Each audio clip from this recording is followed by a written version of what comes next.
Incontinence of the Void. Economico Philosophical Spandrels. Slavoj Žižek. Series Forward. A short circuit occurs when there is a faulty connection in the network. Faulty, of course, from the standpoint of the network's smooth functioning. Is not the shock of short-circuiting, therefore, one of the best metaphors for a critical reading?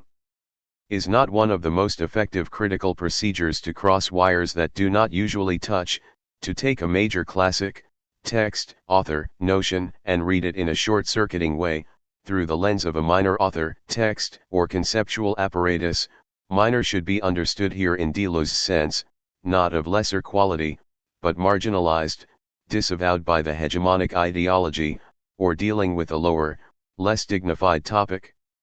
If the minor reference is well chosen, such a procedure can lead to insights which completely shatter and undermine our common perceptions. This is what Marx, among others, did with philosophy and religion, short-circuiting philosophical speculation through the lens of political economy, that is to say, economic speculation. This is what Freud and Nietzsche did with morality, short-circuiting the highest ethical notions through the lens of the unconscious libidinal economy. What such a reading achieves is not a simple desublimation, a reduction of the higher intellectual content to its lower economic or libidinal cause. The aim of such an approach is, rather, the inherent decentering of the interpreted text, which brings to light its unthought, its disavowed presuppositions and consequences. And this is what short circuits wants to do, again and again.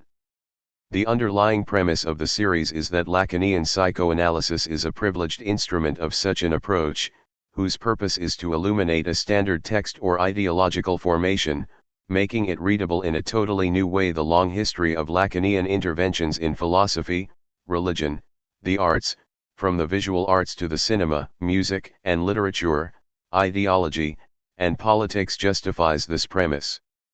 This, then, is not a new series of books on psychoanalysis, but a series of connections in the Freudian field of short Lacanian interventions in art, philosophy, theology, and ideology.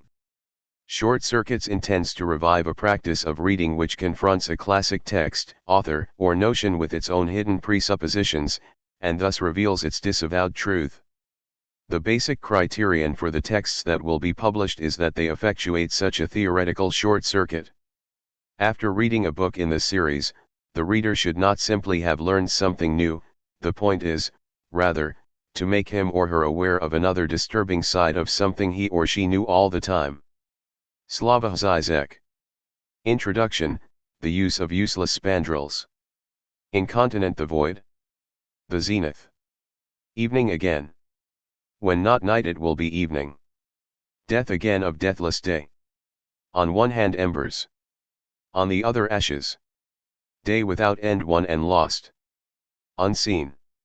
Samuel Beckett, ill seen ill said. The term spandrels originated in architecture, where it designated the space between a curved figure and a rectangular rectilinear surround, and was then appropriated by evolutionary biology, where it stands for features of an organism arising as byproducts, rather than adaptations, that have no clear benefit for the organism's fitness and survival. However, precisely as such, they can be exapted and acquire a new unexpected role crucial to the organism's functioning. For Gould and Lewontin, many functions of the human brain, especially language, emerged as spandrels. 1 Reflections in this book operate in the same way. They fill in the empty spaces that emerge in the interstices between philosophy, psychoanalysis, and the critique of political economy. It seems that today the most interesting theoretical interventions emerge in such interstices, without clearly and fully belonging to any particular field. This spandrelization of the content in no way implies a confused, non-systematic structure. The book's 3 parts follow the triad of UPS, the universal dimension of philosophy, the particular dimension of sexual difference, the singular dimension of the critique of political economy. The passage from one dimension to another is strictly immanent. The ontological void of the barred one is accessible only through the impasses of sexuation, and the ongoing prospect of the abolition of sexuality, i.e., of the change in human nature itself, opened up by the techno-scientific progress of global capitalism, compels us to shift the focus to the critique of political economy. Each of the two parts of the book deals with these passages. Part I, SOS, Sexuality, Ontology, Subjectivity, with the passage from ontology to sexuation. Part II, the belated actuality of Marx's critique of political economy, with the passage from sexuation to the critique of political economy. In the dimension of philosophy, 1. The limit of ontology is first approached through the notion of an excessive element, an element structurally out of place that gives body to radical negativity. 2. This negativity inscribes itself into the order of being as the antagonism of sexual difference, which is why the human subject is constitutively sexualized. 3. A unified theory of the four discourses and the formulas of sexuation is outlined. 4.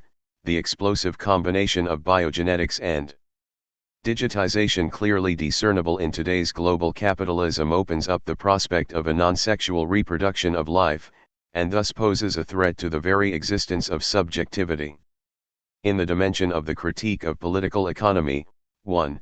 The excess detrimental to every ontology assumes the form of surplus value, the key Marxian notion that is elaborated in its homology with three other notions of excess: Lacan's surplus enjoyment, scientific surplus knowledge, and political surplus power. 2.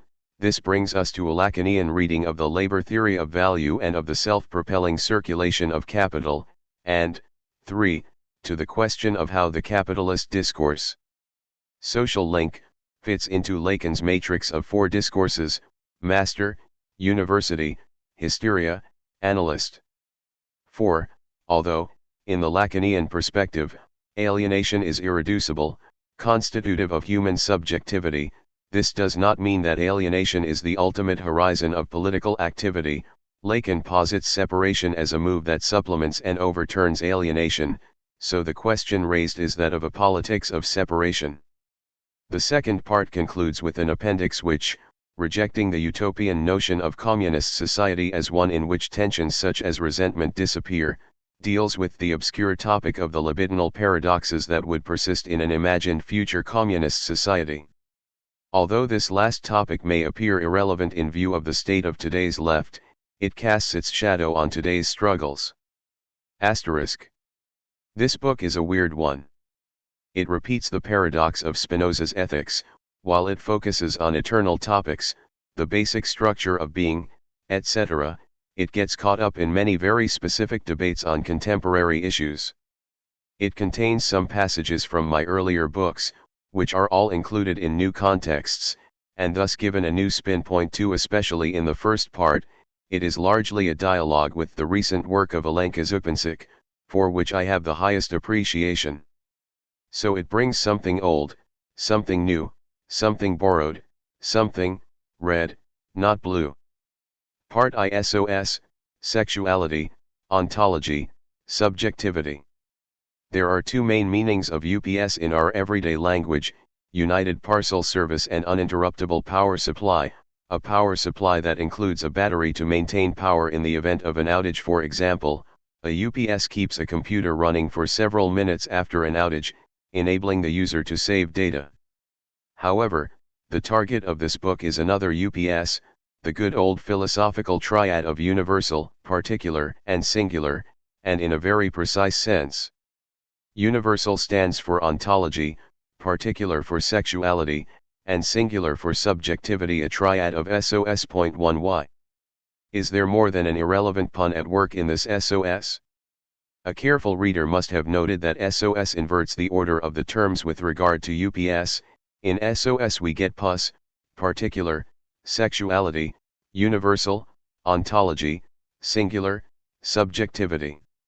Why this precedence of sexuality over ontology, and why does it trigger an SOS, a distress signal? A simple answer: because it signals the ultimate failure and limitation of every ontology. From the Lacanian standpoint, there is no sexual relationship is not merely the axiom that underlies human sexuality, determining it as fundamentally antagonistic, it is an axiom with radical ontological implications, an axiom that posits the antagonistic, incomplete, flawed, character of reality itself, the impossibility of grasping it as a whole, and subjectivity can arise only in a reality that is ontologically incomplete, traversed by an impossibility. This also means that the subject is immanently, constitutively, sexed. It is not enough to say that the subject emerges when the substance is non-all, antagonistic, inconsistent. The mediating term here is sexuality, that is to say, in order to have a subject, the antagonism, impossibility, that cuts across reality has to acquire a form of sexuality, of the impossibility of the sexual relationship.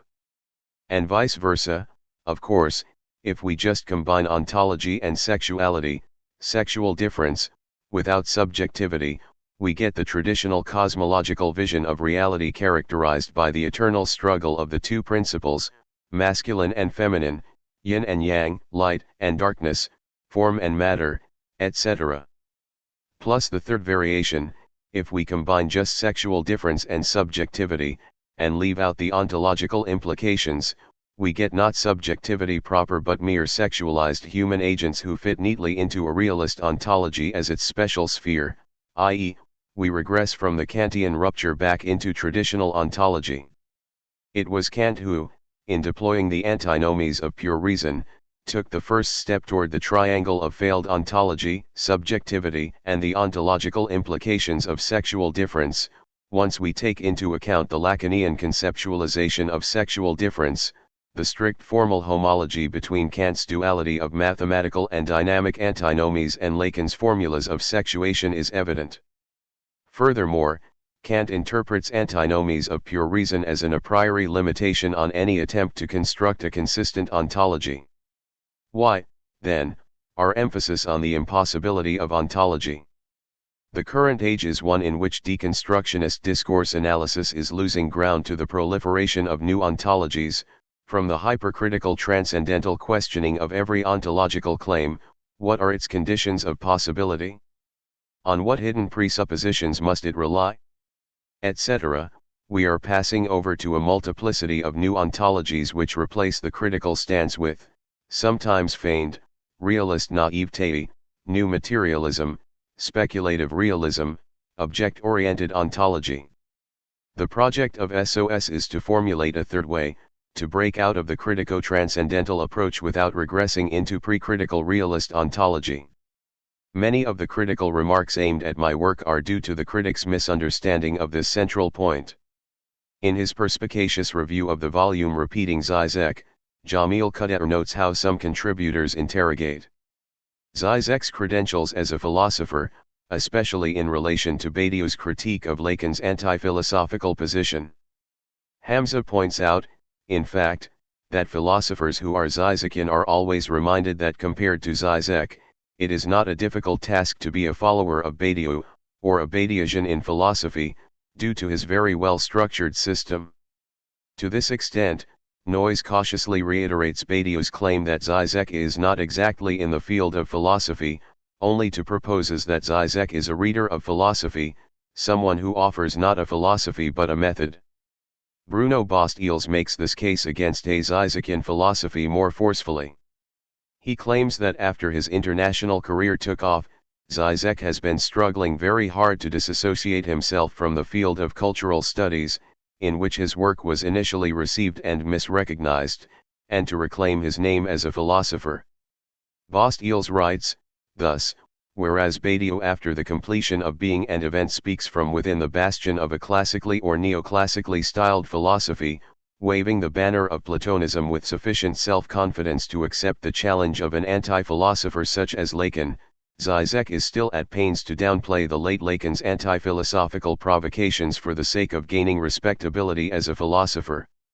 For Bastils, this seems to offer a seamless explanation of Žižek's proverbial nervousness. His tics simply betray an anxiety about being excluded from prestigious institutional apparatuses and departments of philosophy, whether in Slovenia, Britain, or France. As such, he performs the role of the hysteric to the master's discourse of a stoically unfazed Badiou too. I find these critiques of my work problematic on more than one count, even if I discount the, to put it mildly, very problematic grounding of my bodily tics. Incidentally, the result of an organic disease for which I am taking medication, in my anxiety about being excluded from academic apparatuses and not recognized as a serious philosopher. Can one even imagine the politically correct outcry if another thinker, one who was, say, a lesbian feminist, were to be analyzed on such a level? First, I do propose a kind of ontology. My work is not just a deconstructive reflection on the inconsistencies of other philosophies, it does outline a certain structure of reality. Or, to put it in brutally simplified Kantian terms, the last horizon of my work is not the multiple narrative of cognitive failures against the background of the inaccessible real. The move beyond the transcendental is outlined in the first part of my Absolute Recoil, where I deploy in detail the basic dialectical move, that of the reversal of epistemological obstacle into ontological impossibility that characterizes the thing itself. The very failure of my effort to grasp the thing has to be conceived as a feature of the thing, as an impossibility inscribed into the very heart of the real. Another move in this direction is my elaboration of the quasi-ontology of less than nothing in my reading of the ontological implications of quantum physics. But the heart of the problem lies elsewhere, in the application to philosophy of the opposition between the master and the hysteric. To cut a long story short, if we identify true philosophy with the stoically unfazed master's discourse, then philosophers such as Kant and Hegel are no longer philosophers. After Kant, classically or neoclassically styled philosophy, i.e., philosophy as a worldview, as a great rendering of the basic structure of the whole of reality, is simply no longer possible.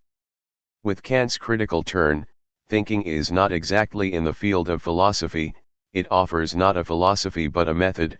Philosophy turns self-reflexive, a discourse examining its own conditions of possibility or, more precisely, of its own impossibility.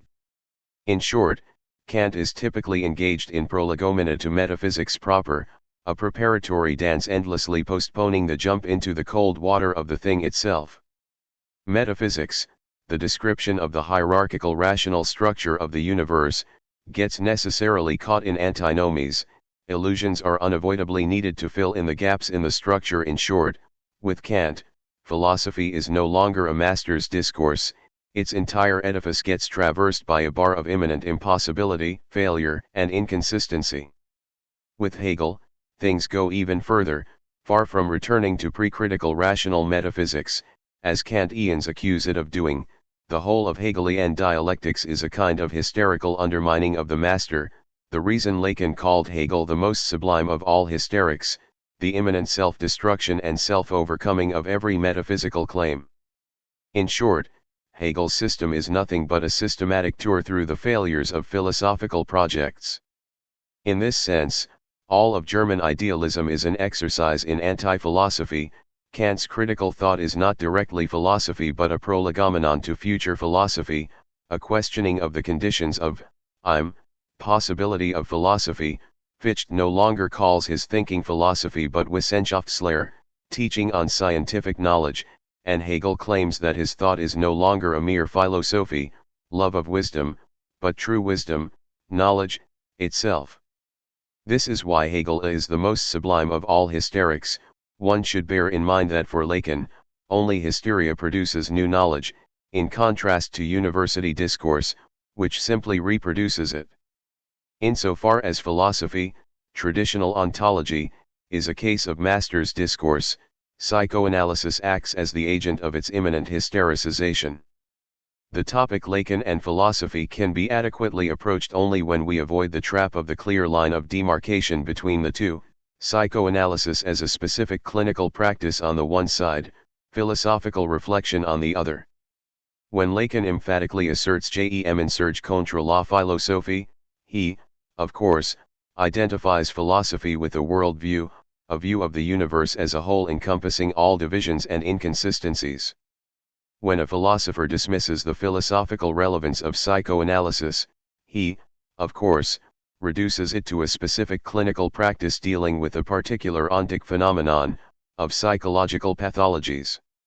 They are both wrong. What they both miss is, not some higher synthetic unity of the two but, their intersection.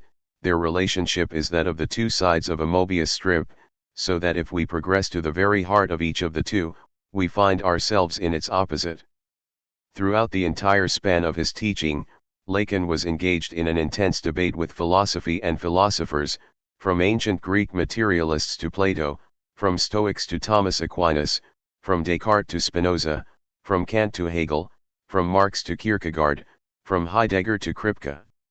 It is through reference to philosophers that Lacon explains his fundamental concepts: transference through Plato, the Freudian subject through Descartes' cogito, objet as surplus enjoyment through Marx's surplus value, anxiety and repetition through Kierkegaard, the ethics of psychoanalysis through Kant, and so on.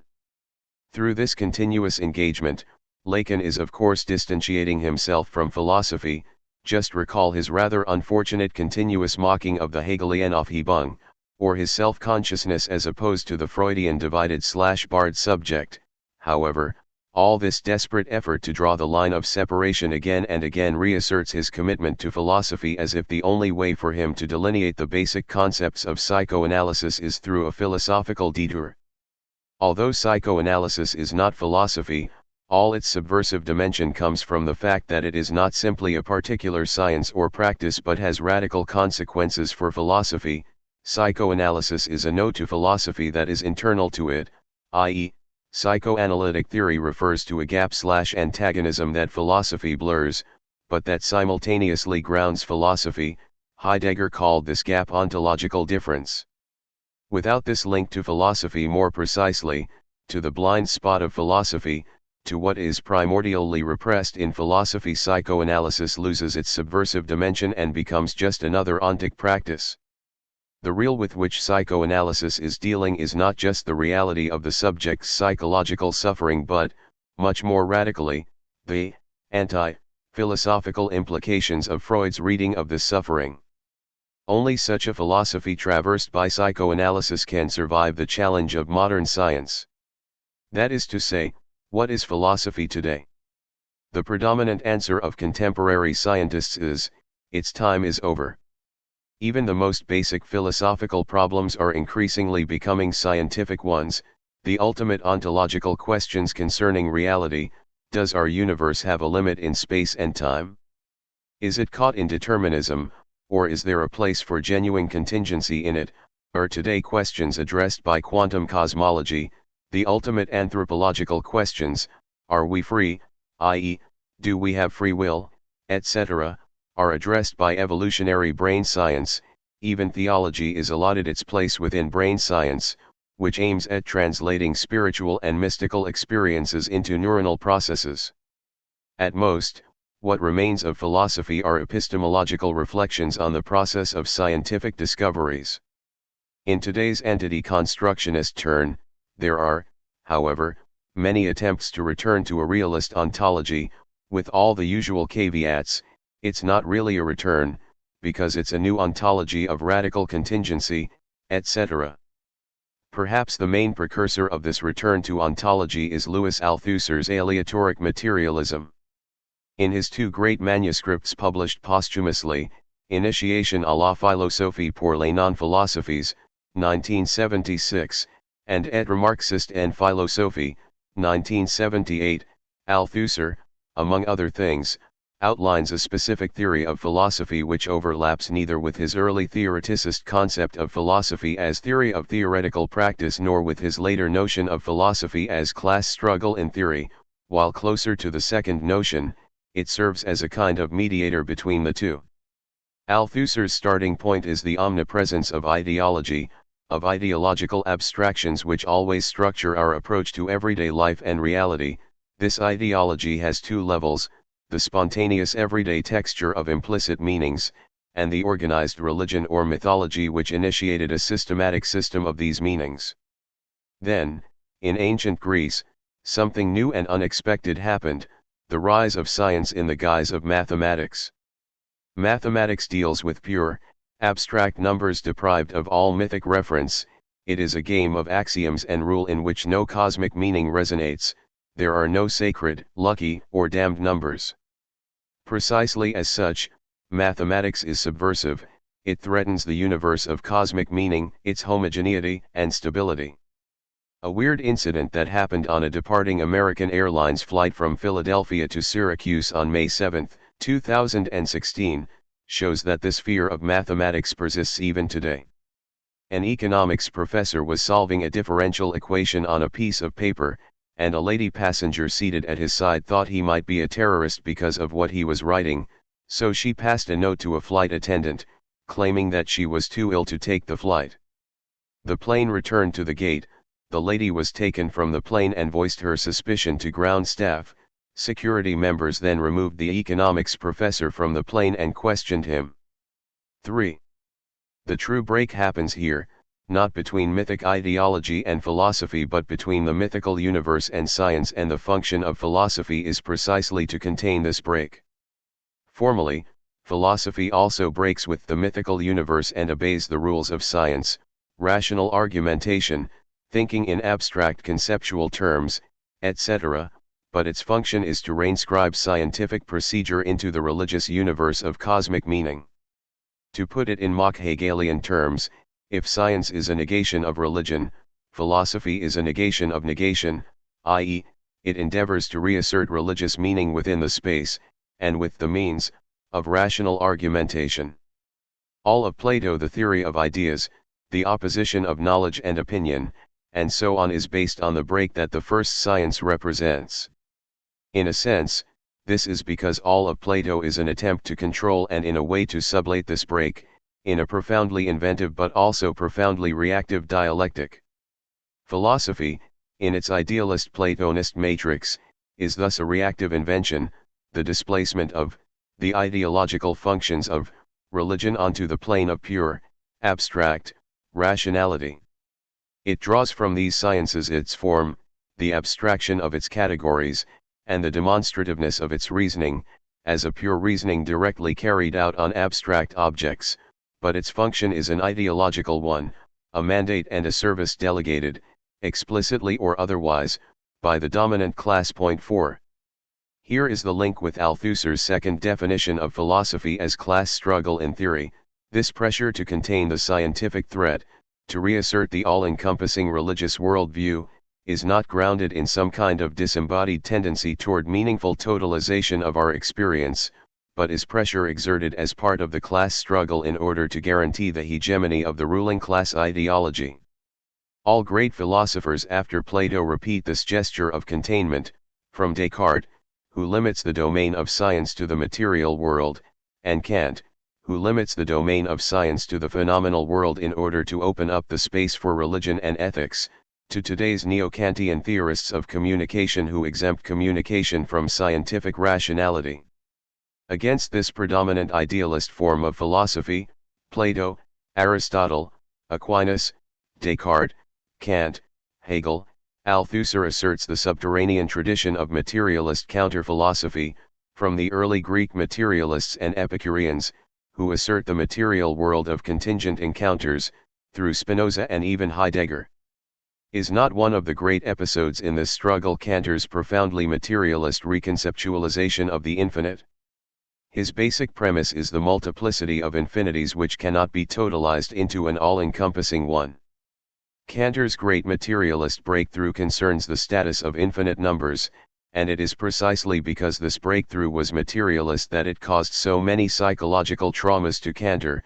A devout Catholic prior to Cantor, the infinite was linked to the one, the conceptual form of God in religion and metaphysics, while with Cantor, the infinite enters the domain of the multiple. It implies the actual existence of infinite multiplicities, as well as the infinite number of different infinities. But is Platonism really a reaction to the subversive abstraction of mathematical science? Is it not also, or mainly, a reaction to other tendencies like sophist philosophy or pre-Platonic materialism? Moreover, did the ideological recuperation of mathematics not begin prior to Plato, with the Pythagoreans who imbued numbers with cosmic meaning? It is worth mentioning here the continuing dialogue between Alain Badiou and Barbara Cassin, which is best characterized as the new version of the ancient dialogue between Plato and the Sophists, the Platonist Badiou against Cassin's insistence on the irreducibility of the Sophists' rupture.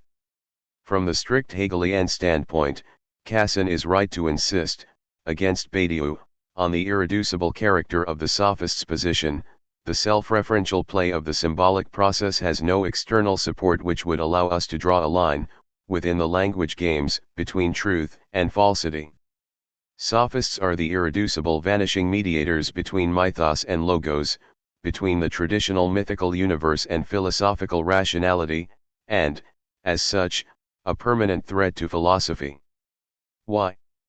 They broke the mythical unity of words and things, playfully asserting the gap that separates words from things, and philosophy proper can be understood only as a reaction to the sophists, as an attempt to close the gap opened up by the sophists, to provide a foundation of truth for words, to return to mythos in the new conditions of rationality. This is where one should locate Plato. He first tried to provide this foundation by his teaching on ideas, and when, in Parmenides, he was forced to admit the fragility of this foundation, he engaged in a long struggle to reassert a clear line of separation between sophistry and truth. The opposition between the sophists and Plato is also echoed in the opposition between democracy and corporate organic order. Sophists are clearly democratic, teaching the art of seducing and convincing the crowd, while Plato outlines a hierarchical, corporate order in which every individual is in his/her proper place, allowing for no position of singular universality. The irony of the history of philosophy is that the line of philosophers who struggle against the sophists' temptation finishes with Hegel, the last philosopher who, in a way, is also the ultimate sophist, asserting self-referential play with no external support of its truth. For Hegel, there is truth, but it is immanent to the symbolic process. The truth is measured not by an external standard, but by the pragmatic contradiction, the inner, consistency of the discursive process, by the gap between the enunciated content and its position of enunciation. Is not the way Althusser relates to philosophy one of the clearest cases of the gap that separates the position of enunciation from the enunciated content? At the level of the enunciated content, he is all modesty. He strongly opposes the idealist philosophical pretension to grasp the structure of the entire universe, to know it all, to reveal the absolute truth, or the truth of the absolute. Against this idealist pretension, he praises accepting limits, openness to contingent encounters, etc., which characterize the materialist undercurrent from Epicurus through Spinoza up to Heidegger, although one might add here that it is difficult to imagine a more arrogant philosopher than Spinoza, whose ethics claims to reveal the inner working of God nature if nothing else. It can be shown that here Spinoza is much more arrogant than Hegel. Idealist philosophers speak for everyone and in everyone's stead. They think, in fact, that they are in possession of the truth about everything. Materialist philosophers are much less talkative. They know how to shut up and listen to people. They do not think that they are privy to the truth about everything. They know that they can become philosophers only gradually, modestly, and that their philosophy will come to them from outside. So they shut up and listen. Point 5. However, in what Althusser actually does when talking about philosophy, his process of enunciation, his approach to philosophy, we can easily discern the exact opposite of what he characterizes as a materialist approach, brutally simplified universal statements which pretend to define the universal key features of philosophy, with no modest provisos. Philosophy as such is class struggle in theory, the eternal battle of two lines, idealist and materialist. It functions as an empty repetition of the line of demarcation idealism/materialism which produces nothing new, etc., etc. In short, Althusser acts as a supreme judge imposing his measure on the wealth of philosophies. No wonder, then, that Althusser is so adamantly anti-Hegelian. Althusser's opposite here is Hegel, whose enunciated content may appear arrogant, absolute knowing, etc., but whose actual approach is much more radically modest, deconstructing every pretense to directly reach the absolute, demonstrating how each such claim fails owing to its inherent inconsistencies. The extreme case of this arrogance of Althusser's is his treatment of the digitization/computerization of our lives, which he brutally reduces to technocratic idealism, when the bourgeoisie loses its ability to generate idealist philosophical systems that guarantee the hegemony of its ideology, it begins to rely on the apparently non-ideological automatism of computers and technocrats, the neutral expert knowledge to which our lives should be entrusted. In a time in which the bourgeoisie has even given up on producing its eternal philosophical systems, on the prospects and guarantees that ideas can provide it with, and in which it has entrusted its destiny to the automatism of computers and technocrats, in a time in which it is incapable of proposing a viable, conceivable future to the world, the proletariat can rise to the challenge, it can breathe new life into philosophy and, in order to liberate men and women from class domination, make it an arm for the revolution. 6. Sounds nice, albeit a bit naive, today, when science seems to be fully incorporated into capitalism, the standard situation in which the task of philosophy is to contain the subversive potential of the sciences seems almost inverted, so that philosophy itself becomes a tool against technocratic domination. However, the very conjunction computers and technocrats should immediately arouse our suspicions, as if the two are synonymous, as if there is no potential tension between the two, as should be abundantly clear from today's ferocious struggles for the control of cyberspace, cyberspace is not one of the privileged terrains of class struggle today, when state apparatuses and corporations desperately try to contain the monster they themselves help to unleash. Althusser misunderstands the nature and transformative potential, the proletarization, perhaps of computation and computer science. In so doing he appears ignorant of the strength of the scientific tools for rethinking and resisting technocratic rule. 7. In ignoring all these ambiguities and tensions, in brutally imposing a simple universal scheme, it is Althusser who acts like the worst idealist philosopher. Consequently, it is Althusser who should have followed his materialist formula, shut up and listen. The more basic problem with Althusser here is that he is unable to think the shift in the very basic functioning of ideology that characterizes late capitalism, the shift from the prohibitive authority of the patriarchal law to the permissive hedonist superego ideology. To formulate his limitation in the terms of individual names, what Althusser was not able to think was a capitalist universe structured like the Spinozan absolute, i.e., the re-emergence of Spinoza as the paradigmatic thinker of late capitalism. Chapter 1 The Barred One. 1.1 The Real and its Vicissitudes. The Three-Body Problem, Lu Cixin's sci-fi masterpiece 1. The first part of the trilogy Remembrance of Earth's Past, begins in Mao's China during the Cultural Revolution. Ye Wenjie, a young woman, has just seen her father killed for continuing to teach, and proclaim his belief in, Einstein's theory of relativity. Disgusted by humanity, she hijacks a government program intended to make contact with aliens, and attempts to encourage extraterrestrials to invade Earth. The story then moves to the near future, where the old Wenjie is contacted by Wang Miao, a researcher developing a new nanotechnology who starts having strange experiences. Scientists he knows are killing themselves because they say the laws of physics are no longer working as expected. When he takes photos with his fancy new camera, there is a countdown on the negatives when they are developed. When he tries to explore possible linkages between these phenomena, he finds himself drawn into Three-Body, a virtual reality game in which players find themselves on an alien planet, Trisolaris, whose three suns rise and set at strange and unpredictable intervals, sometimes far too far away and horribly cold, sometimes far too close and destructively hot, and sometimes not seen for long periods of time.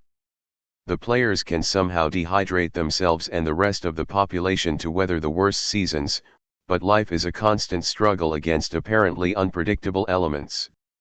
Despite that, players slowly find ways to build civilizations and attempt to predict the strange cycles of heat and cold. After contact is established between the two civilizations, our Earth appears to the desperate Trisolarians as an ideal world of order, and they decide to invade it to ensure that their race will survive. The outcome of this encounter will probably be that each civilization will have to de-idealize the other, realizing that the other also has its faults, something akin to what Lacan called separation. There is another Lacanian theme in the novel, the virtual game which turns out to simulate real life on Trisolaris reminds us of Lacan's motto that truth has the structure of a fiction. However, the most interesting feature of the novel is how the opposition between Earth and Trisolaris echoes the opposition between the traditional Confucian view of heaven as the principle of cosmic order and Mao's praise for heaven in disorder, is not the chaotic life on Trisolaris, where the very rhythm of seasons is perturbed, a naturalized version of the chaos of the Cultural Revolution? Is not the terrifying insight that there is no physics, no stable natural laws, the insight that pushes many scientists to suicide, the insight into how, as Lacan put it, there is no big other? Nature itself today is in disorder, not because it overwhelms our cognitive capacities but primarily because we are not able to master the effects of our own interventions into its course. Who knows what the ultimate consequences of our biogenetic engineering or of climate change will be? The surprise comes from ourselves. It concerns the opacity of how we ourselves fit into the picture. The impenetrable stain in the picture is not some cosmic mystery, like a mysterious explosion of a supernova. The stain is we ourselves, our collective activity. It is against this background that one should understand Jacques-Alain Miller's thesis, ILYA un grand désordre dans le réel. 2 There is a great disorder in the real. That is how Miller characterizes the way reality appears to us in our time, in which we experience the full impact of two fundamental agents, modern science and capitalism. Nature as the real, in which everything, from stars to the sun, always returns to its proper place, as the realm of long reliable cycles and of stable laws regulating them, is being replaced by a thoroughly contingent real, a real outside the law, a real that is permanently revolutionizing its own rules, a real that resists any inclusion into a totalized world, universe of meaning, which is why Badiou characterized capitalism as the first worldless civilization. How should we react to this constellation? Should we adopt a defensive approach and search for a new limit, a return to, or, rather, the invention of, some new balance? This is what bioethics endeavors to do with regard to biotechnology. This is why the two form a couple. Biotechnology pursues new possibilities of scientific interventions, genetic manipulations, cloning, while bioethics endeavors to impose moral limitations on what biotechnology enables us to do. As such, bioethics is not immanent to scientific practice, it intervenes in this practice from outside, imposing external morality onto it. But is not bioethics precisely the betrayal of the ethics immanent to scientific endeavor, the ethics of do not compromise your scientific desire, follow its path inexorably?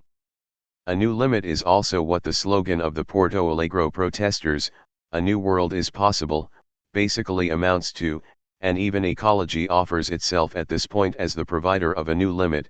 We cannot go further in our exploitation of nature, nature will not tolerate it, it will collapse. Or should we follow the opposite path mentioned above, of Deleuze and Negri, among others, and posit that capitalist disorder is still too much order, obeying the capitalist law of surplus value appropriation, so that the task is not to limit it but to push it beyond its limitations?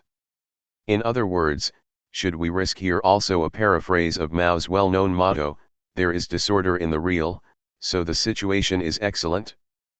Perhaps this is the path to follow, albeit not in the sense advocated by Deleuze and Negri in their celebration of deterritorialization. Miller claims that the pure lawless real resists symbolic grasp, so that we should always be aware that our attempts to conceptualize it are mere semblances, defensive elucubrations. But what if there is still an underlying order that generates this disorder, a matrix that provides its coordinates? This is what also accounts for the repetitive sameness of the capitalist dynamic. The more things change, the more everything remains the same. In short, what Miller ignores is that the obverse of the capitalist dynamic is a clearly recognizable order of hierarchic domination. Here is a long passage from his programmatic text. This is something indicated by Lacan's examples to illustrate the return of the real in the same place. His examples are the annual return of the seasons, the spectacle of the skies and the heavenly bodies. You could say, based on examples from all antiquity, Chinese rituals of course used mathematical calculations of the position of the heavenly bodies, etc. You could say that in this epoch the real as nature had the function of the other, that is, that the real was itself the guarantee of the symbolic order. The agitation, the rhetorical agitation of the signifier in human speech was framed by a weft of signifiers fixed like the heavenly bodies. Nature, this is its very definition, is defined by being ordered, that is, by the conduct of the symbolic and the real, to such an extent that according to the most ancient traditions all human order should imitate natural order. The real invented by Lacan is not the real of science, it is a contingent real, random, inasmuch as the natural law of the relation between the sexes is lacking. It is a hole in the knowledge included in the real. Lacan made use of the language of mathematics, the best support for science. In the formulas of sexuation, for example, he tried to grasp the dead ends of sexuality in a weft of mathematical logic. This was like a heroic attempt to make psychoanalysis into a science of the real in the way that logic is. But that can't be done without imprisoning jouissance in the phallic function. In a symbol, it implies a symbolization of the real, it implies referring to the binary man-woman as if living beings could be partitioned so neatly, when we already see in the real of the 21st century a growing disorder of sexuation. This is already a secondary construction that intervenes after the initial impact of the body and Lalande, which constitutes a real without law, without logical rule. Logic is only introduced afterwards, with the elucubration, the fantasy, the subject supposed to know, and with psychoanalysis. Until now, under the inspiration of the 20th century, our clinical cases as we recount them have been logical clinical constructions under transference. But the cause-effect relation is a scientific prejudice supported by the subject supposed to know. The cause-effect relation is not valid at the level of the real without law, it is not valid except with a rupture between cause and effect. Lacan said it as a joke: if one understands how an interpretation works, it is not an analytic interpretation.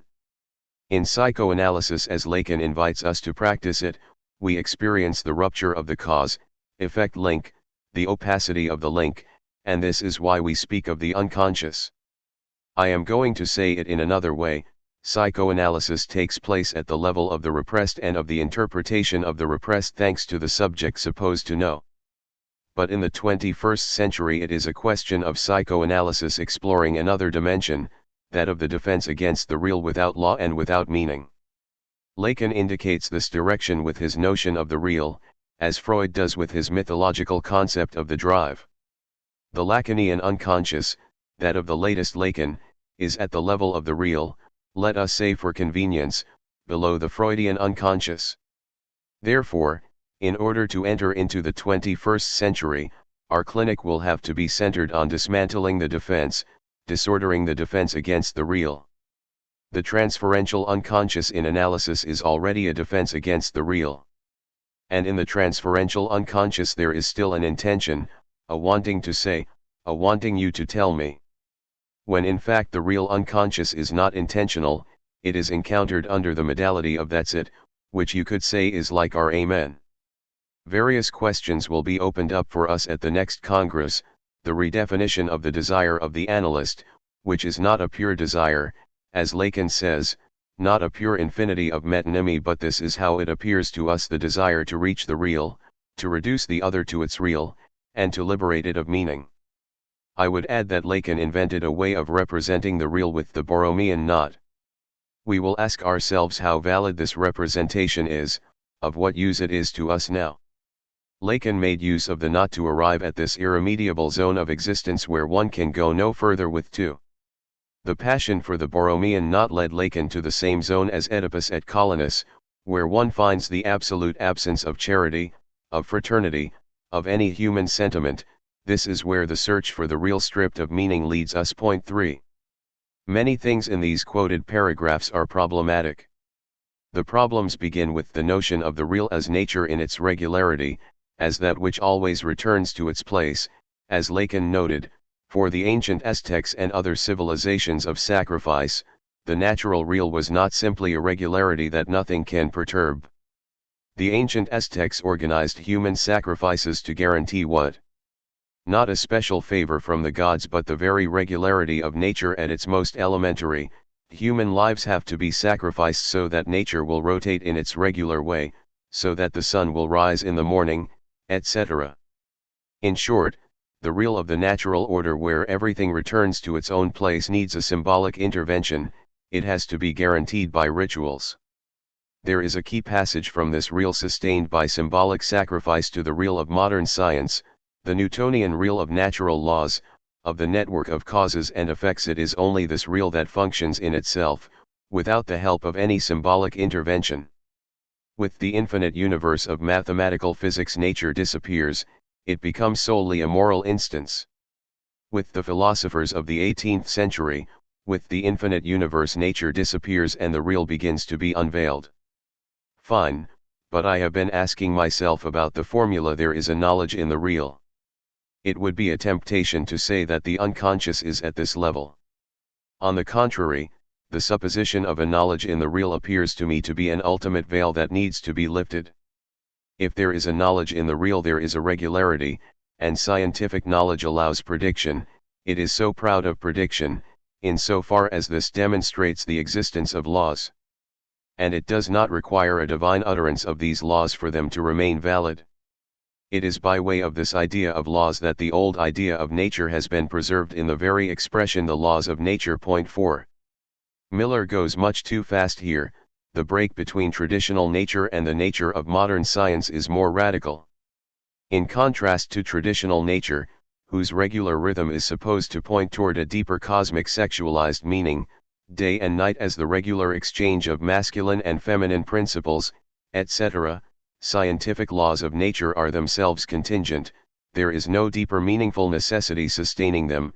They are, to quote Miller, discovered precisely under the modality of that's it, which you could say is like our Amen. Furthermore, Miller's search for the pure real outside the symbolic, a real not yet stained by it, that he attributes to Lacan has to be abandoned as a Deleuzian blind alley, in a very Deleuzian way, repeating literally a formula from Anti-Oedipus. Miller speaks of the true pre-Oedipal unconscious beneath the Freudian one, as if we first have the pure pre-Oedipal movement of drives, the direct interpenetration of signifying material and jouissance baptized by Lacan Lalande, and it is only in a logical, if not temporary, afterward that this flux is ordained by symbolic elucubrations, forced into the symbolic straitjacket of binary logic, of paternal law and castration that sustain sexual difference as the normative structure of two sexual identities, masculine and feminine. According to Miller, even Lacan's formulas of sexuation fall into this category of symbolic elucubrations that obfuscate the pure real outside the law. Today, however, things are changing. We see in the real of the 21st century a growing disorder of sexuation. New forms of sexuality are emerging which undermine the binary man-woman as if living beings could be partitioned so neatly. From a strict Lacanian standpoint, something is terribly wrong with this line of reasoning.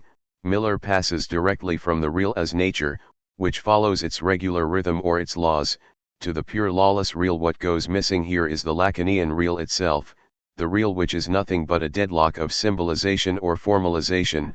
Le real est un impasse de formalisation, as Lacan put it in Seminar XX, the real which is an imminent impossibility of the symbolic, a purely formal obstacle that thwarts/distorts the symbolic from within, the real of an antagonism inscribed into the heart of the symbolic, the self-limitation of the symbolic.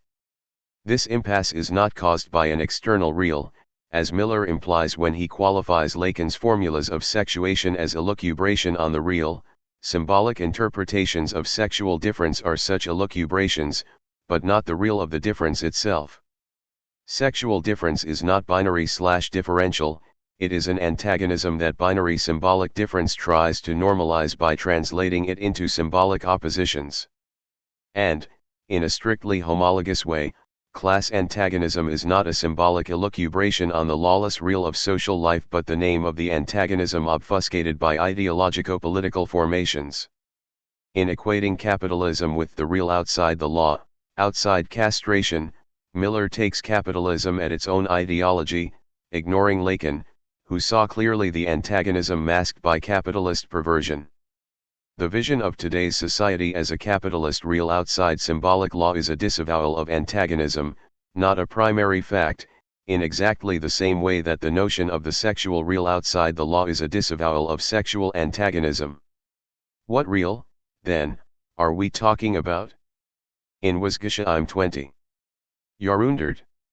What happened in the 20th century, a chapter in the book of the same title 5 Peter Slaterdijk endorses Badiou's thesis, from his Le siècle, that the defining feature of the 20th century was the passion for the real, the gravitational pull toward the real basis of our lives, economic base, libido, will, etc. What we witness is the reversal of the traditional relation between public theology and occult materialism preached in elite circles today.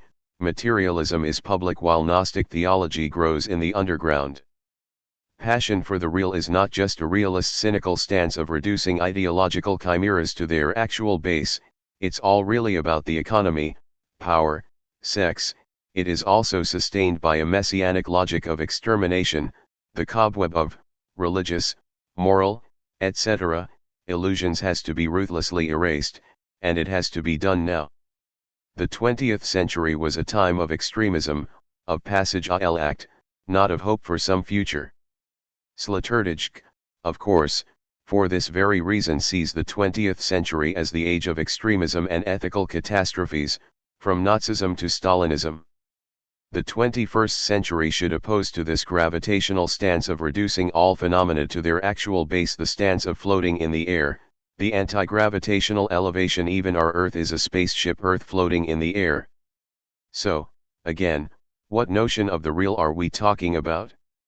Slaterdijk adheres to the traditional realist notion of the real, ignoring the Lacanian real as the minimal difference, the purely formal gap accessible through the act of, what Badiou calls, subtraction, not violent reduction. Badiou himself, well aware of the trap of violent reduction to which Stalinism and Maoism succumbed, sees the new century as providing an opening into a different passion for the real. The stakes here are the highest imaginable, they concern the ultimate philosophical question, which is, or so we are told. 1.2 Why is there nothing rather than something? For critics of science, this is the question even the most advanced science will never be able to answer, since science always and by definition has to presuppose that there is something, its object. Quantum cosmologists retort that this, precisely the rise of something out of nothing, is something they can account for.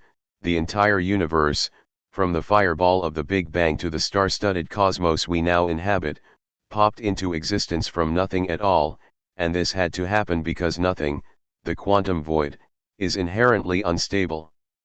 Perhaps, however, we should turn the big question around: why is there, also, nothing and not, just, something? More precisely, how could nothing arise out of something? Insofar as something stands for the brute real, and nothing for negativity at the core of subject, the negativity proper to the symbolic order, as Lacan repeats again and again, negativity is introduced into the real only through the rise of the symbolic order. The question is thus, in Hegel's, how can subject arise out of substance? Here we encounter the first paradox: while subject arises through the symbolization of the real, subject is by definition subject of the signifier, it is strictly correlative to the failure of symbolization. Subject-subjectal counterpart is a remainder of the real that resists symbolization. In other words, complete symbolization would have realized a structure without subject, a structure that would no longer be symbolic. The key to this paradox is that symbolization is as such, in its very notion, incomplete, non-all, failed, it is a structure of its own failure. And here things get really interesting. One of the most pervasive anti-idealist themes not only of deconstruction but of the entire post-Hegelian critique of absolute idealism is the one of an indivisible remainder. Schelling, the first great critic of Hegel, coined the term, der nie aufgehende Rest. The idea is that every process of conceptualization, of rational apprehension, of symbolization, every attempt by logos to seize reality, produces a remainder, the real resists full symbolization. We thus have a process in 3 steps. First, there is the raw presymbolic real, then, there is the process of its symbolization, of getting caught up in the symbolic network, but the symbolization cannot be completed, and Lacan's name for what remains is objet petit. Lacan's formula of the discourse of the master provides the matrix of this process. A subject is represented in a signifier for other signifiers, and this operation produces a remainder, a. The relationship between the presymbolic real and a can thus be formulated as the relationship of before and after, similar to the stupid advertisements for effective diets where we get a person with a big stomach before and a flat stomach after the real precedes symbolization, while a is what remains of the real after it goes through the symbolic, a monument to the ultimate failure of symbolization. Insofar as the process of symbolization vaguely coincides with what Hegel called Aufhebung, sublation, transposition of the raw contingent real into the order of symbolic necessity, its idealization, the topic of the indivisible remainder readily offers itself as an indicator of the limit of Aufhebung. This remainder is the raw piece of the real that cannot be sublated into a moment of the ideal symbolic texture, so it can also be called der Aufheber rest. Incidentally, for a Hegelian, it would be easy to counter that the indivisible remainder is an immanent part of the dialectical process. Its concluding moment recall Hegel's concept of monarchy, where the person of the king whose only legitimization is his birth, i.e., the irrational natural contingency of his parents, not what he has made of himself, his subjective self-sublation, has to be added to the rational network of social relations in order to constitute it as the actual totality of a state. There is, however, a problem with this simple triadic structure.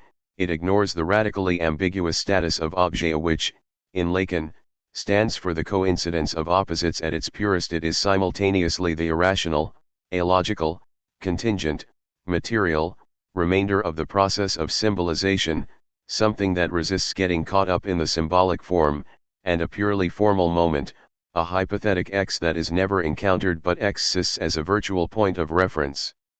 In his commentary on Lacan's Seminar 16, Miller elaborated the crucial change in the status of objet petit, the object cause of desire, the passage from corporeal specimen, partial object, breast, feces, to a pure logical function, in this seminar.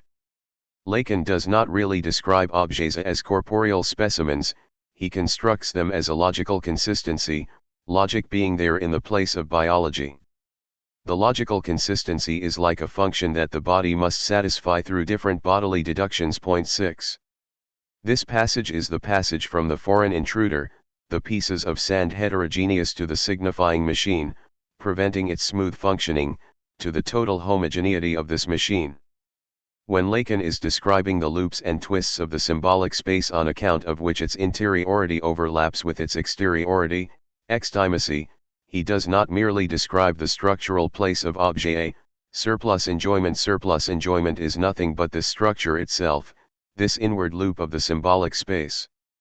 Let us clarify this with a reference to the gap that separates drive from instinct.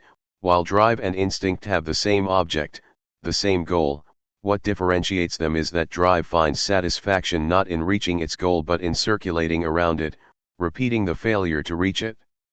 One can say, of course, that what prevents the drive from reaching its goal is the objet which is decentered with regard to it, so that, even if we reach the goal, the object eludes us and we are condemned to repeat the procedure. However, this objet is purely formal, it is the curvature of the space of drive on account of which the shortest way to reach the object is not to aim directly at it but to encircle it, to tour around it repeatedly. Repetition is not only repetition of something that cannot be repeated and, in this sense, repetition of the impossibility of repeating, but repetition of something that does not exist in itself, that emerges only retroactively through its repetition. This emergence can be discerned apropos of the two versions of Dr. O's Billy Bathgate, the original book and the cinema version. The movie is basically a failure, but an interesting one, a failure which nonetheless evokes in the viewer the specter of a much better novel. However, when one then goes on to read the novel on which the film is based, One is disappointed this is not the novel the film evoked as the standard with regard to which it failed. The repetition of a failed novel in the failed film thus gives rise to a third, purely virtual, element, the better novel. This is an exemplary case of what Deleuze describes in a crucial passage from Difference and Repetition. While it may seem that the two presents are successive, at a variable distance apart in the series of reals, in fact they form, rather, two real series which coexist in relation to a virtual object of another kind, one which constantly circulates and is displaced in them. Repetition is constituted not from one present to another, but between the two coexistent series that these presents form in function of the virtual object, object equals x, point 7. With regard to Billy Bathgate, the film does not repeat the novel on which it is based, rather, they both repeat the unrepeatable virtual x, the true novel whose specter is engendered in the passage from the actual novel to the film. This virtual point of reference, although unreal, is in a way more real than reality, it is the absolute point of reference of the failed real attempts. This is how, from the perspective of materialist theology, the divine emerges from the repetition of terrestrial material elements, as their cause retroactively posited by them. Deleuze is right to refer to Lacan here. This better book is what Lacan calls the objet petit, the object cause of desire that one cannot recapture in the present, except by capturing it in its consequences, in the two really existing works, the book and the film. The non-existent better book is what both existing works repeat, and fail in their endeavor to repeat, it is what maintains a distance between the two, the interruption between the two. Does not this irreducible ambiguity of objet compel us to turn around the usual RSI of the presupposed real, its symbolization, and the imaginary real remainder of this process? What if we risk the inverted triad which begins with the real excess or remainder, goes on with the attempt to deal with this excess through its symbolization, and ends up with the fantasy of some imaginary presymbolic real, a fantasy engendered retroactively by the process of symbolization itself? The ontological premise here is that excess, surplus, is not excess with regard to some stable standard. Excess is original. If we subtract excess, then not even nothing remains, because nothing is only with regard to excesses. In capitalism, this paradox is openly staged, which is why capitalism is the truth of prehistory. In the cycle of its self-reproduction, capital circulates around its void. The question that arises here is, how has this nothing to be structured so that excess can emerge out of it? The answer is indicated by quantum physics. This void is not the void of inner peace, of withdrawal into the neutral medium of earthly conflicts. It is inherently unstable, the utter contradiction of an X which is its own impossibility. In short, zero is in itself a barred one. However, we should be more specific here. The void of the impossible/barred one is not the same as the void of the vacuum state, which is not truly empty but contains fleeting electromagnetic waves and particles that pop in and out of existence. The void of the barred one is not the void pregnant with virtualities but the void of the pure self-contradiction, of the utter tension crushing a one which persists only as its own impossibility. Traditional notions of the void always confront the problem of how and why the void is disturbed so that particular entities emerge out of it, and their answer is mostly the evocation of some inexplicable loss of balance, similar to Fichte's Anstoß, which sets in motion the differentiation of the I and the non-I. What we should do is to fully identify the two. There is no peaceful and balanced void beyond disturbances. The void is the radical disturbance/impossibility/tension out of which entities emerge, entities which bear the trace of their origin and are by definition thwarted, antagonistic. This, then, is the original correlation, the pure real as a purely formal bar, the void of its own impossibility, and the excess which is an excess with regard to nothing or, in Lacan's mathemes, an A. Note how one should here think as prior to the signifying representation, not as its outcome. We will leave aside for the time being the key question, how is the of the void related to the of subjectivity? But is not the claim that being is grounded in its own impossibility already contained in Hegel's old dictum that contradiction is the movens out of which all particular entities emerge? Lacan said, discourse begins from the fact that here there is a gap. But, after all, nothing prevents us from saying that it is because discourse begins that the gap is produced. 8. Did he also not assert here the full coincidence of discourse, signifier, with its own impossibility? A discourse is thwarted by a gap which is consubstantial with discourse, so that it is simultaneously its condition of impossibility and its condition of possibility. It is this ultimate coincidence of opposites which is lacking in Badiou's ontology, where pure being is inconsistent, but it is all fully there, so to speak. Being as such is not ridden with any impossibility. The latter only pertains to, or originates in, its representation, and leads to the theory of the event and its ontological impossibility or prohibition.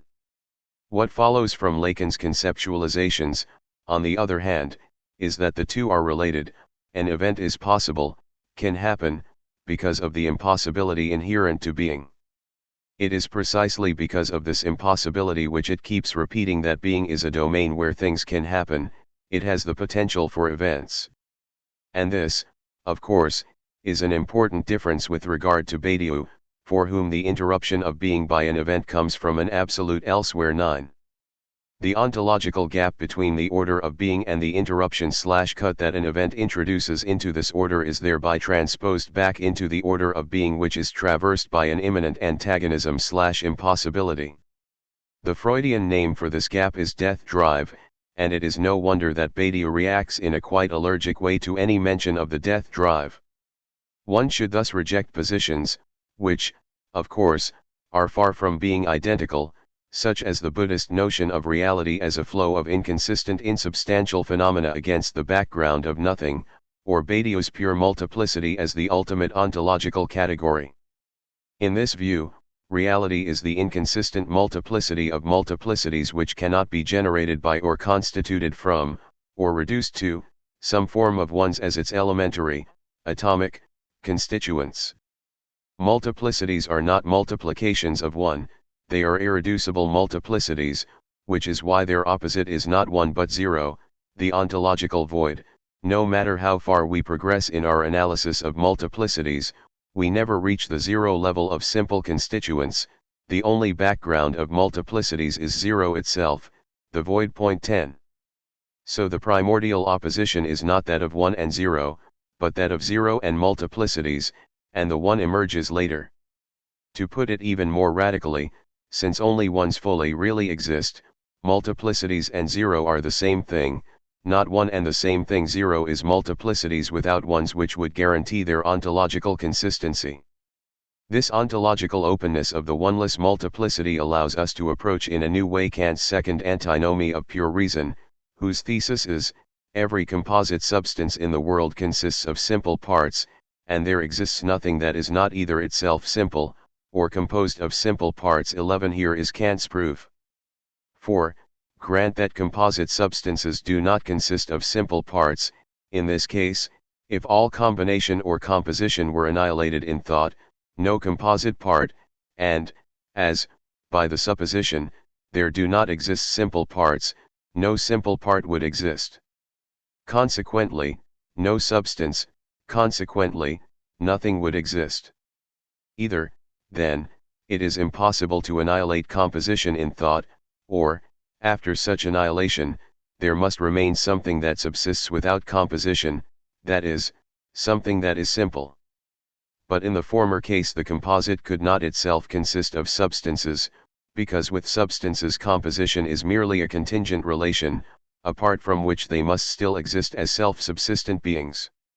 Now, as this case contradicts the supposition, the second must contain the truth that the substantial composite in the world consists of simple parts.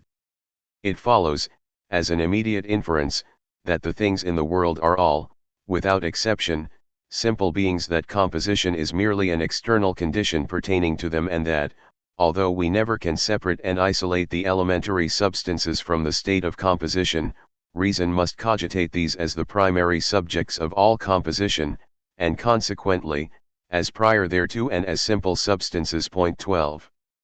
What, however, if we accept the conclusion that, ultimately, nothing exists? a conclusion which, incidentally, is exactly the same as the conclusion of Plato's Parmenides. Then may we not sum up the argument in a word and say truly, if one is not, then nothing is. Such a move, although rejected by Kant as obvious nonsense, is not as unkantian as it may appear. It is here that one should apply yet again the Kantian distinction between negative and infinite judgment. The statement material reality is all there is can be negated in two ways, in the forms material reality isn't all there is and material reality is non-all. The first negation, of a predicate, leads to the standard metaphysics: material reality isn't everything, there is another, higher, spiritual reality. As such, this negation is, in accordance with Lacan's formulas of sexuation, inherent to the positive statement material reality is all there is. As its constitutive exception, it grounds its universality. If, however, we assert a non-predicate and say material reality is non-all, this merely asserts the non-all of reality without implying any exception. Paradoxically, one should thus claim that the axiom of true materialism is not material reality is all there is, but a double one: 1. There is nothing which is not material reality; 2. Material reality is non-all. 13. However, again, such an ontological vision of an inconsistent plurality against the background of the void is not enough. As we have already seen, the first thing to do is to specify the nature of this void. It is not the void of a neutral ground of all phenomena but the void of the impossible one, the void of an extreme antagonism, tension, self-contradiction, the void of the impossibility of the one's becoming itself. In other words, while the order of being is, for Badiou, an inconsistent multiplicity of multiplicities, there is no impossibility/antagonism that thwarts it. This brings us back to our basic theme of void and surplus. The wandering excess is not the implication of the multiple, multiplicity, but of the one less, of the -1, AZ 131. And, surprising as it may sound, this notion of surplus as a supplement to the ontological void/impossibility has profound political implications. Recall all the vivid descriptions, in Deleuze, Rancière, and Badiou, of the part of no part, of supernumerary elements which are part of society without having a proper place within it, i.e., cannot be counted and accounted for as its immanent parts. The properly political tension here is the tension between the hegemonic totality and the supernumerary parts which resist being included in it, so that emancipatory struggle appears as the struggle for the redefinition of universality, for a new all which will encompass supernumerary elements.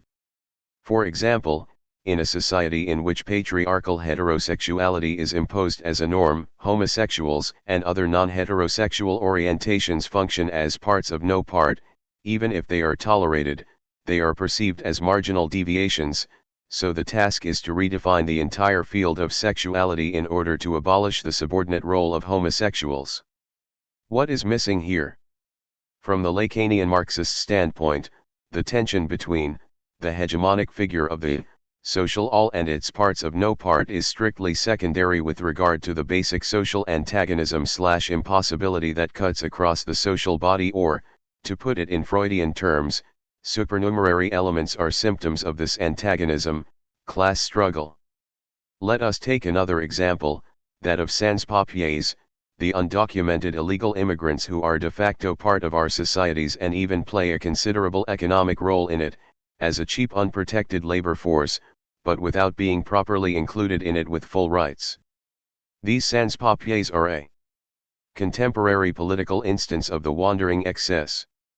For Badiou this is an example of being which obviously exists, yet has no symbolic status, which is why it can be treated, at the level of the state and its mode of representation, as if it did not exist. It is an unrepresented, uncountable, excess of the state multiple beyond itself. The difference with Lacan in this respect is of course not that for Lacan something like the sans-papiers would not count as a critical problem. It resides in the formulation of what exactly is the problem here, where it lies, and hinges on the distinction between the symptom and the real.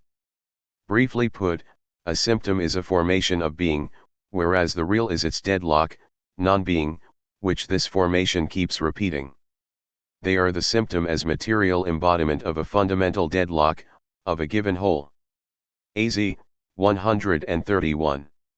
In short, the tension between the hegemonic order and its symptoms, parts of no part, wandering excesses, cannot be properly understood without locating it with regard to the basic antagonism that cuts across the social whole and makes it non-all, class struggle. Back to our basic premise, if the real is its own impossibility, how do we pass from this level to the series of ones, and to a surplus in excess of these ones? From 0 to 1? The answer is that 0 is already the barred one, not a primordial void but the void of its own, one's, impossibility. Here one should supplement the argument of Badiou, for whom the primordial ontological space is that of a multiplicity of multiplicities against / in the void, and then the one emerges through the operation of counting. The one as barred is here from the very beginning. This is also why we do not pass directly from the barred one to multiplicity, but to the two, more precisely, to the less than two. With the onset of the signifying order, the status of the one changes. If, in life, the one is the self-positing unit of an organism, in the signifying order the one is a signifier, the signifying unary feature, whose identity is purely differential. It is nothing but the bundle of its differences from other signifiers. It has no substantial identity of its own, which means that the absence of a feature also counts as a feature of its identity. For this reason a signifying network is never complete, and every signifying network has to include an empty signifier, a self-reflexive signifier which stands for the lack of the signifier. This signifier, what Lacan calls the master signifier, has no counterpart. There is no signifier which could act as its differential opposite, since this signifier stands for the difference as such.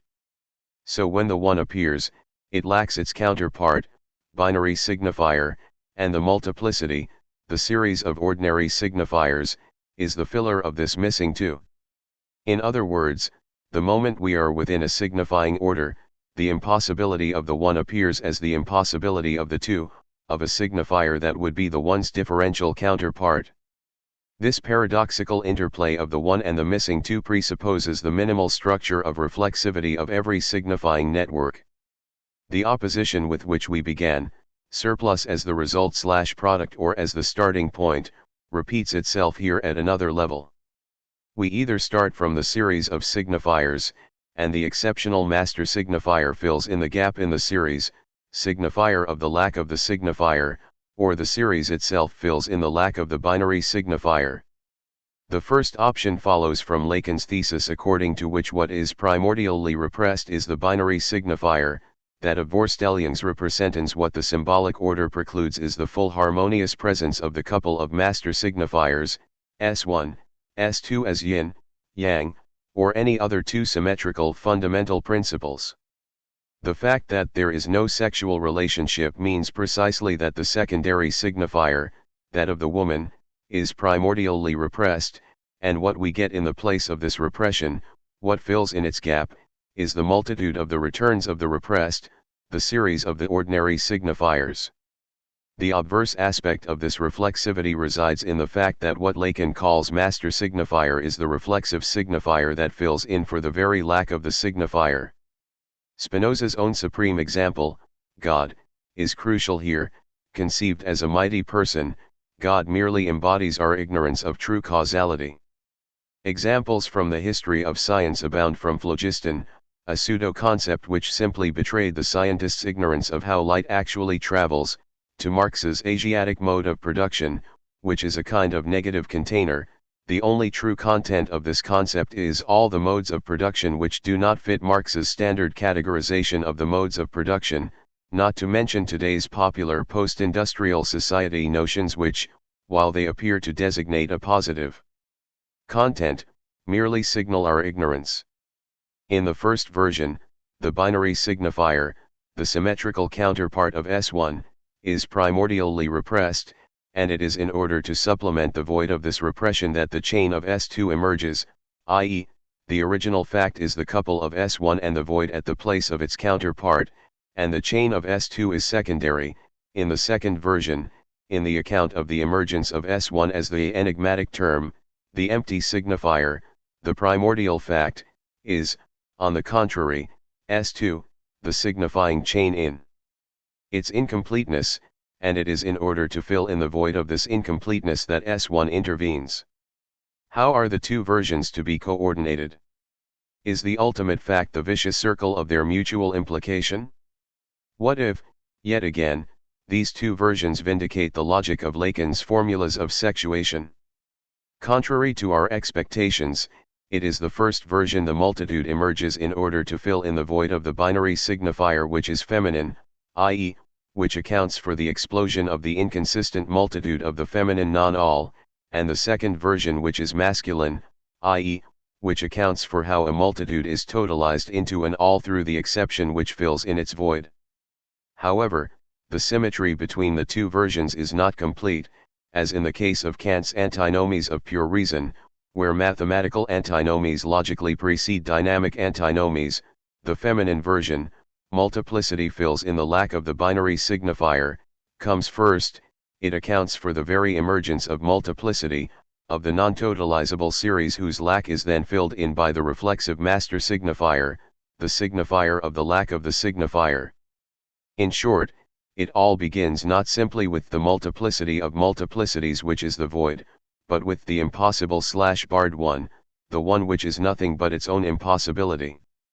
The process to be accounted for is thus the rise of the one against the background of its own impossibility. How does the one emerge out of the multiplicity of the real? In dead nature there are multiples of multiples but no ones. The one comes to exist only where a living organism is defined by its self-relating, which enables it to posit the line of delimitation between its inside and the outside of its environs. In one unexpected encounter between contemporary philosophy and Hegel, the Christian materialist Peter van Inwagen developed the idea that material objects like automobiles, chairs, computers, simply do not exist. A chair, for example, is not actually, for itself, a chair. All we have is a collection of simples, i.e., more elementary objects arranged chairwise. So, although a chair functions as a chair, it is composed of a multitude, pieces of wood, nails, cushions, etc., which are, in themselves, totally indifferent toward this arrangement. There is, stricto sensu, no whole here of which a nail is a part. It is only with organisms that we have a whole. Here, the unity is minimally for itself, parts effectively interact. 14. So even our Earth is not one, as the Gaia hypothesis claims, although it appears to have a dead cold shell protecting the hot fluid core. All this remains a metaphor. The shell does not yet function as a self-referential limit. The implications of this idea are tremendous. Life is ultimately the abnormality of / in dead nature, it's getting captured into the dream of the one, while language, human subjectivity, is the re-emergence, return, of death in life. This is why Zupancic is right to claim that life is but a dream of the inanimate. More precisely, it is a nightmare of the inanimate, its nightmarish disturbance, since the inanimate wants nothing but to be left alone. In this sense we could say that the death drive is not so much a drive as an ontological fatigue, as a fundamental affect of life. Not that it is necessarily experienced, felt as fatigue, it is present as a kind of objective effect of life. AZ, 97. The question here is, again, how should the inanimate be ontologically structured in order to be able to dream, to have nightmares? It goes without saying that one should exclude all forms of animaism, of the New Age spiritualization of nature. Dreams and nightmares are forms of appearance, they imply the gap between reality and its appearance, to itself. So the question is, how is appearing possible? Only if reality itself is not fully itself. Appearing fills in some primordial ontological void, so for appearing to emerge, there has to be a negativity, a self-blockade, an imminent impossibility at work in reality itself, a split between reality and proto-reality, between reality and, not nothing but, less than nothing. In other words, what appears in the most radical sense is not the reality behind appearance but that which is excluded/occluded from reality itself. its constitutive obstacle/impossibility. This is why appearing is not a secondary effect of substantial reality but a point where, in reality itself, the causal chain breaks. In this sense, appearing is the same as the rise of subjectivity. As Kant knew, the subject's freedom equals the interruption of the natural texture of causes and effects. The subject ultimately emerges out of nowhere. This is why a subject is by definition non-transparent to itself, because it is pure self-appearing, i.e., because the neutralization of its natural base, its neuronal biological substance, is constitutive of its functioning. In one of the early novels about Hannibal Lecter, the claim that Hannibal's monstrosity is the result of unfortunate circumstances is rejected. Nothing happened to him. He happened. One has to give the statement a Heideggerian reading. It's not that simply nothing happened, nothing itself happened with him. This is also how one should invert the standard notion of a traumatized subject. Trauma is not something that affects the subject, the ultimate trauma is the rise/explosion of the subject itself. This goes for humanity itself, which happened to the earth as a traumatic emergence of the new.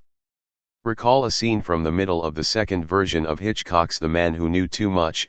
In search of Ambrose Chappell, the hero walks along a suburban London street observing with suspicion occasional passers-by who eye him with a perplexed gaze, trying to ascertain if any of them is part of the gang which kidnapped his son, till we realize that the stain in the picture, the suspicious element that sticks out, is he himself. It is along these lines that we should understand Lacan's surprising claim in his late work that the subject is a cause of itself, a claim which immediately evokes German idealism. True, the subject is decentered, haunted by an irreducibly external object cause. However, this object cause does not pre-exist it but is in a way retroactively posited by it. The mediating element of this circularity is failure. A subject represents itself in a signifying chain, representation fails, and the subject is this failure of representation, that X which eludes representation and whose objectal counterpart is objet, the gene sais quoi, that which in an object is more than an object. A subject is thus the result of the failure of its own representation. It is what formally precedes representation and simultaneously what comes after. More precisely, what precedes representation is the retroactive result of its failure. This circle of the subject as its own cause can be materially represented only as an inversion of the direction of time. Toward the end of Superman, 1978, while the hero is busy saving others from a deadly earthquake, Lois's car falls into a crevice that opens due to an aftershock. It quickly fills with dirt and debris, and she suffocates to death. Angered at being unable to save her, Superman defies his Krypton father's earlier warning not to manipulate human history, preferring to heed his earthly father's advice that he must be on Earth for a reason. He accelerates around the Earth, rewinding time, in order to save Lois. This acceleration is shot in a classic sci-fi way. Superman flies in a circle around the Earth, faster and faster till his flight reaches infinite speed, and then he goes even faster so that the Earth starts to turn in the opposite direction, i.e., time starts to run backward. In nature a thing like this cannot happen. Of course, the flow of time is the basic ontological coordinate of material reality. However, life already implies a kind of retroactivity, a circle of effects retroactively positing their causes, and with the spirit, retroactivity is even more radicalized. The process of the human spirit is the process of a permanent rewriting of the past. This does not mean that the subject is any way omnipotent. On the contrary, it signals its radical impotence. A subject cannot in any way control its effects on its environs. It is radically externalized, outside itself. Its effects are in total discontinuity with what it experiences as its inner essence. In his book on Dostoevsky, Rowan Williams proposes a radically new, at least to my knowledge, reading of The Idiot, in contrast to the conventional reading in which the novel's hero, Prince Mishkin, the idiot, is perceived as a person of saintly love and goodness, the positively good and beautiful man, as Dostoevsky himself characterized him, a person for whom the real world of brutal power play and passions is too harsh so that, at the end, he has to withdraw into the seclusion of madness. In contrast to this reading, Williams reads Mishkin as the eye of a storm, yes, a good saintly person, but a person who, precisely as such, triggers havoc and death all around him. It is because of him, because of the role he plays in the complex network of relationships around him, that Rogozin slaughters Nastasia Filipovna. So it's not just that Mishkin is an idiot, a naive simpleton, for those around him, while he is in himself a model of goodness, he is in effect a naive idiot, unaware of his disastrous effect on others. 1.3 Mechanism as a condition of freedom. From here we should return to the topic of subjectivity, the spirit, as the return of death into life. Within the sphere of life, death appears as a mechanism, which is why, as Hegel was fully aware, a living spirit can thrive only when it is embodied in a dead letter. In his book on Hegel and mechanism, Nathan Ross sets the record straight on many crucial points. Point 15 His central insight concerns the link between three levels of Hegel's thought: the relationship between logic and metaphysics, the relationship between mechanism and living organism, and the relationship between civil society and state. When, in the early 1800s, in his so-called Jena period, Hegel became Hegel, a break occurred at all three levels.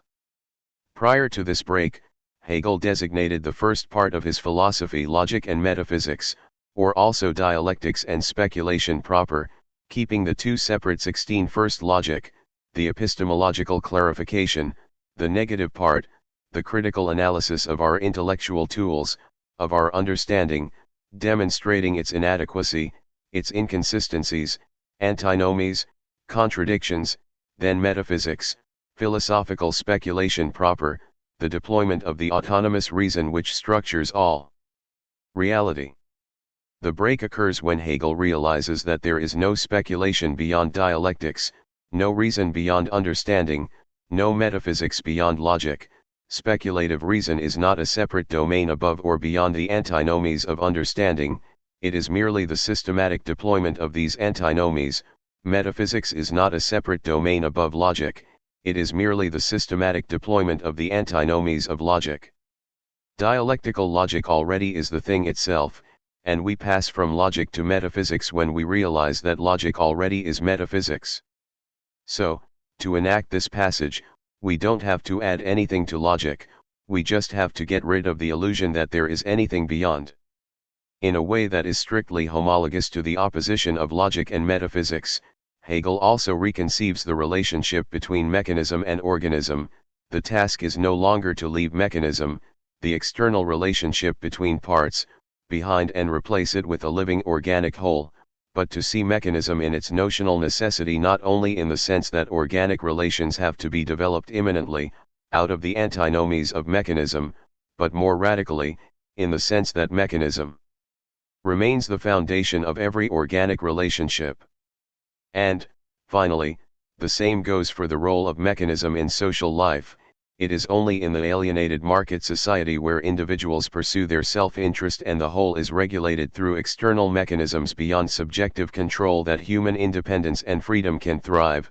There is no return to pre-modern organic unity. So the task is not to overcome the social mechanism but to assert it as a key component of a modern free society, while regulating its excesses through state intervention. Point 17. But the role of mechanism is even more basic. It concerns the very process of becoming human. When Lacan describes the gap that separates the symbolic from the living organism, he regularly resorts to the notion of mechanism. A signifying mechanism encroaches upon a living body, distorting its organic balance, subjecting it to an artificial order, parasitizing on it, etc. Lacan is relying here on a line of thought which is followed by Hegel. After Hegel outlines the teleological process mechanism, chemistry, life, i.e., the gradual self-overcoming of mechanism, in which parts are indifferent toward their whole, in organic totality, in which a part is a part only insofar as it is immanently related to its whole, how do we pass from life to consciousness, to spirit? Only through a return of mechanism, spirit, in its distance toward the immediacy of life, can assert itself only insofar as it relies on a dead mechanism which imposes itself on life from outside. There is a deep necessity in this reliance of the autonomous spirit on mechanism. In a mechanism, parts have an existence independently of the whole which encompasses them, they are indifferent toward their whole. A nail is indifferent toward the fact that it holds together the leg and the surface of a wooden table, and is not the subject, the void of singularity, even more indifferent toward the body in which it is anchored. And let us not forget that a signifier is also arbitrary with regard to its meaning, in contrast to natural signs which maintain metaphorical or metonymic continuity with the signified, smoke as a sign of fire, etc. Hegel himself points out that spirit can articulate itself in speech only when signs become totally indifferent to their content.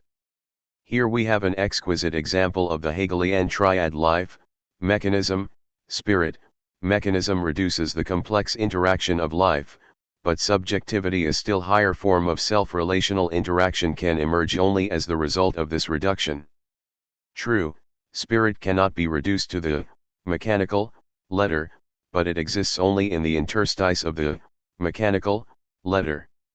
Reduction is not a good term here.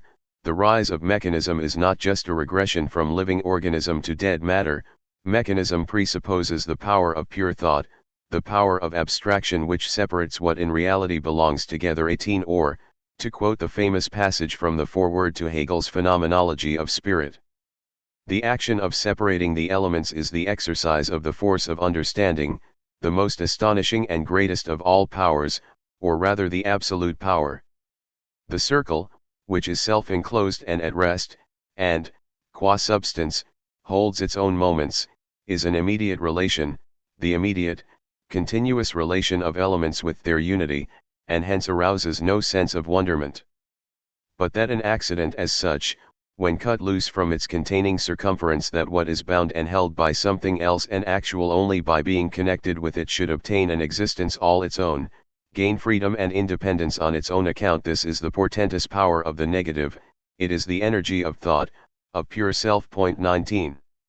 It is precisely the much maligned deficiency of abstract understanding which opens up the space of lying, of falsehoods, but also of irony, of messages between the lines, of politeness, of poetry even. This is why the human spirit presupposes the non-transparency of our mind, the ultimate failure of communication. We can say something new and creative only insofar as we ultimately do not know what we are saying, insofar as talking, saying, and thinking do not coincide. This is why the idea of a direct intercommunication of minds, the idea of our thoughts directly emanating from our minds to other minds, bypassing the mechanical symbolic order in its autonomy, the idea that also underlies the notion of post-human singularity, would have entailed sexuality and spirituality. Let us return here to Lou Sixon's novel about the traumatic encounter between humanity and the Trisolarians. After individuals from the two species establish communication, a problem immediately arises. Trisolarians cannot understand the difference between think and say. For the Trisolarians, they are synonymous, or, as a Trisolarian writes to its human correspondent, we do not have organs of communication. Our brains can display our thoughts to the outside world, thereby achieving communication. The thoughts in our brain emit electromagnetic waves on all frequencies, including what is visible light to us. They can be displayed at a significant distance. We can communicate over significant distances, not just face to face. The words cheating and lying are another two that we have had a hard time understanding. Human communication organs are but an evolutionary deficiency, a necessary compensation for the fact that your brains can't emit strong thought waves. This is one of your biological weaknesses. Direct display of thought is a superior, more efficient form of communication. 20. Predictably, the Trisolarian makes a fatal mistake here. What it dismisses as an evolutionary deficiency opens up the only window of hope for the human resistance to the forthcoming Trisolarian invasion. The presence of the Sophons, the tiny superintelligent computers made out of protons, which allow Trisolarians instant access to all human information, means that Earth's defense plans are exposed to the enemy, but the interior of the human mind remains a secret. inaccessible to the trisolarians. What the young Hegel saw clearly is the link between two features which may appear opposed. He saw that the problem of habitual or mind-numbing religion is tied to the rise of self-interest. 21 On the one hand, we have different forms of mechanism for habits which characterize modernity. In the division of labor, a worker's task is reduced to the mechanical repetition of the same gestures, with no spiritual content. In education, it all begins with the mechanical learning of grammar rules, verb conjugations, etc. In a society where market exchange predominates, social life itself appears to be regulated by blind mechanisms out of our collective control. Religion itself is reduced to an empty mechanical following of rituals and prayers without any authentic subjective engagement, without any access to the spiritual meaning of these rituals. One finds automatic, mind-numbing repetition of empty formulas even in ancient religions, for example, in Hinduism and Tibetan Buddhism. On the other hand, individuals focus their lives more and more on pursuing their narrow self-interest, private pleasures, isolated spiritual enlightenment, individual wealth and power, so that any pursuit of global social goals withdraws into a murky background, or is best left to blind market mechanisms which guarantee that the common good will profit from the interaction of individuals who pursue their conflicting self-interests. The key point is thus to clearly perceive the interconnection of the two features. Narrow individualism focused on self-interest is the obverse of a society in which global processes run their course mechanically, independently of subjective decisions. This point is especially pertinent today, in our societies where the anonymous reign of the market is supplemented by ideological individualism. Be truly yourself, work on yourself, actualize your potential, etc.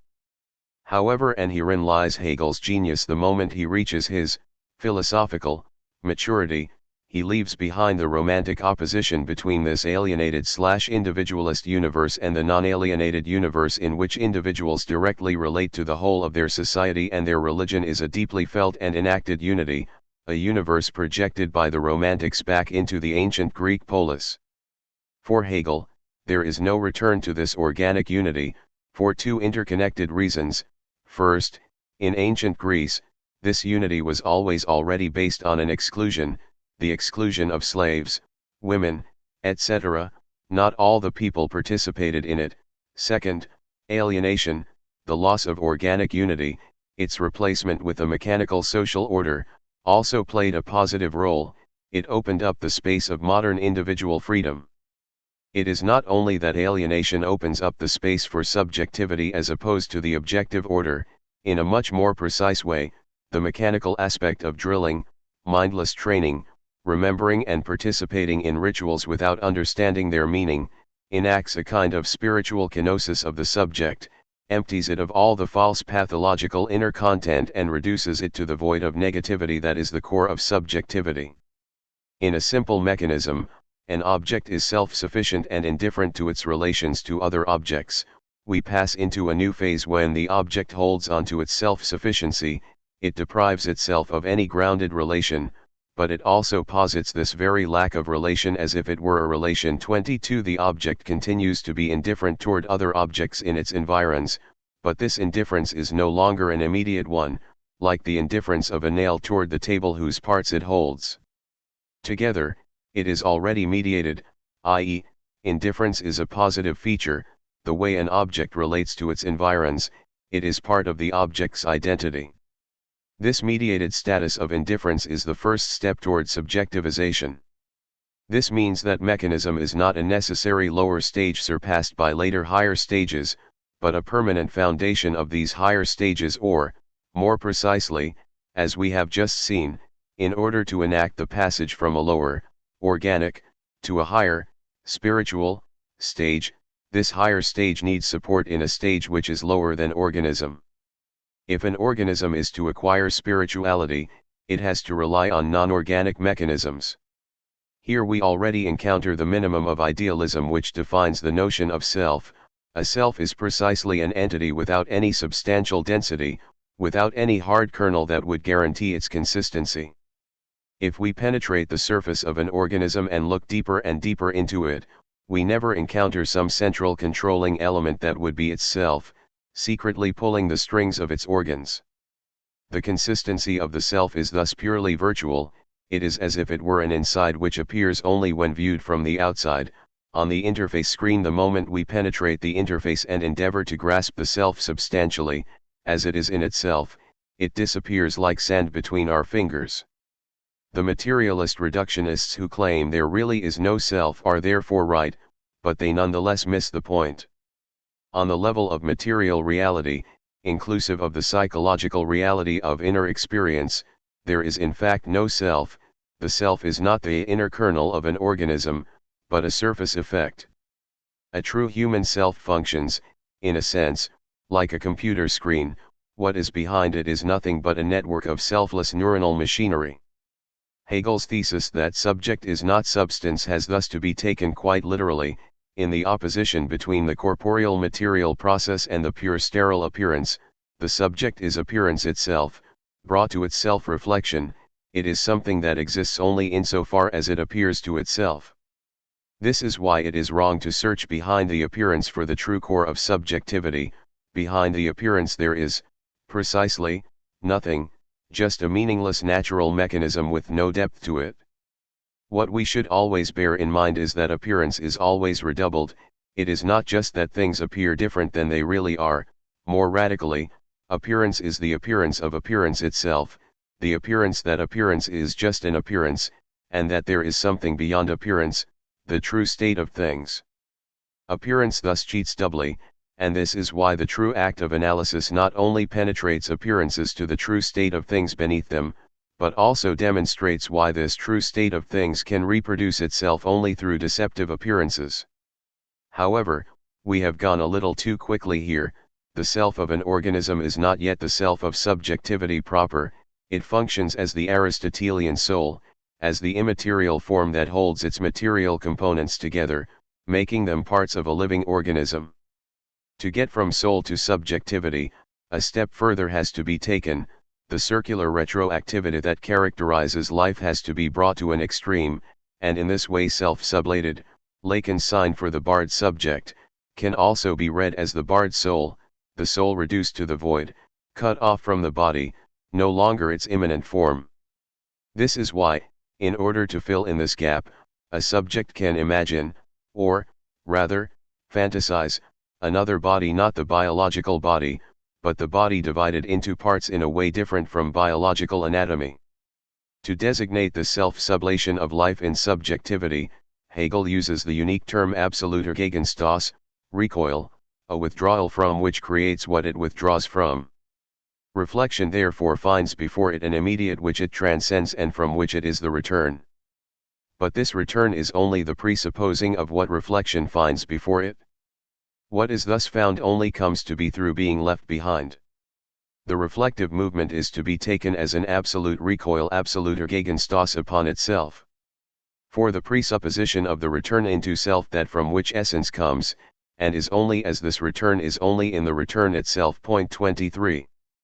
Absoluter Gegenstoß thus stands for the radical coincidence of opposites in which the action appears as its own counteraction, or, more precisely, in which the very negative move, loss, withdrawal, generates what it negates. What is found only comes to be through being left behind, and its inversion. It is only in the return itself that what we return to emerges. Like nations who constitute themselves by returning to their lost roots, are the two sides of what Hegel calls absolute reflection, a reflection which is no longer external to its object, presupposing it as given, but a reflection which, as it were, closes the loop and posits its presupposition. To put it in Derridean terms, the condition of possibility is here radically and simultaneously the condition of impossibility. The very obstacle to the full assertion of our identity opens up the space for it. Point 24. Everything hinges here on not missing the precise meaning of loss and return. The subject is not marked by a fundamental loss, symbolic castration. It is this loss, it only comes to be through being left behind. The subject does not return to itself through the work of subjectivization, it is only as this return, i.e., this return to itself constitutes what it is a return to. However, are we not thereby making two opposite claims? The subject comes to be through being left behind, i.e., through its loss, and the subject is the return to itself from its loss. So how does it come to be, through its loss or through returning to itself from its own loss? Let us recall the classic example of the Constitution of Nations in the great national revival of 19th century Europe, when a group of people experience their national identity as something that is lost, although it forms the very core of their being. This awareness of loss is the 0 point of their national identity. Prior to it, they were not yet a nation. This pure subjectivity of a loss is then gradually filled in through a long process of inventing tradition, of rediscovering ancient roots which are effectively constructed in the very movement of returning to them. There is nothing there prior to the experience of a loss. Of course there was something before the loss, in the case of India, a vast and complex tradition, but this tradition was a heterogeneous mess that has nothing to do with that to which the later national revival wants to return. This holds in general for all processes of lost and regained national identity. In the process of its revival, a nation in becoming experiences its present constellation as that of a loss of some precious origins, and strives to regain these origins, to return to them. However, there were no origins which were lost, the origins are constituted through the very experience of their loss and return to them. Maybe Foucault has a point here. The discovery of what went on before is the topic of genealogy, which, precisely, has nothing to do with the historicist topic of origins. This holds for all return to origins. When, from the 19th century onward, new nation-states were popping up in Central and Eastern Europe, their return to old ethnic roots generated these roots, producing what Eric Hobsbawm called invented traditions. 25. In philosophical terms, this means, it is wrong to say that the subject alienates itself in its otherness. One should, rather, say that the subject emerges through substance's self-alienation. The subject is not alienated, it is the alienation of substance from the subject and from itself. The crucial reversal occurs when the subject, after experiencing how it is utterly alienated from the substance of its being, society, God, which appears to it as an obscure foreign power and thereby reduces it to a powerless atomic individuality, realizes that its alienation from the substance of its being is simultaneously the alienation of the substance from itself. That is the ultimate message of Christianity. Christ on the cross, abandoned by God Father, means that man's alienation from God implies God's alienation from himself. It may appear that the great triad of Hegel's system logic, nature, spirit nonetheless confirms the conventional reading of the dialectical movement as that of alienation and return to oneself. Does not Hegel designate logic as the system of pure reason, as the realm of pure thought? This realm is truth as it is without veil and in its own absolute nature. It can therefore be said that this content is the exposition of God as he is in his eternal essence before the creation of nature and a finite mind. 26. Nature is then the self-externalization of this realm of pure thought, and all the ensuing movement tells the story of the gradual return to itself from this externality, first in nature itself, where this return culminates in life, then in spirit. But here is another key formulation by Hegel of the sphere of logic. The system of logic is the realm of shadows, the world of simple essentialities freed from all sensuous concreteness. The study of this science, to dwell and labor in this shadowy realm, is the absolute culture and discipline of consciousness. 27. Note here Hegel's wonderful determination of logic, pure thinking, as the absolute culture and discipline of consciousness. Culture here is used not in the sense of cultural activity, but in the strict sense of Bildung, of the hard work of formation/education. What makes logic so hard is not the infinite wealth of determinations that characterizes natural as well as spiritual reality, but precisely the need to abstract from this wealth and focus on pure notional determinations.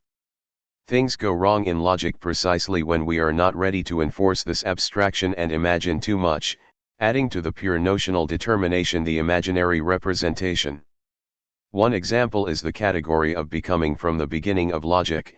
Instead of a pure passage from being to nothing and back, we project onto it all the wealth of the natural process of becoming and growth. This, however, in no way entails that Hegel's logic stands for a Platonic realm of pure ideas freed from all sensual determinations as the ultimate reality. The key words, repeated in the quoted passage, are the realm of shadows, or this shadowy realm. Logic is a realm of shadows, of pure notional potentiality, non-actuality. The standard post-Hegelian criticism, formulated by Schelling, Feuerbach, Marx, etc., that Hegel's logic is a mere realm of shadows lacking actuality, thus misses the point, and knocks on an open door. It is only against this background that we can properly understand Hegel's definition of light as the existing self of matter. As the abstract self of matter, light is absolutely lightweight, and as matter, infinite, but as material ideality it is inseparable and a simple being outside of itself. 28. Should we follow the obvious path and dismiss this notion of the self-like nature of light as yet another example of the madness of romantic nature philosophy? There is an abstract parallel. The contrast of light and darkness exists only from the standpoint of light. In darkness there is no darkness, just as there is object only in contrast to subject. But is this more than an irrelevant parallel? The true question is light in fact the principle of subjectivity in a lower power/potency, or is the notion of light as the first form of subjectivity in nature just a case of retroactivity, something that is discernible only when the subject is already here? In the first case, we regress into a stratified ontology in the style of Schelling. Reality appears as the repetition of the same principle in a higher and higher potency, something that is utterly foreign to Hegel. But, even if the notion of the self-like nature of light is a case of retroactivity, the question remains, how must the pre-subjective universe be structured to allow retroactivity? It has to be non-all, open, ontologically not fully constituted, and this openness is actualized, acquires existence, in the punctuality of the subject, which is the point of impenetrable darkness. That is to say, it is crucial to remember that for Hegel, and for German idealism in general, the ultimate core of subjectivity is impenetrable darkness, what mystics called the night of the world. In order fully to grasp this impenetrability, one has to perform a double turn. First, ontological impenetrability. Darkness, blurred horizon, is something that appears strictly and only from the human subjective viewpoint. In the in itself of reality, there is no impenetrability, is it not? Is not the lesson of quantum physics that reality in itself is impenetrable to itself? In a collapse of the wave function, superpositions become impenetrable to single reality.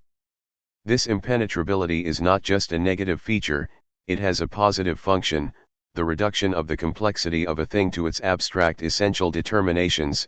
This violent simplification, which abandons the wealth of details to impenetrable background, is not just a feature of our cognition, where we have to simplify, use abstract concepts, but a feature at work in reality itself. We have to reverse the standard image of subjectivity as an isolated field of light surrounded by impenetrable darkness. The impenetrable point of darkness is the subject itself. To quote Hegel, the notion is not merely soul, but free subjective notion that is for itself and therefore possesses personality. The practical, objective notion determined in and for itself, which, as person, is impenetrable. Atomic subjectivity. 29. The distinction between soul and subject is crucial here.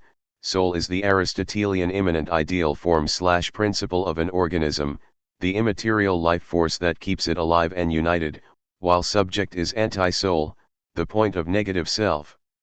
Relating which reduces the individual to the abyss of a singularity at a distance from the living substance that sustains it. That is why, for Hegel, a notion comes to exist as such, for itself, in its opposition to its empirical instantiations, only insofar as it is located in an impenetrable atomic subjectivity which is not something external to the notion, it is notion itself in its oppositional determination, notion as actually existing singularity. In this sense Hegel wrote that self is a pure notion. The Cartesian name for the singularity is cogito, the self reduced to the evanescent punctuality of the act of thinking. It is at this level of evanescent punctuality that we are a priori free, and, to repeat Herbert Marcuse, this freedom is the condition of liberation. we can liberate ourselves in our actual social life only insofar as we are already free. The movie One Man's Hero, Lance Houle, 1999, tells the story of John Riley, Tom Berenger, and the St. Patrick's Battalion, a group of Irish Catholic immigrants who deserted from the mostly Protestant U.S. Army to the Catholic Mexican side during the Mexican-American War of 1846 to 1848 and fought heroically to defend the Republic of Mexico from U.S. aggression. At the end, while working in a stone quarry for military prisoners, Riley is told by his former U.S. commander that he has been freed, to which he responds, "I have always been free." 1.4 From organism to assemblage. How does this punctual evanescent subject relate to what today's theory calls subjectivation? The idea is to oppose subject and subjectivation along the lines of identity and becoming. Subject is a pre-existing universal entity exempt from ordinary reality, while subjectivation is a local process of the emergence of subjects agents which remain particular, embedded in a specific situation. Subject is opposed to object, while subjectivation occurs as part of a complex disparate reality whose preferred name today is assemblage. The link between assemblage and subjectivation becomes clear when we recall that assemblage is a putative English translation for delos and guaitaries agencement. It designates not just a state of things but above all the active process of heterogeneous things agencies coming together and building a new agency. The notion of assemblage, which was first systematically deployed by Manuel de Landa 30 with references to delos and guaitaries thousand plateaus, was lately further developed by OOO, object-oriented ontology, theorists, Graham Harman, Levi Bryant, and others, including Jane Bennett and Judith Butler. While I am well aware of the differences between OOO and, say, Bennett's new materialism, the fact remains that OOO, at least in Harman's version, can also be characterized as weak panpsychism or terrestrial animaism. When new materialists as well as partisans of OOO oppose the reduction of matter to a passive mixture of mechanical parts, they are, of course, asserting not the old-fashioned direct teleology, but an aleatoric dynamics immanent to matter. Emerging properties arise out of unpredictable encounters between multiple kinds of actants. The agency for any particular act is distributed across a variety of kinds of bodies. Agency thereby becomes a social phenomenon, where the limits of sociality are expanded to include all material bodies participating in the relevant assemblage. The ethical implication of such a stance is that we should recognize our entanglement within larger assemblages, we should become more sensitive to the demands of these non-human actants, and the reformulated sense of self-interest calls upon us to respond to their plight. Materiality, usually conceived as inert substance, should be rethought as a plethora of things that form assemblages of human and non-human actors, or actants. To use Bruno Latour's term, humans are but one force in a potentially unbounded network of forces. Recall Bennett's description of how actants interact in the assemblage of a polluted trash site, how not only humans but also the rotting trash, worms, insects, abandoned machines, chemical poisons, etc., each play their, never purely passive, role. 31 In a similar vein, Bryant's vision of a pluriverse without any totalizing agent which would be fully self-present is not limited to abstract ontological considerations, he derives from it a series of pertinent political insights. One of the interesting implications of his notion of a democracy of objects 32 concerns ecology in our capitalist societies. Why do all ideologico-critical calls fail to mobilize people? Why is the large majority not ready to engage in serious action? If we take into account the ideological discursive mechanisms alone, this failure becomes inexplicable and we have to invoke some deep processes of ideological mystification. But if we widen our focus and include other actants, other processes in social reality that influence our decisions, like biased media reports, economic pressures on workers, threat of losing employment, material limitations, and so forth, the absence of engagement becomes much more understandable. Although there are important differences between Bennett, Bryant, and others, the common denominator among most of them consists of three shared and interconnected features. Flat ontology versus the hierarchy of beings. what Bryant calls democracy of objects. There are no ontologically privileged agents which can totalize reality. Human subjects are just one in the series of disparate objects. Recall Jacques Rancière's reading of Gigi Vertoff's Man with a Movie Camera as a practice of cinematic communism, the affirmation of life in its multiplicity, a setting side by side of a series of daily activities: washing hair, wrapping packages, playing piano, connecting phone wires, ballet dancing, which reverberate with each other on a purely formal level, through the echoing of visual and other patterns. What makes this cinematic practice communist is the underlying assertion of the radical univocity of being. All the displayed phenomena are equalized, all the usual hierarchies and oppositions among them, including the official communist opposition between the old and the new, are magically suspended. 33 While Vertov remains at the level of the ontological equalization of human activities, OOO extends it to the whole of reality. In the assemblage of things, humans are just one element among others. Material versus expressive aspect of elements, as well as acting as bearers of meaning, objects in our universe also matter and are active on account of their direct materiality. The moment we abandon anthropocentrism and locate humanity as one of the agents, albeit a privileged one, in the assemblage of things, the distinction between material and expressive level becomes necessary, since expressive level pertains only to human beings, and even in their case it is not exclusive. For example, human production is organized and kept functioning through symbolic exchange, but it also involves material processes of tremendous importance, exploiting natural resources, etc.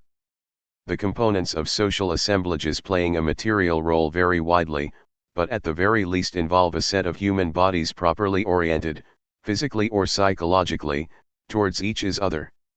The classic example of these assemblages of bodies face-to-face conversations, but the interpersonal networks that structure communities, as well as the hierarchical organizations that govern cities or nation-states, can also serve as illustrations.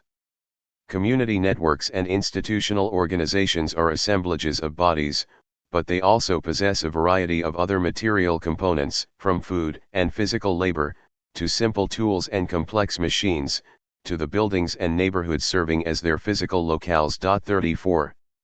The primacy of external over internal relations. Assemblages are composed of disparate objects which are, relatively, independent of the network of their relations to other objects, and cannot be reduced to this network. Here is Bryant's recapitulation of Delanda's arguments for giving priority to relations of exteriority over relations of interiority. We must remove the entrenched metaphor of society as an organism. Within the organismic metaphor, society is compared to the human body, such that 1. All parts are dependent on one another, and 2. All parts, institutions, work together like organs in an organism to promote the harmony of society as a whole. Here it is notable that this conception of relations between parts is not restricted to organismic conceptions of society, but also to structuralist conceptions of society. The key thesis shared by these orientations is that parts have no existence or being apart from the whole to which they belong. Thus, for example, when we talk about a sound in language, we cannot say that B has an existence of its own independent of other sounds in language, but rather that B exists only in a phonemic relation with other sounds, B/P. The concept of structure is such that elements have no independent existence apart from their relations. 35. Delanda, and Bryant, reject this organicist thesis on the grounds that it prevents us from explaining the emergence of the new. The new arises when an element is able to extract itself from its links to a given organism and become part of another totality. Allowing the possibility of complex interactions between component parts is crucial to define the mechanisms of emergence, but this possibility disappears if the parts are fused together into a seamless web. Thus, what needs to be challenged is the very idea of relations of interiority. We can distinguish, for example, the properties defining a given entity from its capacities to interact with other entities. While its properties are given and may be denumerable as a closed list, its capacities are not given. They may go unexercised if no entity suitable for interaction is around and form a potentially open list. since there is no way to tell in advance in what way a given entity may affect or be affected by innumerable other entities. 36. Incidentally, I found this opposition very problematic. Why not turn it around and claim that properties are immanent and capacities relational? A hammer can be used for hitting someone on the head, or even for filling in a hole in a sink. The list is endless, and depends on the totally unpredictable relations it can enter into.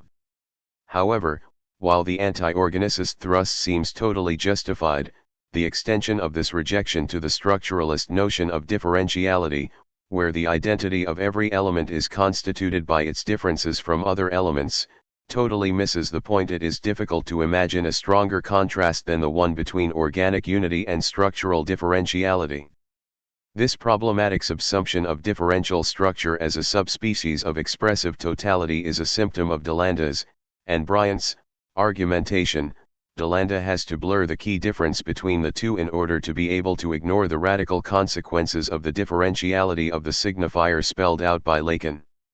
Language, or a symbolic structure in general, is from within, necessarily, not organic, not an organic seamless whole, but an assemblage of disparate elements, a bricolage full of gaps and inconsistencies. The name for this mess is overdetermination, a term that designates the fact of an element being caught in multiple inconsistent networks.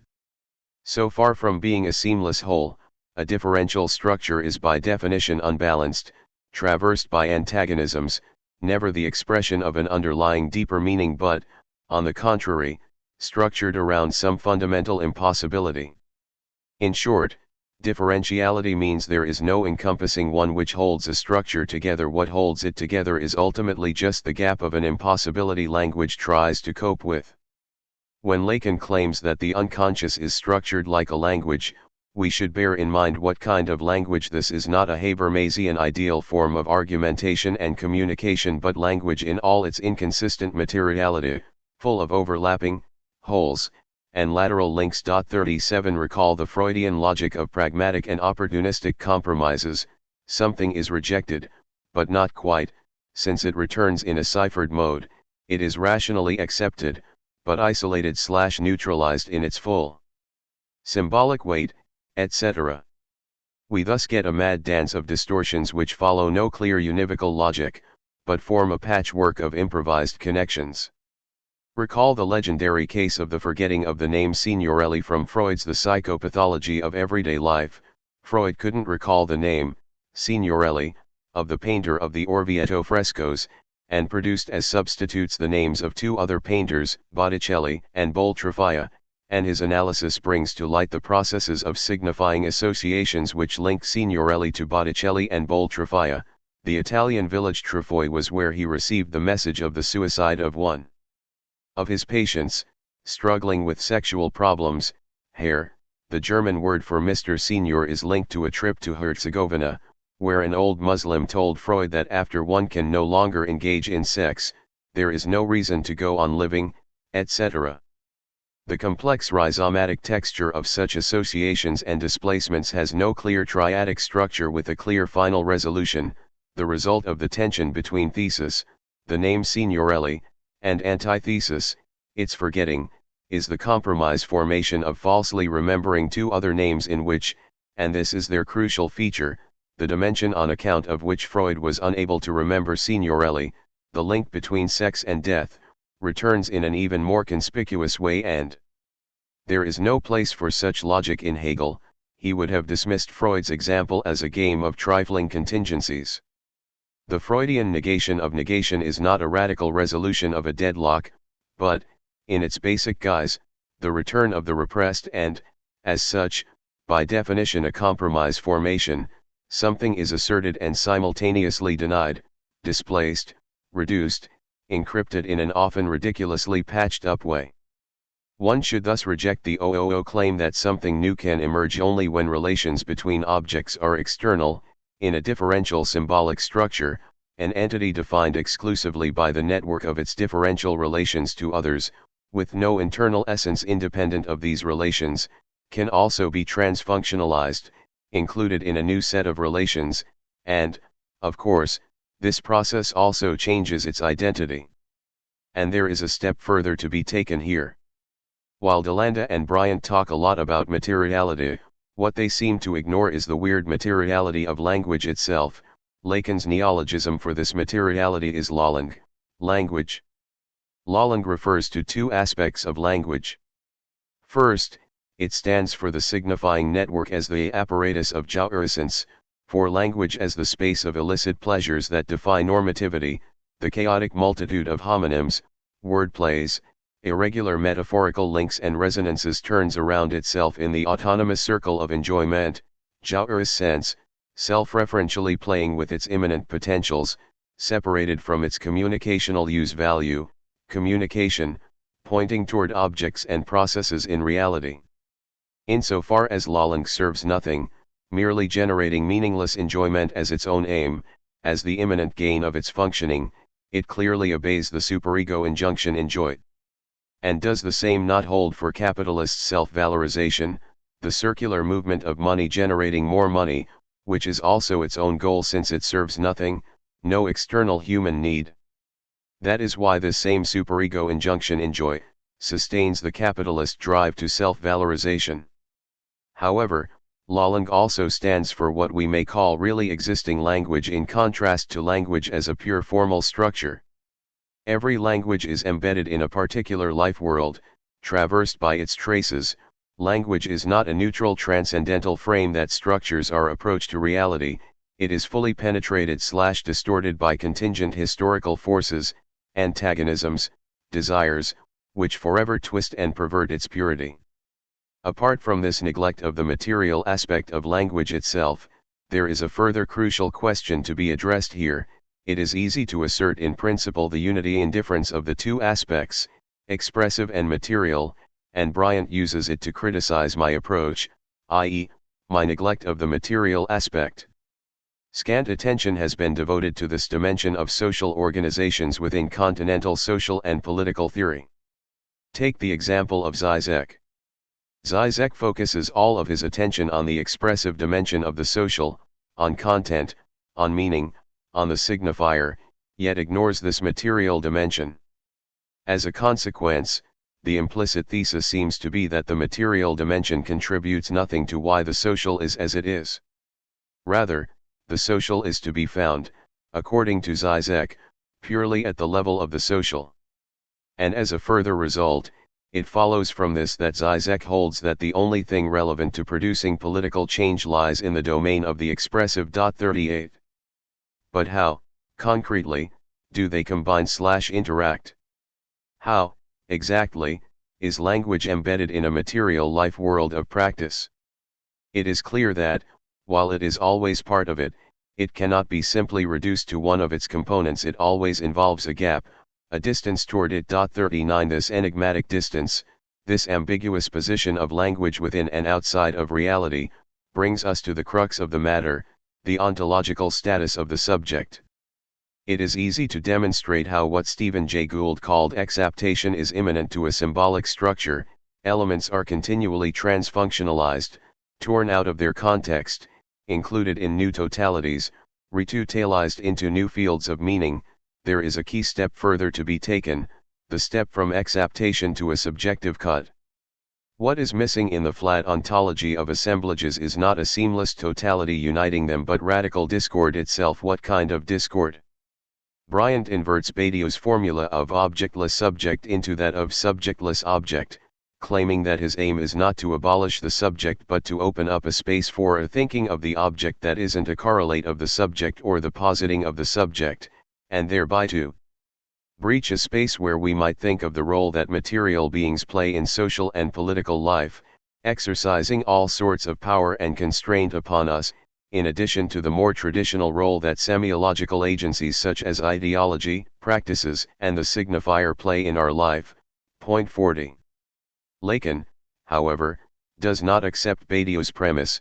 For him, there is no subject which is not correlated to an object, objet, but this object is a paradoxical one, an object which fills in the void, a gap in the very texture of reality. It is this object which in effect rips the seamless texture of reality and holds the place of a gap in it. Far from just totalizing reality, Subject can occur only when there is a radical rip in the texture of reality, when reality is not a flat collection of objects but implies a radical crack. Ultimately, the subject itself is the rip in reality, what tears its seamless texture apart. This is also why Bryant misses the point when he claims that Žižek targets me on a point that I actually draw from him without noting that I draw this point from him. The barrier to knowing objects is not an epistemological barrier as Kant had it, but rather is a feature of objects themselves. It seems significant that it would be here that he chooses to engage me without mentioning that it is his own move. 41 Our respective positions are by no means the same. In his version of the displacement of the epistemological obstacle into the thing itself, every object has the visible part and the hidden part of how it is in itself, outside relations with others, while in my version, the displacement of epistemological obstacle into ontological impossibility in no way implies that objects have a hidden core. Quite the contrary, what is beyond the obstacle is nothing, the void. Objects are structured around their own impossibility. Here Bryant repeats Miller's mistake. Recall the passage quoted above where Miller claims that when, in the formulas of sexuation, Lacan tried to grasp the dead ends of sexuality in a weft of mathematical logic, this was already a secondary construction that intervenes after the initial impact of the body and Lalande, which constitutes a real without law, without logical rule. Logic is only introduced afterwards, with the elucubration, the fantasy, the subject supposed to know, and with psychoanalysis. The unconscious is conceived here as a presymbolic substantial real without law, and the symbolic texture is nothing but a series of elucubrations which again and again fail to recapture this raw real. For Lacan at his most radical, on the contrary, the unconscious is nothing but the texture of these elucubrations structured around the real as its imminent obstacle/impossibility. The unconscious is not a real that forever eludes the symbolic structure, it is this very twisted structure of failures, repetitions, and displacements. The unconscious is not enigmatic in the sense that it remains an enigma for us who dwell in the symbolic, it is this very structure of an enigma. The illusion proper to the unconscious is not that its core eludes us forever, it is the very illusion that there is some hidden core which eludes us forever. The moment we accept this, the entire topic of how to think, our access to the in itself, to reality existing independently of us, changes radically. Neither Harman's and Bryant's flat ontology nor Badiou's notion of event which disturbs the flat ontological order of being suffices here. 1.5 The in itself. One of the standard criticisms of Badiou's notions of event and immortality is that they are clearly the secularized version of a religious event. Does not Badiou himself articulate the structure of event apropos of St. Paul's theology? The continuous immanent flow of everyday life is all of a sudden interrupted by a call from outside, irreducible to this immanence, which introduces another, evental, dimension, and through fidelity to this call, individuals overcome their animal humanity and turn into subjects. Against this criticism, one should insist that the materialist version is the original one, and that theology reappropriates a procedure which does not belong to it. In the materialist version, the very process of recognizing oneself in the evental address creates, retroactively posits, the agency that enunciates it. To simplify, God is an effect of the believer's recognition in the divine appeal, a process described by Althusser as that of interpellation.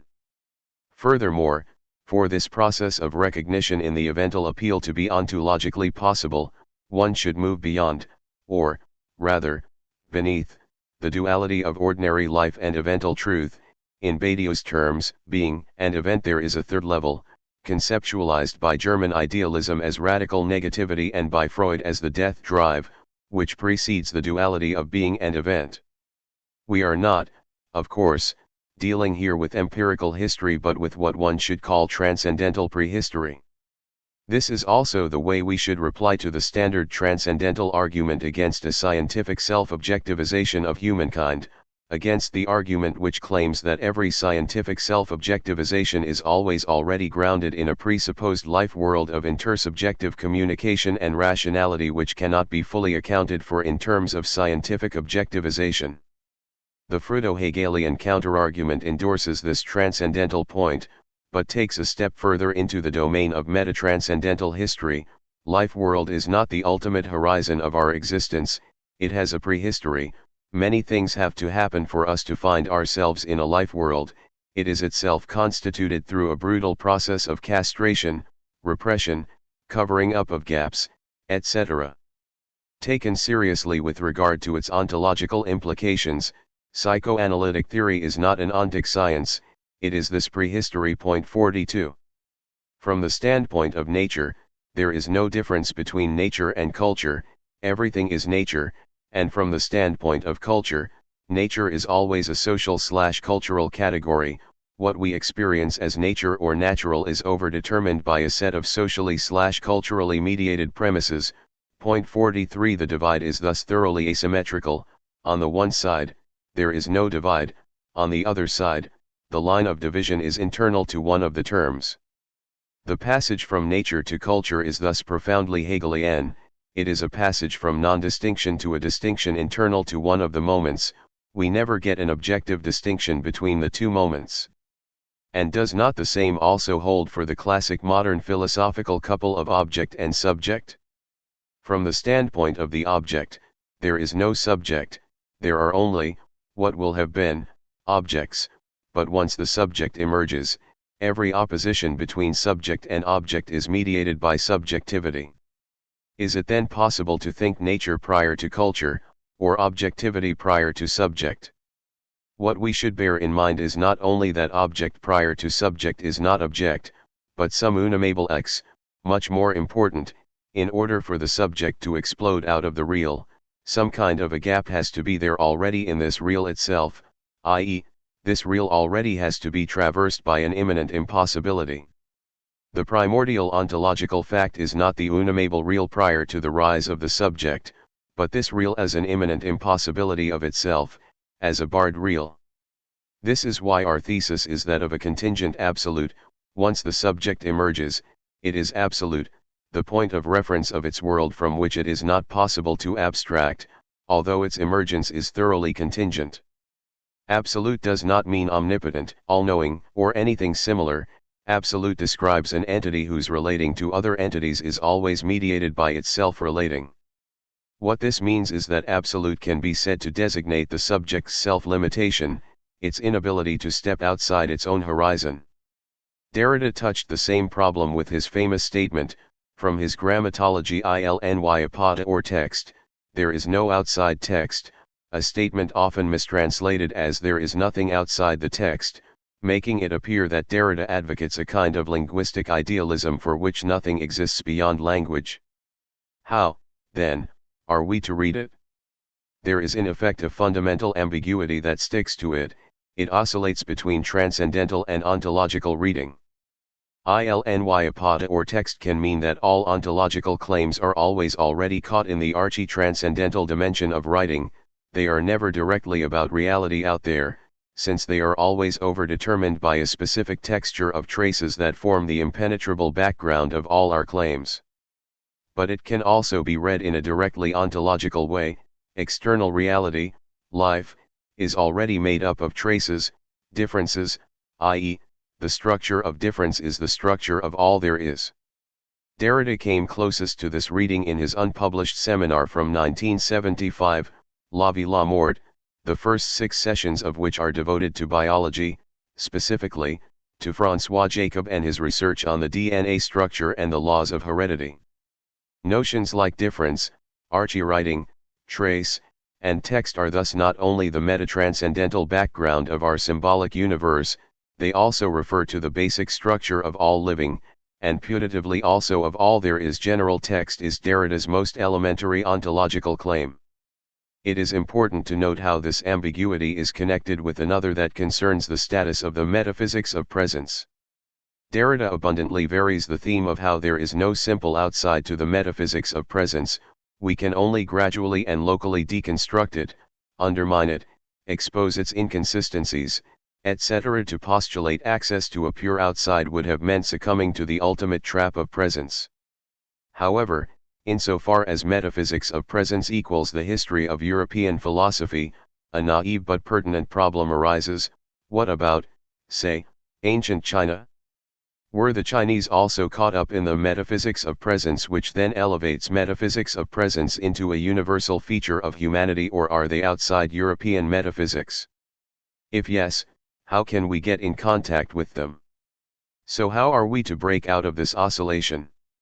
Hegelian dialectics offers a way. What if the problem is its own solution? What if the oscillation ceases when we directly identify the two opposed poles? What if the very subjective transcendental excess which prevents direct access to external reality as it is in itself is the site of our contact with the real? What undermines ontology is the inscription of the subject excess in it, i.e., the very contact with the real. A strictly analogous structure is at work in class struggle, or sexual difference. Class struggle is never pure, reduced to the duality of two opposed classes. There is always a third element that cannot be located in class duality, and this excessive element which disturbs class struggle is the element of class struggle. A class struggle reducible to a direct duality of classes is no longer class struggle. What we find here is the matrix of Hegel's absolute recoil. The real coincides with the very obstacle to itself. The very thing that obscures access to the real is the inscription of the real. This is why, in a proper dialectical approach, we should abandon the entire rhetoric of penetrating through deceptive appearances to the way things really are in themselves. Reality such as it is, without embellishments, appears in all these configurations directly or indirectly as ugly, gruesome. In other words, in order for it to sober us up, wake us from the illusion, it has to be perceived as more than it is. It has to be invested with a series of quite subjective affects, repugnance, aversion, and the like.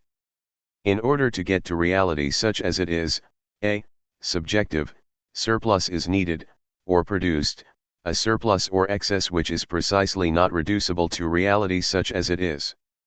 The fact that rotting flesh incites affects of disgust, or at least extinguishes our desire immediately, is no less mediated by the window of our fantasy than what appears as sublime. AZ 120. Is this not a clear case of Hegel's point, from the foreword to his Phenomenology of Spirit, that the difference between for us and in itself falls into for us? The in itself is always an in itself for us? This does not mean just that the true reality independent of us is some cold indifferent mathematical constellation, but that the very subjective excess, of utter disgust, is our contact with in itself. It is what inscribes us, the subject, into in itself. The standpoint from which external reality appears as what is in itself, as a neutral objective order, exempts us from reality. This exemption is the subjective excess which opens up objective reality. 44.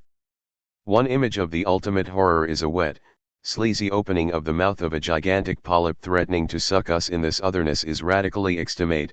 It not only, rather obviously, presupposes the standpoint of the threatened subject, one can even say it is nothing but the subject's subjectal counterpart, the terrifying abyss of subjectivity in its oppositional determination, as Hegel would have put it. So if all these attempts to reach the real, from scientific objectivity through lawless chaos to the limit of imagined horror, ultimately fail, is there another way to do it? As we have already indicated, Lacan's answer is, yes, through the impasses of sexuation, which is the topic of the next chapter. 1.6 Appendix, a detour through quantum physics. As I have already indicated, quantum physics seems to provide a kind of scientific blueprint for a reality structured in this way. The passage from Einstein to Bohr repeats the logic of the passage from Kant to Hegel. For Einstein, in a thoroughly Kantian way, the antinomy of velocity and position as well as the contingency of the collapse of the wave function demonstrate that quantum physics does not attain the noumenal reality of things in themselves, i.e., that its description of reality is incomplete, that it misses some hidden components, while for Bohr, antinomy is the very sign that we have touched the real. In the first case, the ontological incompleteness is transposed into an epistemological one, i.e., the incompleteness is perceived as the effect of the fact that another, secret, but fully real, agency constructed our reality as a simulated universe. The truly difficult thing is to accept the second choice, the ontological incompleteness of reality itself. Incidentally, the same move should be accomplished apropos of object-oriented ontology, which posits a noumenal depth of objects beneath their surface displayed in their interaction with other objects. What if incompleteness is a feature of reality itself? More specifically, what if the subject is precisely an object which is only its own appearing? And what if the Freudian subject of the unconscious is such a subject, which means we should reject the reading of psychoanalysis as depth psychology trying to penetrate the substantial depth that allegedly sustains subjectivity? If we take the risk of proposing a formal homology between partial drives and quantum oscillations, is not the relationship between quantum proto-reality and single full reality homologous to that between the polymorphously perverse field of partial drives and sexual difference? The passage from quantum superpositions to single reality occurs in the form of the wave function collapse. The multiplicity of the superposed states is reduced to a single state by observation, as is made clear in the famous two-slit experiment. It has been known for centuries that water waves passing through a small opening create circular waves radiating outward from that opening. If there are two openings, the waves from each opening interfere with those from the other, producing waves twice as tall at the crests, or deep in the troughs, and cancelling perfectly where a crest from one meets a trough from the other. When we send light waves through tiny slits, we see the same phenomenon. Most of the light that reaches light detectors at the back lands right behind the barrier between the slits. At some places, no light appears in the interference pattern. But light actually consists of large numbers of individual photons, quanta of light. Our experiment can turn down the amount of light so low that we know there is only a single photon, a single particle of light in the experiment at any time. What we see is the very slow accumulation of photons at the detectors, but with exactly the same interference pattern. And this leads to what Feynman called not just a mystery, but actually the only mystery in quantum mechanics: how can a single particle of light interfere with itself, without going through both slits? We can see what would happen if it went through only one slit by closing one or the other slit. We get a completely different interference pattern. Point 45. The paradox is best rendered by the Hegelian-sounding formulation of a single particle interfering with itself, i.e., self-relating. Even if we let through the slits one single particle at a time, the pattern that will form on the other side will be the interference pattern which emerges when particles interact. Consequently, since at every specific moment there is only one particle, which can go through only one slit, this particle must in some way interfere with itself, without going through both slits. The paradox is that a single particle behaves like a wave, i.e., as if it interferes with itself only if it is not observed. We should not be afraid to universalize this formula. Observation of something objectivizes it into a positive thing, and thereby obfuscates its self-relating. And insofar as observation is usually linked to consciousness, we should further conclude that, at its most radical, self-reflexivity and consciousness exclude each other. Self-reflexivity is basically unconscious. A somewhat simplified example: the basic axiom of historical dialectics is that, in order to properly grasp an event that really happened, one has to locate it in its series of superpositions, what might have happened instead of this event, but didn't, i.e., we have to include in the event the way it related to itself, to other possible versions of itself. It is therefore crucial that, in interpreting quantum physics, we do not delusionize its implicit ontology. It is not that we first have the field of quantum oscillations and superpositions as the primordial site of production which then, through local collapses of the wave function, changes into single reality as the scene of representation. Superpositions are not the ultimate ontological fact. If they were, we would stumble upon the unresolvable problem of how/why they collapse into single reality. They are reactions to the impossibility of the one to actualize itself as one, so the collapse into one is presupposed by superpositions. The key problem is to understand how the collapse of quantum superpositions is not a secondary event but already casts a shadow on the field of quantum oscillations. Quantum waves are not functioning in themselves, they already presuppose the barred one, the impossibility of a single reality, they appear against the background of this impossibility, in the same way that partial drives appear against the background of the impossibility of the sexual relationship. Our single reality emerges out of its own impossibility. Single reality is impossible, it explodes into multiple superpositions, and these superpositions locally collapse into one reality. And the same goes for heterosexuality, it is also the result of its own impossibility. If heterosexuality had been directly possible, we would have not two sexes but the one. In other words, it is not that the two sexes are simply impossible, they emerge out of the impossibility of the one. This brings us to the title of this book. Merriam-Webster points out the double meaning of incontinence: 1. Failure to restrain sexual appetite, 2. Inability of the body to control urination. This duality reflects in a negative way the coincidence of opposites, of the highest and the lowest, which, as Hegel noted in his Phenomenology of Spirit, characterizes the penis.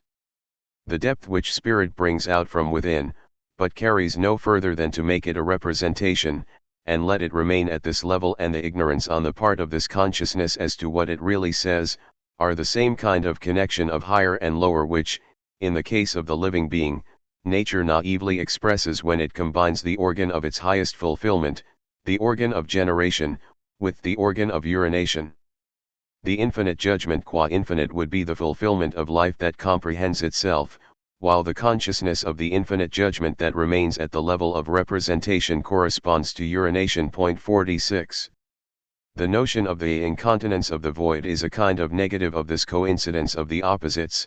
It brings together the double failure of the penis, which leaks at the highest level, secreting sperm, and at the lowest level, secreting urine. Our ontological premise is that reality itself is not the positive outcome of some productive one but the outcome of its redoubled failure. It is not that some primordial tension/antagonism is generating the universe. This would have been a new version of ancient cosmogonies where reality is born out of the interaction between masculine and feminine principles. Our universe emerges out of its own impossibility, i.e., it is the obstacle to being which sustains being. Chapter 2: Antinomies of Pure Sexuation. 2.1 From Kant to Hegel. The properly philosophical outcome of Chapter 1 is that everything turns around the passage from Kant to Hegel. In the predominant perception, Kant is supposed to openly admit the failure of general ontology which aims at grasping the whole of reality. When our mind tries to do this, it inevitably gets involved in antinomies. Hegel then closes this gap, reinterpreting antinomies as contradictions whose dialectical movement enables us to grasp the whole of reality, i.e., the return to pre-critical general ontology. But what if the actual situation is quite different? True, Kant admits antinomies, but only at the epistemological level, not as immanent features of the unreachable thing in itself, while Hegel transposes epistemological antinomies into the ontological sphere, and thereby undermines every ontology. Reality itself is non-all, antinomic. One must therefore be very precise here. When Kant deplores the fact that the thing in itself remains out of our reach, it is easy to detect the falsity of this deploring. Clear signs of relief: thank God we escaped the danger of coming too close to it. That is why it is crucial to note that Kant does not only try to demonstrate the gap between appearances and the in itself. Kant advocates something much stronger. His antinomies of pure reason claim to demonstrate that appearances cannot be the same as the in itself, that they are necessarily mere appearances.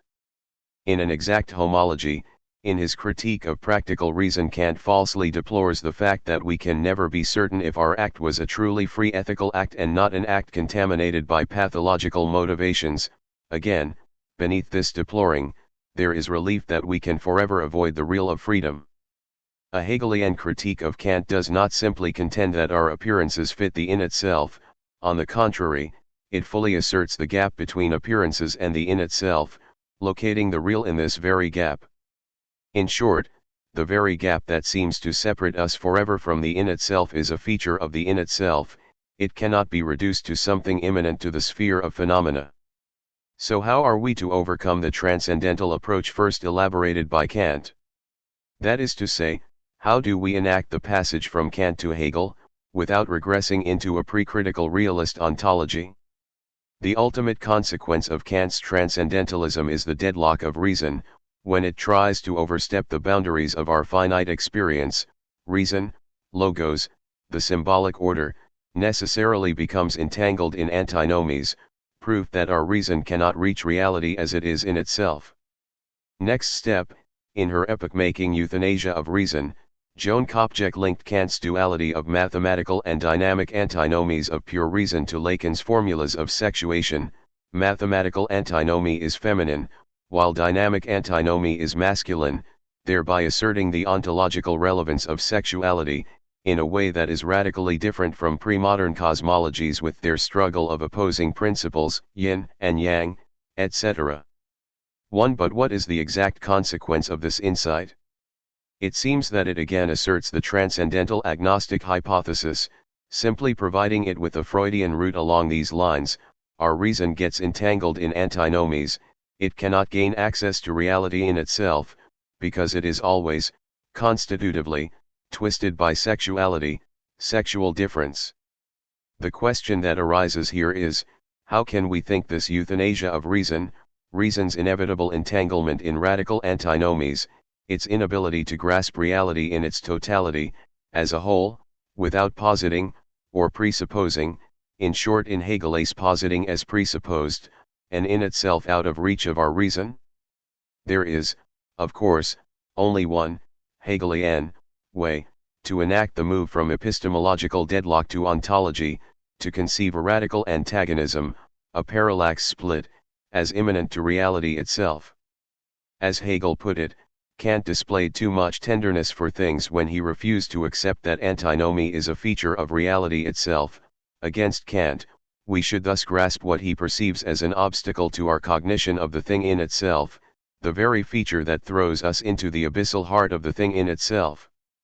The fact that we cannot grasp reality as a whole does not mean that reality as a whole is beyond our reach, it means that reality is in itself non-all, antagonistic, marked by a constitutive impossibility. To put it succinctly, there are things because they cannot fully exist. Imagine a gradual process of getting to know a thing, a process of approximation in which the thing ultimately always eludes us, and then imagine that this process of approaching a thing is immanent to this thing itself, so that this thing circulates around a void, an impossibility, at its very core. And this is where what Lacan calls objet patie, the object cause of desire, comes in. Objet gives body to this void. Kant's name for this object is transcendental object, which is to be strictly opposed to the transcendent object, the noumenal thing in itself. The transcendental object is not the appearance or the remainder/trace of the noumenal real within phenomenal reality, it is the very operator of the passage from the noumenal to the phenomenal, the operator of the emergence of phenomenal reality, something like a Kantian Higgs particle which renders possible the passage from the pre-ontological real of non-substantial quantum oscillations to our reality of substantial particles with mass. Some basic philosophical terms are often used in a confusing way, and one of them is definitely the term transcendental, whose Kantian meaning tends to be overshadowed by all the talk about transcendental meditation, where the term just designates a higher spiritual awareness no longer constrained by empirical reality. But there are more interesting cases of ambiguity. Recall the double sense of speculation, financial speculation on the market, and philosophical speculation, pure thinking unbound from empirical reality, a nice case of what Hegel called infinite judgment, the coincidence of opposites, of the highest and the lowest. In the same way as financial speculation deals with money which seems to engender more money without recourse to production, philosophical speculation deals with thoughts engendering more thoughts without recourse to empirical reality. Maybe one can take the risk of drawing another such parallel, and linking Kant's notion of a transcendental object with what in mathematics is called a transcendental number. All transcendental numbers are irrational, but not all irrational numbers are transcendental. Not only can transcendental numbers, insofar as they are irrational, not be written as a ratio of integers, not only do their decimal forms go on forever without repeating, what further characterizes transcendental numbers is that they are numbers that can't be described by algebraic operations, There's no finite sequence of multiplications, divisions, additions, subtractions, exponents, and roots that will give you the value of a transcendental number. For example, while square root 2 is not transcendental, pi and e are 0.2. The feature we should bear in mind is that a transcendental number cannot be constructed by means of algebraic operations, in exactly the same way that Kant's transcendental object cannot be accounted for in the terms of transcendental categories that determine phenomenal reality and, we may add, in the same way that Lacan's objet cannot be constructed as part of the symbolic texture. However, this externality of the transcendental number to the space of algebraic operations is an immanent externality. The transcendental number is an immanent limit of the field of algebraic operations, it is its extimate, to use Lacan's old pun. And the same goes for the transcendental object, which is transcendental, not transcendent, not the thing in itself, contrary to some confused and misleading formulations found in the work of Kant himself. The transcendental object is not noumenal but nothingness, the void of the horizon of objectivity, of that which stands against the finite subject, the minimal form of resistance that is not yet any positive determinate object that the subject encounters in the world. Kant uses the German expression da wieder, what is out there opposing itself to us, standing against us. We find the same structure in the case of Lacan's objet petit, the object cause of desire. The same object can all of a sudden be transubstantiated into the object of my desire. What is to you just an ordinary object is for me the focus of my libidinal investment, and this shift is caused by some unfathomable x, a gene sais qua in the object which can never be pinned down to any of its particular properties. Objet is therefore close to the Kantian transcendental object, since it stands for the unknown x, for what is in you more than yourself. L'objet petit can thus be defined as a pure parallax object. It is not only that its contours change with the shift of the subject, it exists only, its presence can be discerned only when the landscape is viewed from a certain perspective. Note again the coincidence of opposites at work here. Objet designates what is in an object more than this object itself, its unreachable core, but precisely as such, it is the very point of the inscription of subjectivity into the object. Let us take the obvious example of love. What causes love is some elusive gene sais qua in the beloved, some x that cannot be pinned down to any perceptible particular feature of the beloved, but this x does not exist in itself, it is the inscription of my desire into the object, which is why, as they say, a human being appears sublime only to the gaze of the subject in love with him/her. There is a further paradox at work here. It is at the very point at which a pure difference emerges, a difference which is no longer a difference between two positively existing objects, but a minimal difference which divides one and the same object from itself, that this difference as such immediately coincides with an unfathomable object. In contrast to a mere difference between objects, the pure difference is itself an object. Another name for the parallax gap is therefore minimal difference, a pure difference which cannot be grounded in positive substantive properties. We may even risk a further parallel with the transfinite object in Cantor's sense. Why Lacan's unexpected reference to Cantor? The distinction between transfinite and infinite elaborated by Cantor roughly fits the Hegelian distinction between true and bad, or spurious, infinity. Within the bad infinity, we never actually reach the infinite. To every number we can add another unit, and infinity here refers to this very constant possibility of adding, i.e., to the impossibility of ever reaching the ultimate element in the series. But what if we treat the set of elements, which is forever open to addition, as a closed totality, and posit the infinite as an element of its own, as the external frame of the endless set of elements it contains?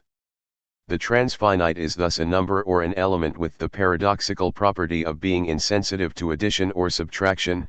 If we add to it, or subtract a unit from it, it remains the same. Point 3. And was it not in a similar way that Kant constructed the concept of the transcendental object? I am tempted to risk a pun here. Cantor Kant. The transcendental object is an object that is external to the endless series of empirical objects. We arrive at it by treating this endless series as closed, and positing outside of it an empty object, the very form of object, that frames the series, for it is also easy to discern the further homology with objet petit, the object cause of desire, which is also transfinite, i.e., an empty object that frames the endless set of empirical objects.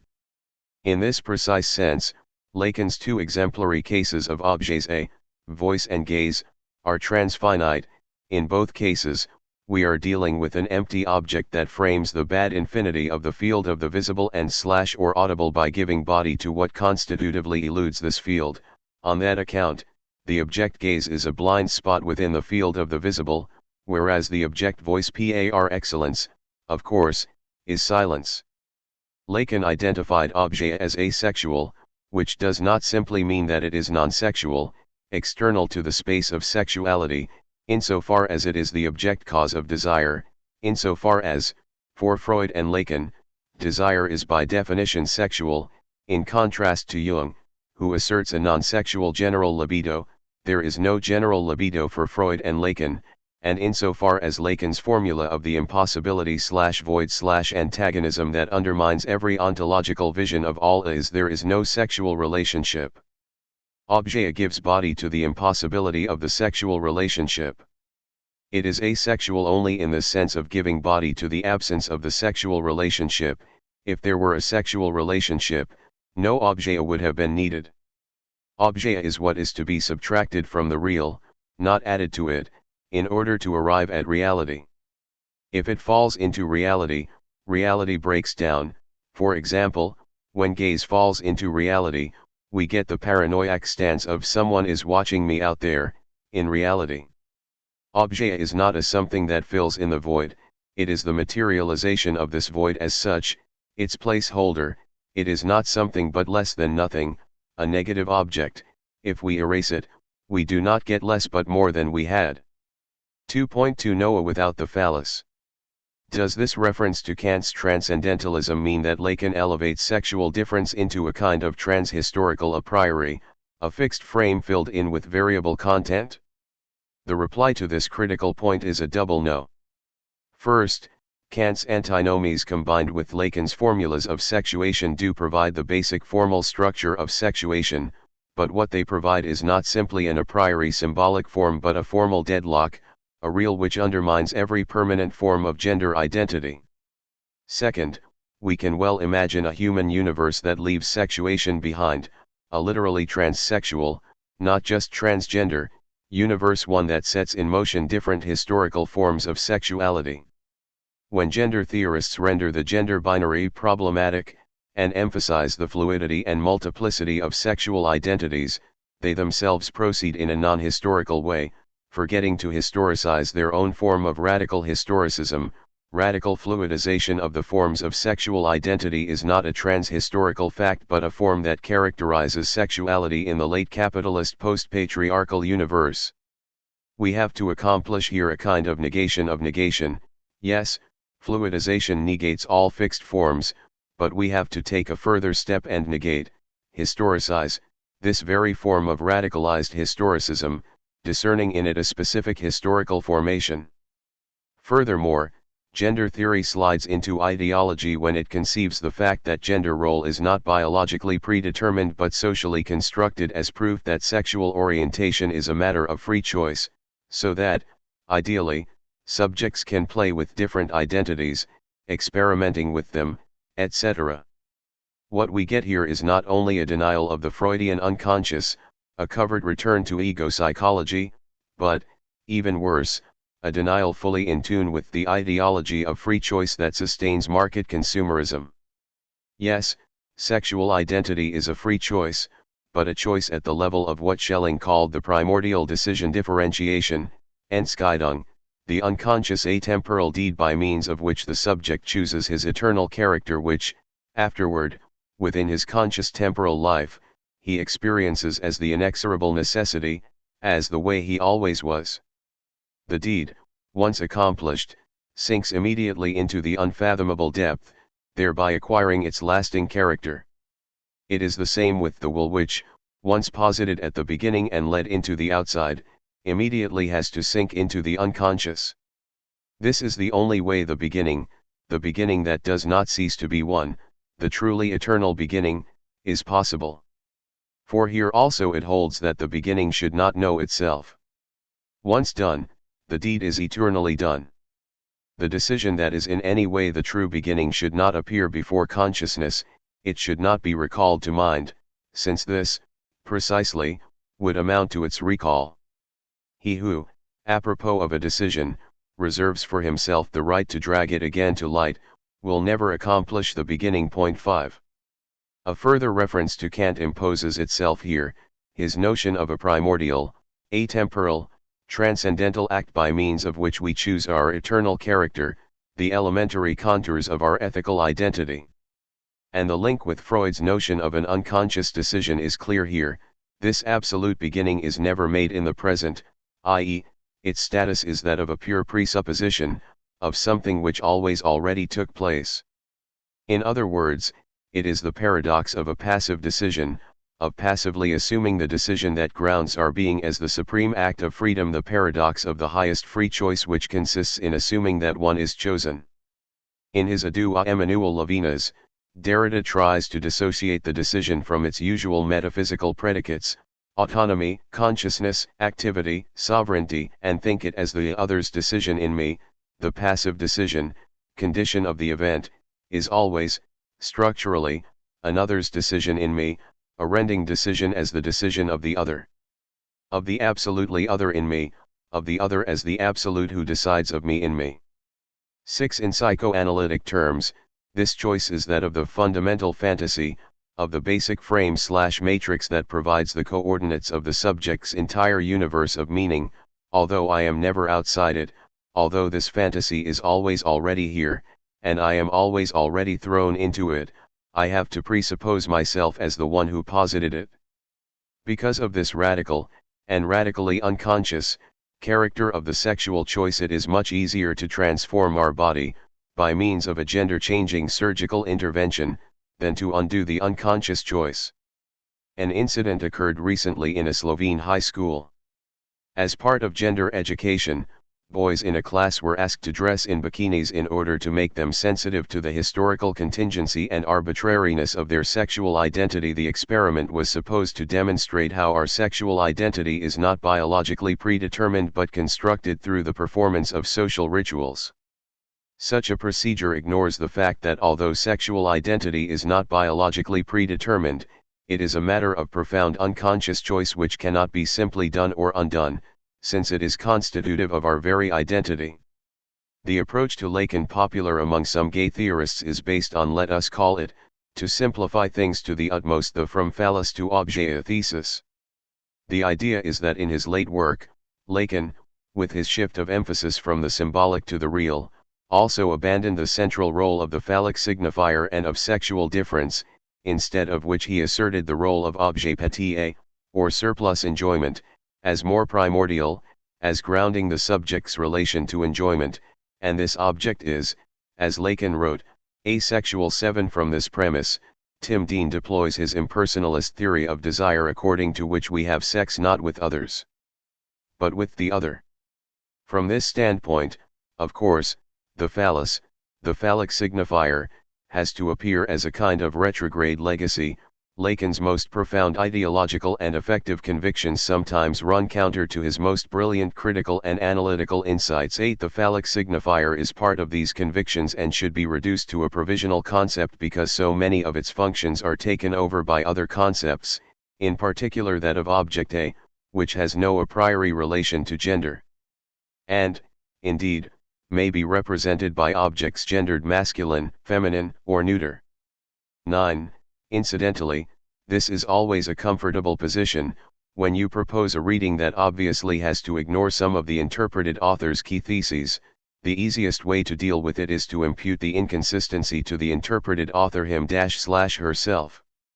With regard to sexual difference itself, Dean evokes Freud's astonishing claim that the unconscious has no knowledge of sexual difference. Lacan maintains that there is no signifier for sexual difference in the unconscious. Hence the phallus cannot be a signifier of sexual difference. If there is no signifier for sexual difference in the unconscious, then as far as the unconscious is concerned heterosexuality does not exist. Sexual difference does not organize or determine sexual desire. 10. This is how Sam Warren Meal, in An Attack on Me, summarizes Dean's position.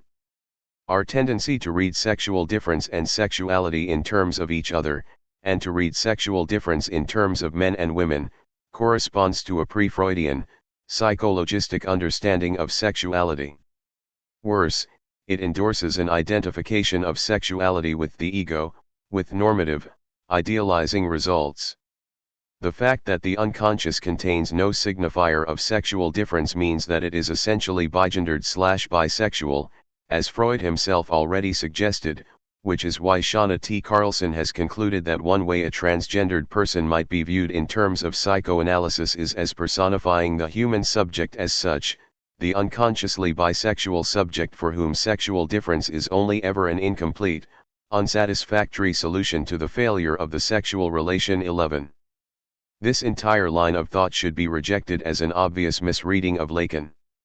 If we designate as sexual difference what Lacan defines with his formulas of sexuation, then sexual difference is sustained precisely by the lack of the binary signifier in the unconscious, by the lack of a clear symbolic opposition or couple which would determine the two sexes. Not only sexuality but human subjectivity as such is thoroughly sexed precisely in the sense of the trauma of sexual difference, the parallax gap between masculine and feminine positions, the two inconsistent ways to cope with or, rather, to assume the trauma of the impossibility of sexual relationship, is unconditional, there is no third way.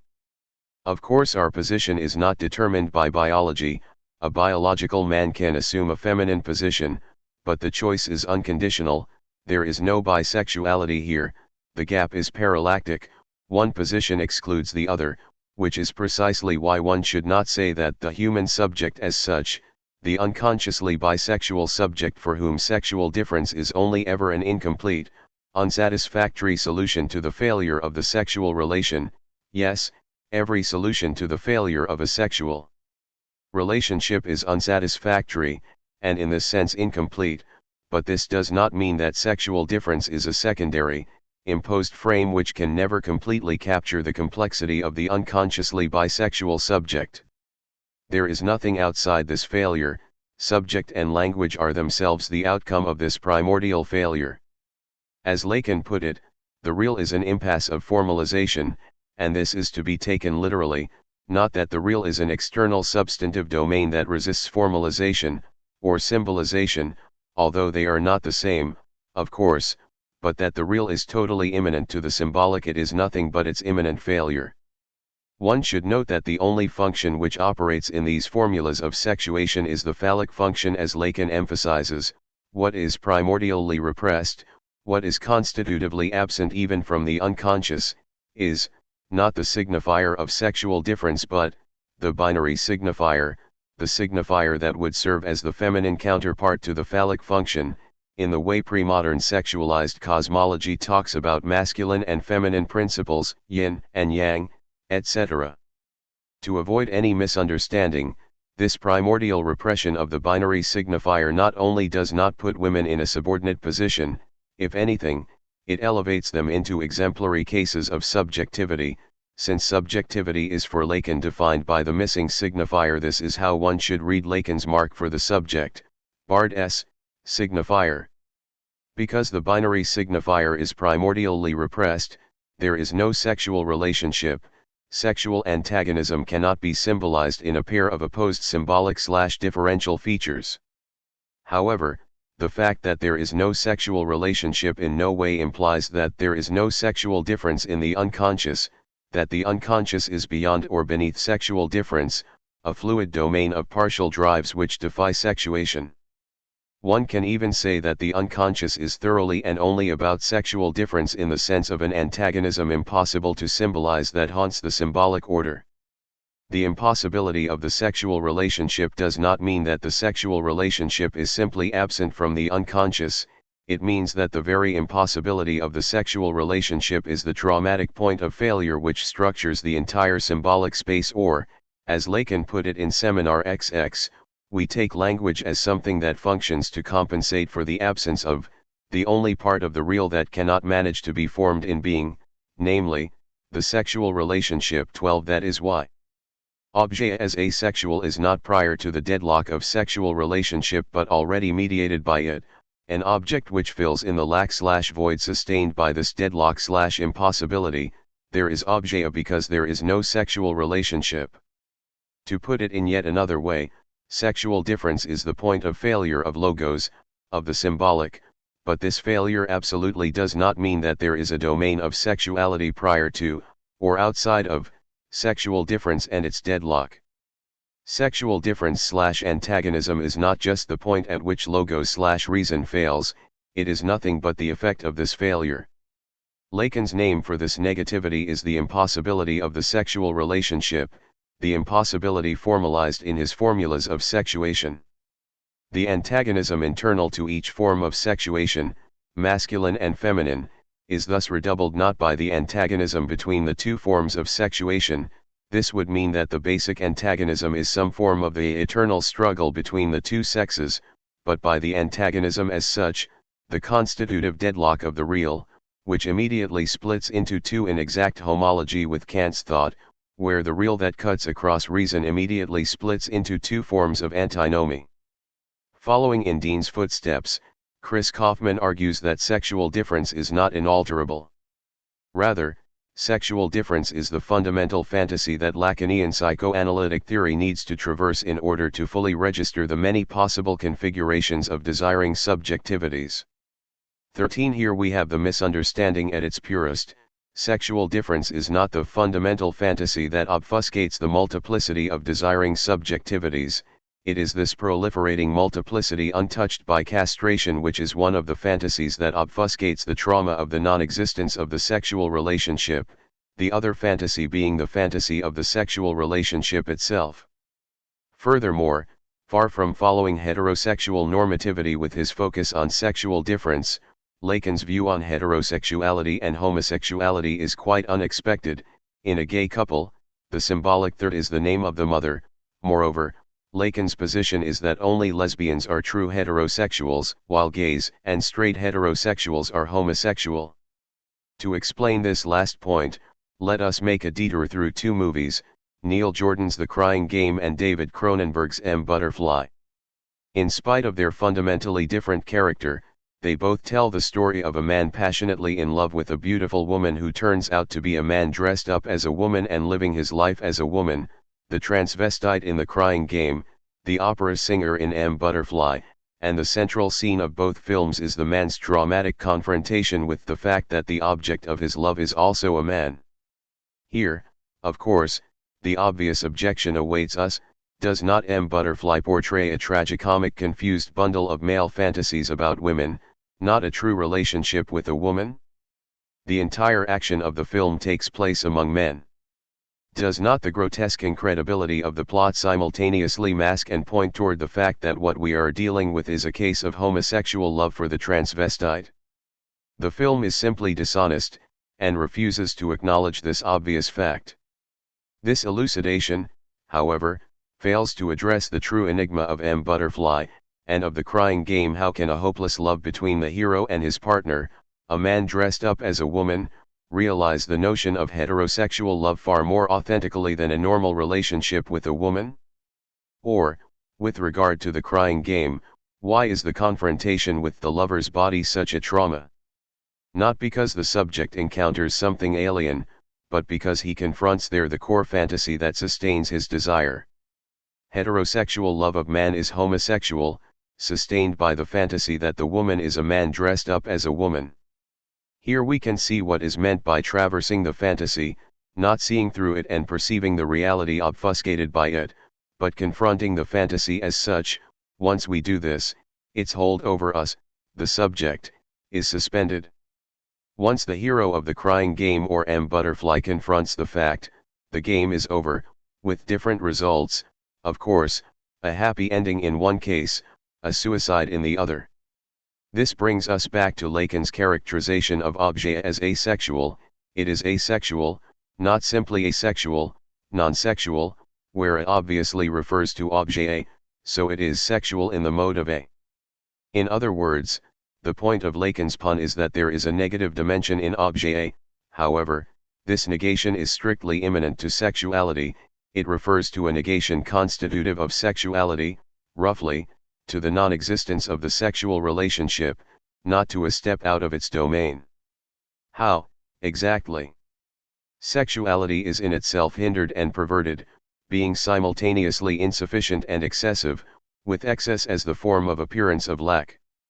On the one hand, it is characterized by the universal capacity to provide the metaphorical meaning or innuendo of any activity or object. Any element, including the most abstract reflection, can be experienced as alluding to that. Recall the proverbial example of the adolescent who, in order to forget his sexual obsessions, takes refuge in pure mathematics and physics. Whatever he does here again reminds him of that, how much volume is needed to fill out an empty cylinder, how much energy is discharged when two bodies collide. This universal surplus, this capacity of sexuality to overflow the entire field of human experience so that everything, from eating to excretion, from beating up our fellow man, or getting beaten up by him, to the exercise of power, can acquire a sexual connotation, is not the sign of its preponderance.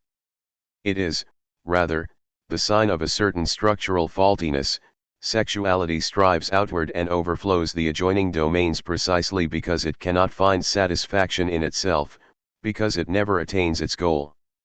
How, precisely, does an activity that is, in itself, definitely asexual acquire sexual connotations?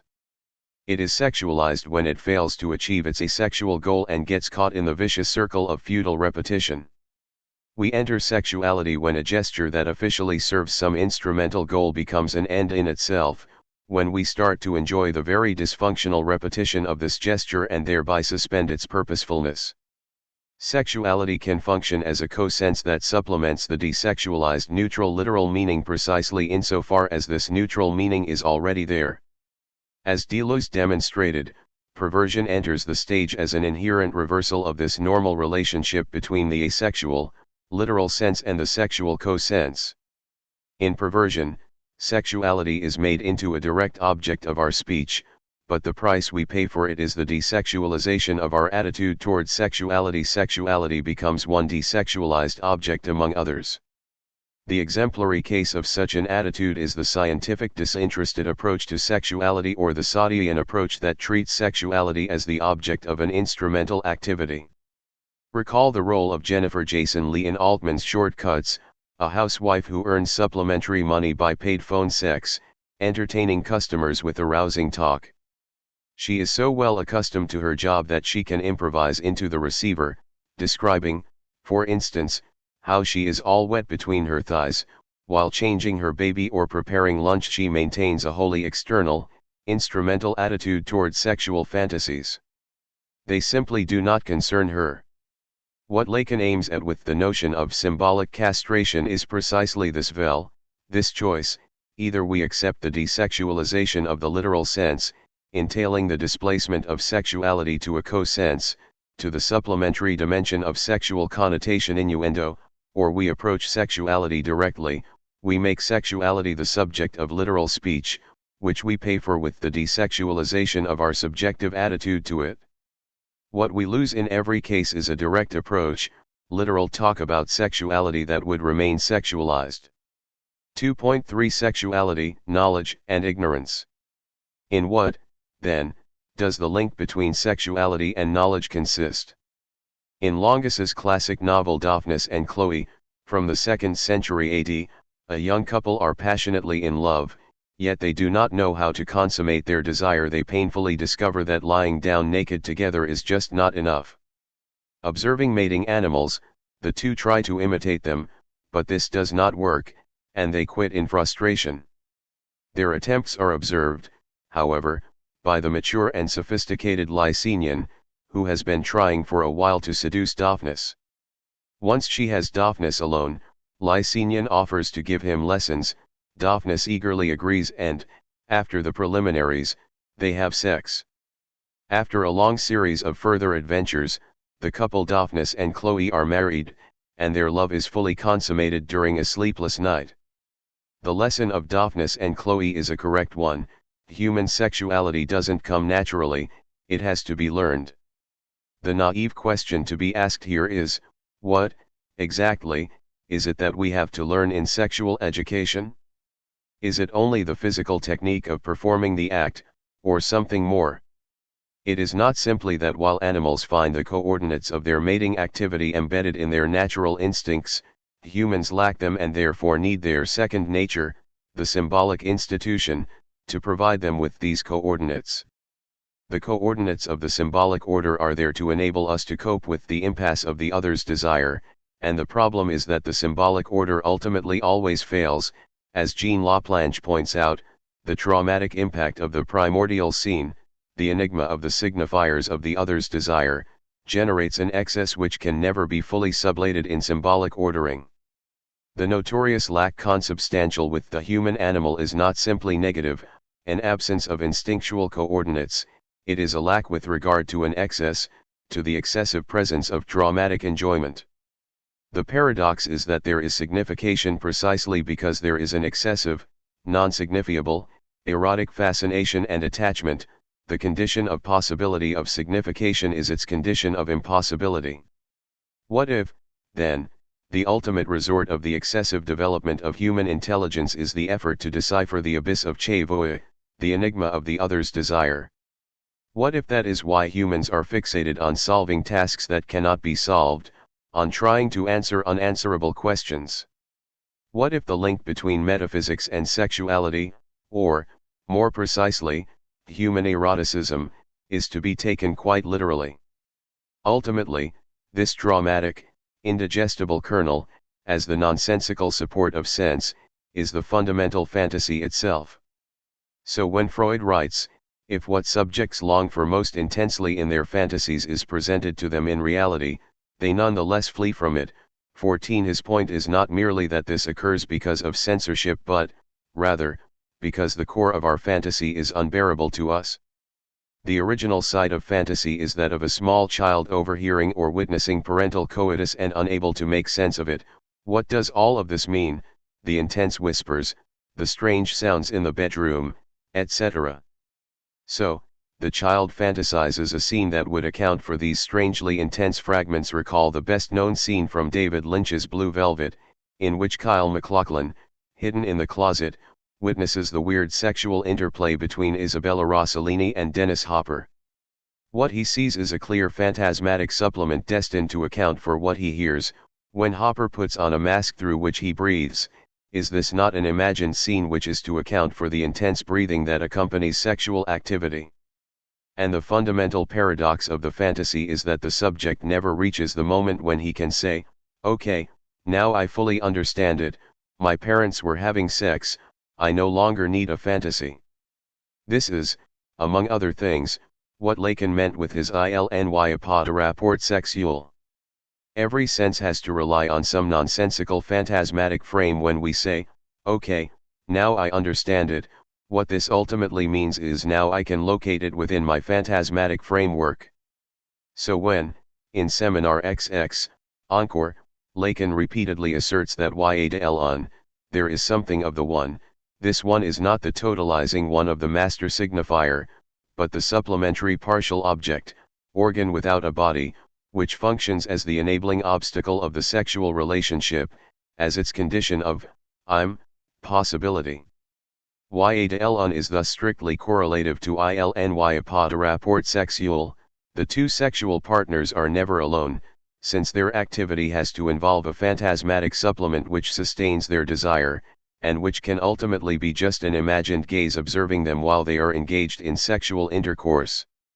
Y means that every erotic couple is a couple of three, 1 plus 1 plus a, the pathological stain which disturbs their pure immersion. In short, this one is precisely that which prevents the fusion of the amorous couple into one.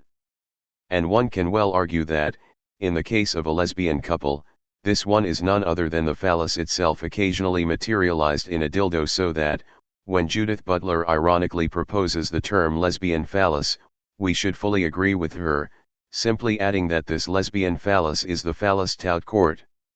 In the TV series Castle, Richard Castle, a best-selling detective writer, collaborates with Kate Beckett, a NYPD homicide detective, in solving various murder cases in New York City.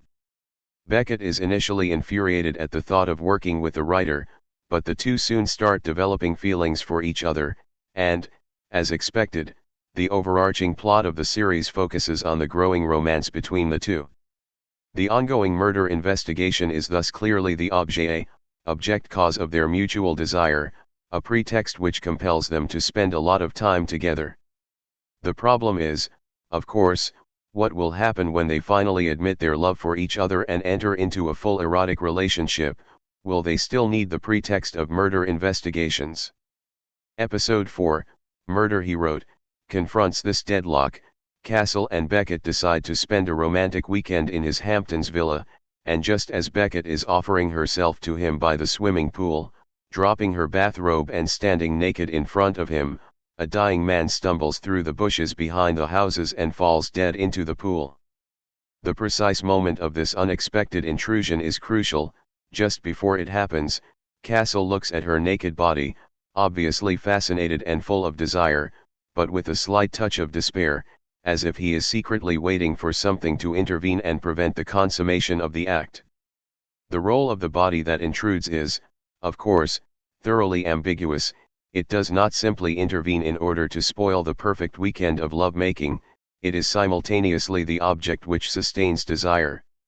Here we get the same body as the one mentioned by Hitchcock in his imagined perfect movie Scene 15, but in a different function, not as the surplus of production but as the surplus object which constitutes an obstacle to the sexual relationship. All the ambiguity of the tension between Castle's object of desire, Kate, and the object cause of his desire, a corpse that sets in motion a murder investigation, is here, perfectly exemplifying Lacan's thesis that there is no sexual relationship. The couple alone never works, it needs an obstacle as the cause of its desire. This is why adults need sex education. The common wisdom tells us that, according to psychoanalysis, whatever we are doing, we are secretly thinking about that. Sexuality is the universal hidden reference of every activity. However, the true Freudian question is, what are we thinking when we are doing that? It is real sex itself which, in order to be palatable, has to be sustained by some fantasy. The logic here is the same as that of a Native American tribe whose members have discovered that all dreams have some hidden sexual meaning, all, except the overtly sexual ones. Here, precisely, one has to look for another meaning. Any contact with a real, flesh and blood other, any sexual pleasure that we find in touching another human being, is not something evident, but something inherently traumatic, and can be sustained only insofar as this other enters the subject's fantasy frame.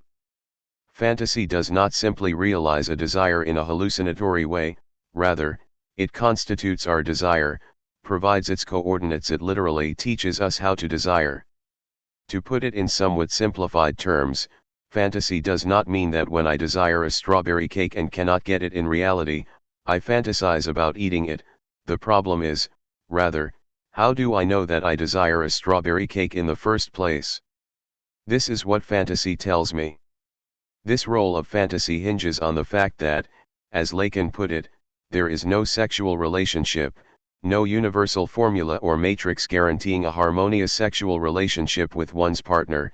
Every subject has to invent a fantasy of his own, a private formula for the sexual relationship. For a man, the relationship with a woman is possible only inasmuch as she fits his formula. The ultimate, properly Freudian lesson is thus that the explosion of human symbolic capacities does not merely expand the metaphorical scope of sexuality. Activities that are in themselves thoroughly asexual can get sexualized, everything can be eroticized and start to mean that. Much more importantly, this explosion sexualizes sexuality itself.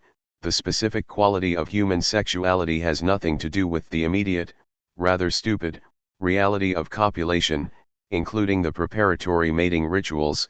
It is only when animal coupling gets caught in a phantasmatic frame that we get what we call sexuality, i.e., that sexual activity itself gets sexualized. This, then, is why adults also need sex education, perhaps even more than children. What they have to learn is not the technique of the act, but what to fantasize while they are doing it. Each couple has to invent their specific formula. In effect, to paraphrase Dogberry's advice to Seacole from Shakespeare's Much Ado About Nothing, to which Marx refers in Capital, to be able to enjoy sex is the gift of fortune, but reading and writing comes by nature. And this brings us back to the Hegelian reversal of epistemological obstacle into ontological impossibility, insofar as sexuality can function as actual sexual practice performed within the order of being, what we do to and with our bodies, only when its imminent impossibility, the navel of sexuality, one might say, is supplemented by fantasy, by phantasmatic coordinates, the epistemological void is constitutive of sexuality itself. Zupančić suggests that we should read Freud's famous notion of the dream's navel, the spot where it reaches down into the unknown.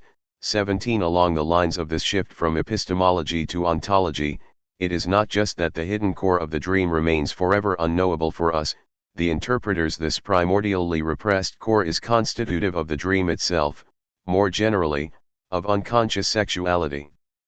But why does this antagonism/impossibility actualize itself in the guise of two sexuations, masculine and feminine? Why not a plurality of sexuations as the embodiment of impossibility? How does the two emerge? The two emerges as the positive existence of the immanent antagonism. Two is not really two, it is the one and its impossibility posited as separate. So the non-relationship between M and F is asymmetrical. It is not that each sex prevents the other from actualizing itself. Man exists insofar as he externalizes its impossibility of existing into woman. It is not just that woman doesn't exist, woman is the non-existence of man, while woman is the void, beneath the mask. Man believes there is a positive identity of a self beneath the mask. This is why, as Zupančić puts it, men believe they are men, while women pretend to be women. This opposition should be reflexively redoubled. Women not only pretend, they also pretend to believe, and men not only believe, they also believe to pretend. To pretend to believe means that, even if belief is experienced as sincere, one wears it as a mask, one acts as if one believes. To believe to pretend means that, even if one experiences one's belief as a mere cynical game, not taking it seriously, one falls into one's own game.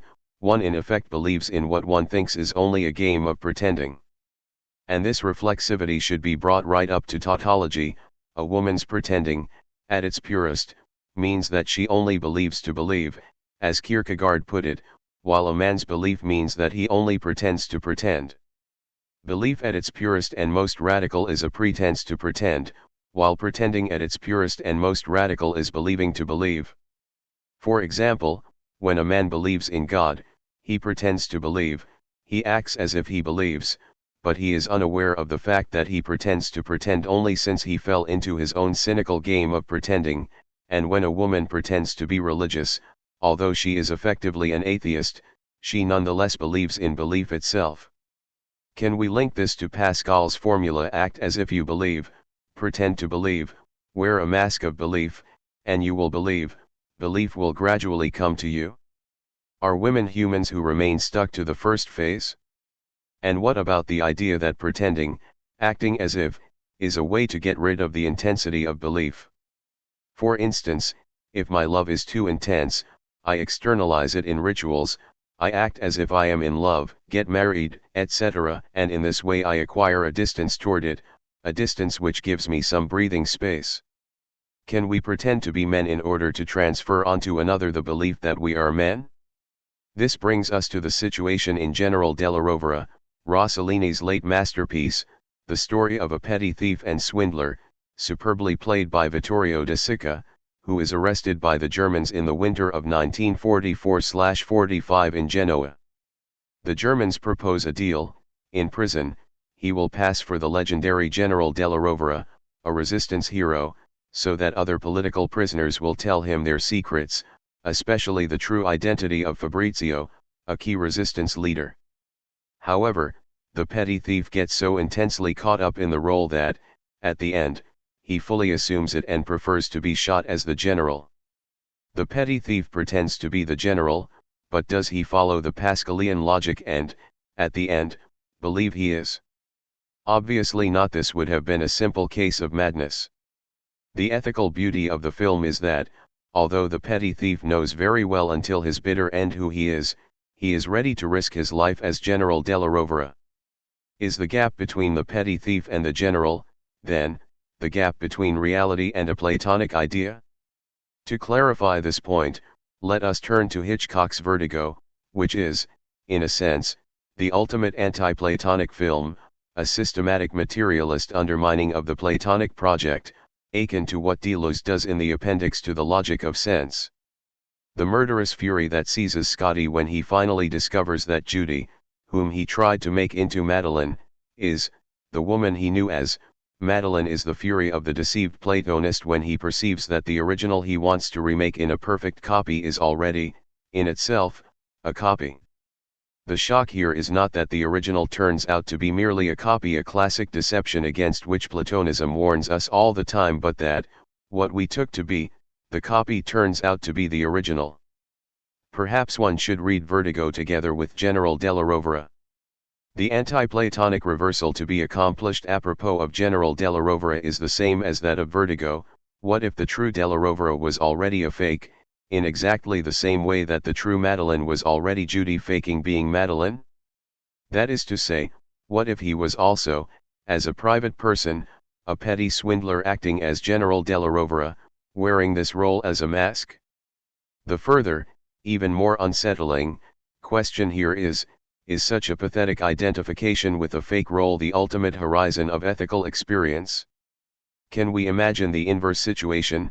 The real della Rovere is arrested, and the resistance lets him know that he has to besmirch his image, to die as a miserable traitor, in order to perform one last great service for the resistance. It is clear that sexual difference comes into this. While the petty thief acting as if he is General della Rovere had to be a man, in this second version, it would have to be a woman.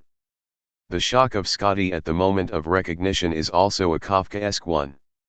Just as, at the end of the parable on the door of the law in the trial, the man from the country learns that the door was there only for him, that the spectacle of the magnificent door was staged for his gaze, that the scene with regard to which he perceived himself as an accidental witness allowed to take a half-prohibited glimpse at it was entirely set up to fascinate him.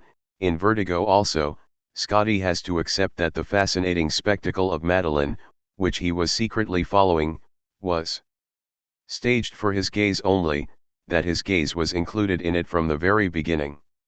Sometimes, there is even less than a small step from the sublime to the ridiculous. Vertigo is definitely a sublime story, not meant to be laughed at. Yet is not its twist best encapsulated as a variation of the old Marx Brothers joke, this woman, Judy, looks like Madeline and acts like Madeline, but this should not deceive you, she is Madeline? And, maybe, this reversal which makes us see that the mysterious scene we are secretly witnessing is staged only for our eyes, that our gaze was from the very beginning included in it, is another way to approach the subjective reversal that characterizes the final moment of a psychoanalytic process. In the classic patriarchal version of sexual difference, man is universal, pure universal subject, cogito, which is why we use the word man both for a masculine human being and for human beings as such, while woman stands for difference, for sex as such, for a universality polluted by particularity. Lacan's rejoinder to this topos is that yes, woman stands for difference, but as such she is the pure subject split from the object, a cut in the universality of substance. The male subject is the Fichtean subject, the subject as, directly, the ultimate substance, the ground origin of all, the self-positing absolute which posits its opposite, non-I. For Hegel, on the contrary, the two aspects of subjectivity, the active agent and the agent which introduces split, partiality, appearance, illusion, as in its merely subjective, are inextricably linked. To grasp substance also as subject means that appearance, illusion, partiality, are immanent moments of substance. If we take a quick look at Lacan's four formulas of sexuation, the first thing that strikes us is that if we read them horizontally, we get two non-contradictory pairs of formulas. 1. All X are subject to the phallic function, there is no X which is exempt from the phallic function. 2. There is one X which is exempt from the phallic function, non-all X are subject to the phallic function. 18 Lacan's ingeniously simple gesture is to posit the line of sexual difference vertically, thereby obtaining two paradoxes, universality grounded in exception, a non-all with no exception. The lesson here is that sexual difference qua the real of an antagonism is not the difference between the two sexes, masculine and feminine, but a difference/antagonism which runs across, traverses, each of the two sexes, introducing a gap of inconsistency into its very heart. The difference between the two sexes is thus not sexual difference/antagonism but the difference of two ways of dealing with the antagonistic real of the difference. Man can appear as fully human, fully within the symbolic, in contrast to woman, who is not fully integrated into the symbolic order. Woman can appear as the full, non-castrated, substantial real which resists being fully caught up in the network of signifiers. Why? Because full integration needs an exception, an externality from which it delimits itself. Both these figures are phantasmatic mirages. However, if we read these two couples diagonally, we get Lacan's formulas of sexuation. Man is fully integrated into the symbolic and, as such, it needs the exception of a substantial woman, a mythic she of full enjoyment. There is nothing in woman that is not integrated into the symbolic and, as such, woman resists full integration into the symbolic. We can see now where the usual reading of Lacan's formulas of sexuation is misleading. It is not that a man is wholly caught up in the phallic function while part of a woman resists this inclusion, but quite the opposite. A woman is fully caught up in the phallic function, nothing of her is outside, while a man is only partially caught up in it. The exception to the phallic function grounds the male position. 2.4 From the barred one to the barred other. Such an approach compels us to rethink the very foundations of Freud's reading of the formations of the unconscious. What Freud calls Traumdeutung, interpretation of dreams, is not a hermeneutics of dreams, a deciphering of their hidden meanings, but the undoing of meaning, a work of deconstructing meaning as a mask of negativity. Sexuality is not the ultimate meaning but the gap covered up by every meaning. It is as if sexual meaning, so generously produced by the unconscious, were here to mask the reality of a more fundamental negativity at work in sexuality, to separate us from it by a screen that derives its efficacy from the fact that it is itself a means of satisfaction through meaning, satisfaction in the production of sexual meaning, and, as the obverse of this, in the production of meaning of the sexual. Paradoxical as this might sound, one of the primary tasks of psychoanalysis is to slowly but thoroughly deactivate the path of this satisfaction, to render it useless. To produce sex as absolutely and intrinsically meaningless, not as the ultimate horizon of all humanly produced meaning. That is to say, to restore sex in its dimension of the real. Az. 8.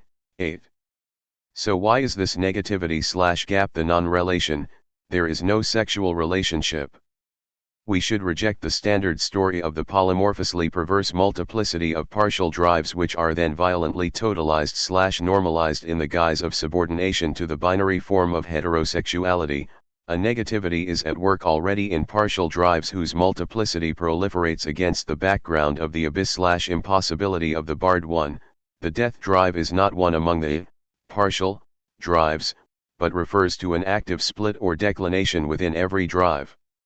The death drive points to the negativity around which different partial drives circulate, and which they in this sense have in common. Az. 102-103.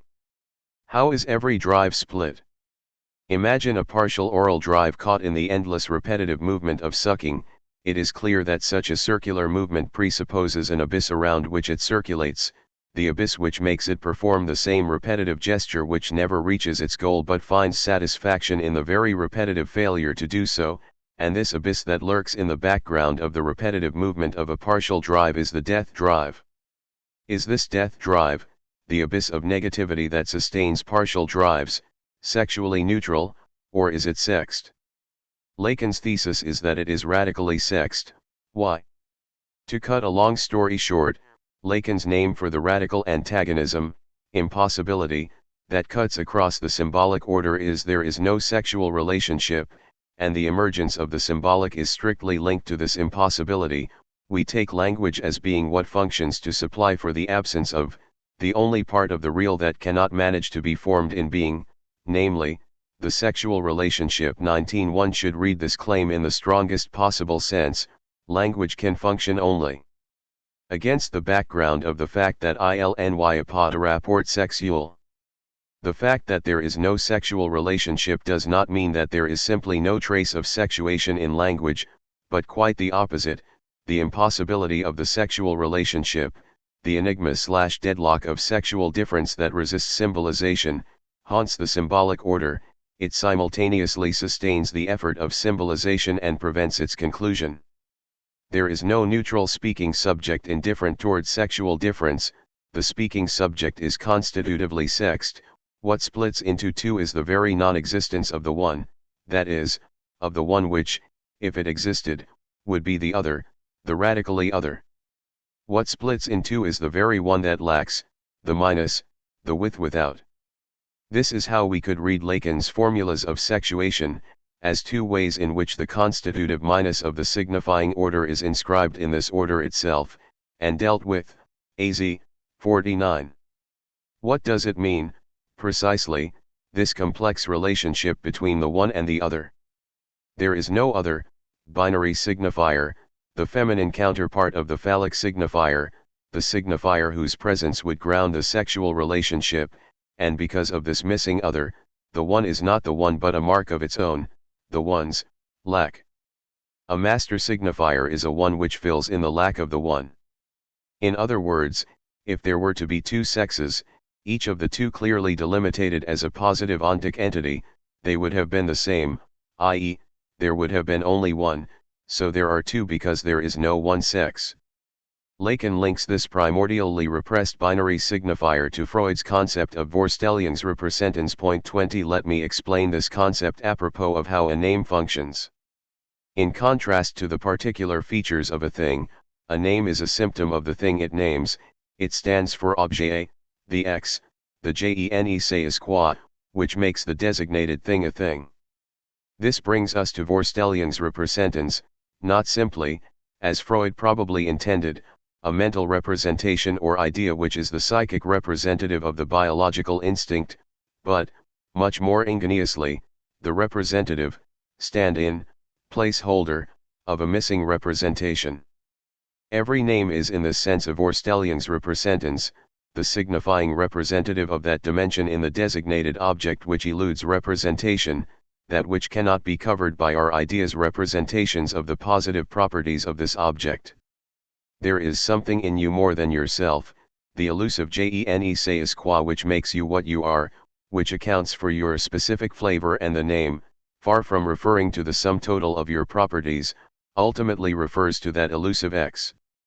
Does not the formula of love you are, you, rely on the split which is at the core of every tautology? You, this empirical person, full of defects, are you, the sublime object of love, for the tautology itself reveals the radical split or gap. This tautology surprises the lover again and again. How can you be you? But we should take a step further here and recall that Lacan defines Vorstellungsrepräsentanz as the representative of the missing binary signifier, the feminine master signifier, which would be the counterpart of the phallic master signifier, guaranteeing the complementarity of the two sexes, each in its own place, yin and yang, etc. Lacan's thesis is that the starting point is the self-deferral of the one, its non-coincidence with itself, and that the two sexes are two ways of dealing with this deadlock. It is in this precise sense that one can agree with Brecht when he wrote that there is no dialectics without humor. Dialectical reversals are deeply connected to comical twists and unexpected shifts of perspective. In his book on jokes, Freud refers to the well-known story of a go-between who tries to convince a young man to marry a woman he represents. His strategy is to turn every objection into a positive feature. When the man says, "But the woman is ugly," he answers, "So you will not have to worry about her deceiving you with others. She is poor. So she will be used to not spending lots of your money." And so on until, finally, when the young man formulates a criticism that is impossible to reinterpret in this way, the middleman explodes. What do you want? Perfection. Nobody is totally without faults. Is it not also possible to discern in this joke the underlying structure of the legitimization of a really existing socialist regime? There is too little meat and rich food in the stores. So you don't have to worry about getting fat and suffering a heart attack. There are not enough interesting films or good books available. So you are all the more able to cultivate a rich social life, visiting friends and neighbors. The secret police exert total control over my life. So you can just relax and lead a life safe from worries. And so on, until, but the air is so polluted from the nearby factory that all my children have life-threatening lung diseases. What do you want? No system is without its faults. For Lacan, the phallic signifier is such a suturing element. In Woody Allen's Tolstoy parody Love and Death, the first association that automatically pops up, of course, is, if Tolstoy, where is Dostoevsky? In the film, Dostoevsky, the binary signifier to Tolstoy, remains repressed. However, the price of this it is that a conversation in the middle of the film, as it were accidentally, includes the titles of all Dostoevsky's major novels. Is that man still in the underground? You mean one of the Karamazov brothers? Yes, that idiot. Well, he did commit his crime and was punished for it. I know, he was a gambler who always risked too much, etc., etc. Here we encounter the return of the repressed, i.e., the series of signifiers which fills in the gap of the repressed binary signifier Dostoevsky. The fact of sexual difference signals precisely the failure of binary logic, the failure of the signifying couple that would cover sexual difference. There is sexual difference because the binary signifier is primordially repressed, as Lacan put it. In other words, the antagonism of / in the one does not mean the harmonious tension between the two, opposing principles, etc., but the inner tension, the impossibility of self-coincidence, of the one itself, or, as Alain Badiou articulates it concisely, atheism is, in the end, nothing other than the immanence of the 221. This is why the standard deconstructionist criticism according to which Lacan's theory of sexual difference falls into the trap of binary logic totally misses the point. Lacan's La Femme n'existe pas aims precisely at undermining the binary polar couple of masculine and feminine. The original split is not between the one and the other, but is strictly inherent to the one. It is the split between the one and its empty place of inscription. This is how one should read Kafka's famous statement that the Messiah will come one day after his arrival.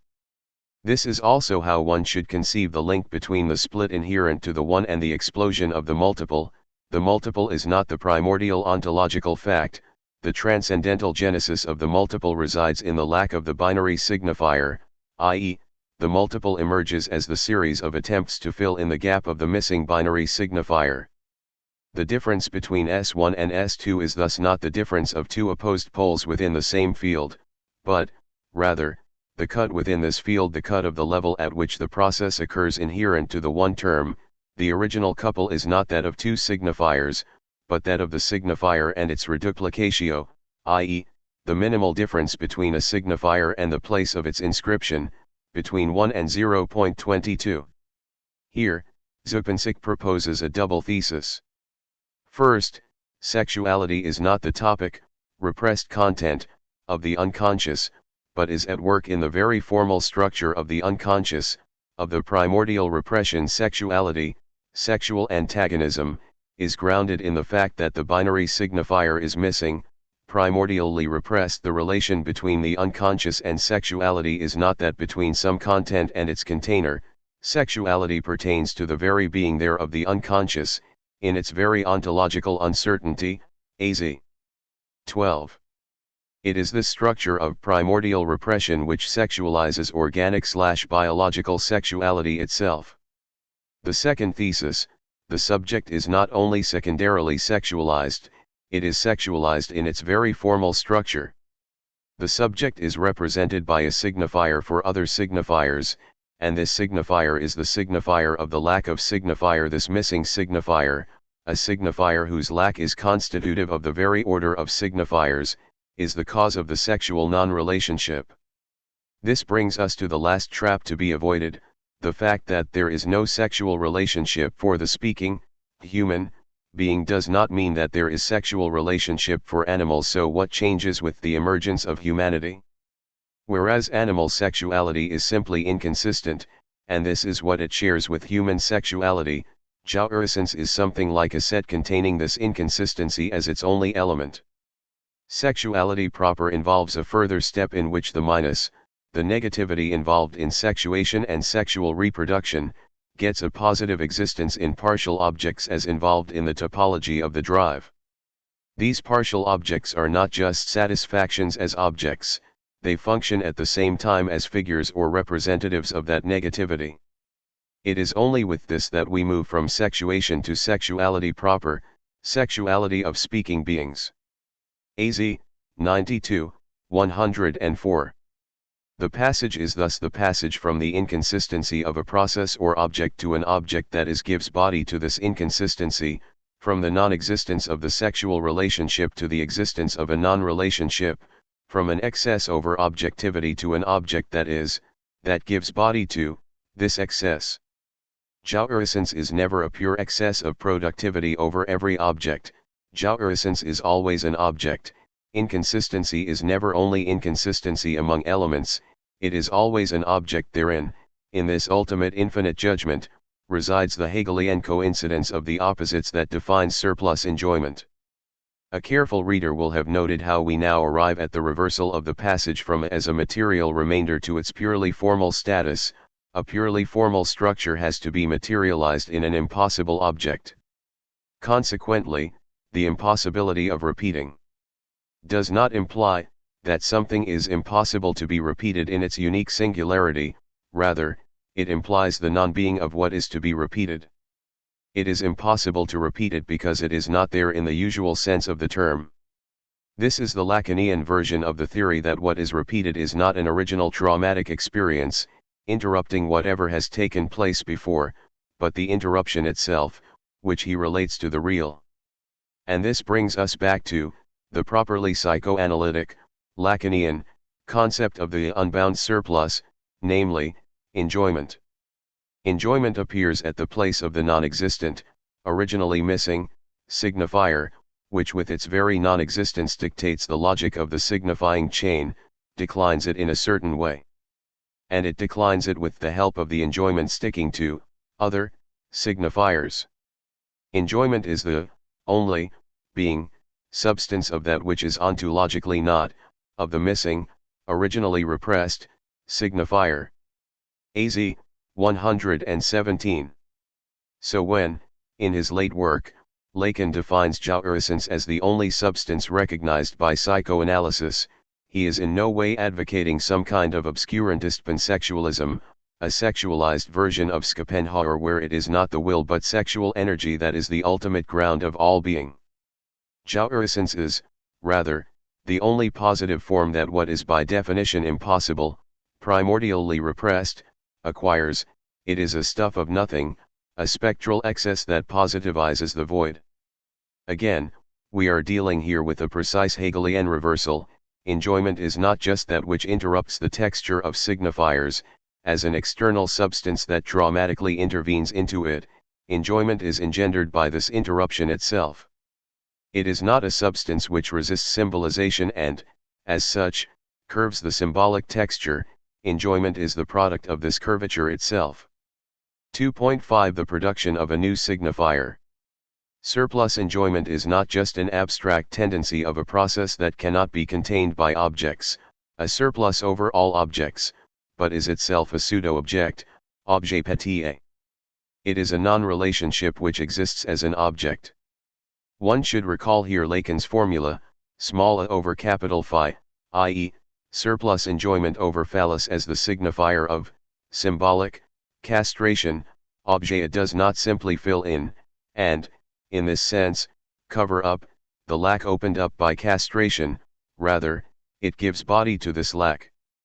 As such, it is not something that covers up the gap of nothing, but something which is less than nothing. Or, to put it in more speculative Hegelian terms, objet opens up the lack it fills in. If we erase objet from the picture, we do not get a pure experience of lack or void before it becomes obfuscated. Such authentic existential encounters are a stuff of existentialist metaphysics that Lacan avoids like the plague. If we erase objet from the picture, we lose the lack itself. So when one is dealing with objet, one should never forget that objet is not some kind of primordial excess/surplus of creativity but an excess which emerges at the place of the primordial lack, fundamental negativity, impossibility, constitutive of the symbolic order. In short, although objet is asexual, it already presupposes the impossibility of the sexual relationship. Lacan's name for this negativity, impossibility for psychoanalysis. There is thus a difference between the fundamental negativity, a minus, and the excessive surplus, enjoyment, that emerges at its place, and repeats the original negativity by linking, gluing, the signifiers with which this negativity appears in a certain order, AZ 118. Gluing in a certain order and in this way providing a minimal articulation of the excessive enjoyment is, of course, precisely what Lacan designates in his late work as symptom, in contrast to symptom, whose ciphered meaning has to be unraveled through interpretation. What this means is, again, that there is no surplus enjoyment prior to or outside of the symbolic order. The symbolic order is constitutively twisted, structured, around some primordially repressed signifier, and enjoyment emerges when a group of signifiers is glued together in such a way that it evokes the abyss of the missing signifier. As Zupancic points out, that is the key difference between Lacan and Deleuze, for whom the excess/surplus is directly the pure productive excess of negativity, crack, difference, repeating itself in different disguises and with different signifiers or symbols, AZ 118. This is also why the act of emancipation, or liberation, radically differs in the two cases. For Deleuze, the joyful assertion of the excess of productive difference is in itself the act of liberation, while for Lacan, the eventual tectonic shift does not take place at the level of the surplus, but thanks to the newly produced signifier. It is the signifier of the whole at the place of which enjoyment appears that repeats this whole in different disguises or signifying formations, AZ 127. In short, since enjoyment arises at the point where the big other is barred, the new signifier is S, A, and as such, it stops the compulsive repetition of the established form of enjoyment. In order to illustrate the emergence of this new signifier, Zupancic quotes the joke about a man who comes home from an exhausting day at work, plops down on the couch in front of the television, and tells his wife, "Get me a beer before it starts." The wife sighs, and gets him a beer. 15 minutes later, he says, "Get me another beer before it starts." She looks cross, but fetches another beer and slams it down next to him. He finishes that beer and a few minutes later says, "Quick, get me another beer, it's going to start any minute." The wife is furious. She yells at him, "Is that all you're going to do tonight? Drink beer and sit in front of that TV? You're nothing but a lazy, drunken, fat slob," and furthermore, the man sighs and says, "And so it starts." Here is her reading of the concluding "and so it starts" as a possible psychoanalytic intervention. The point of this intervention is not simply that the true hidden meaning behind the husband's repeating of the words "before it starts" is a reference to frequent domestic quarrels, but also to shift the focus to the form itself, this whole staging, the whole scene as acted out with his wife, is his favorite show. And this point is made not simply so that the husband will understand what he is really saying, but also to spoil for him the symptomatic enjoyment invested in the scene of the domestic quarrel and its anticipation.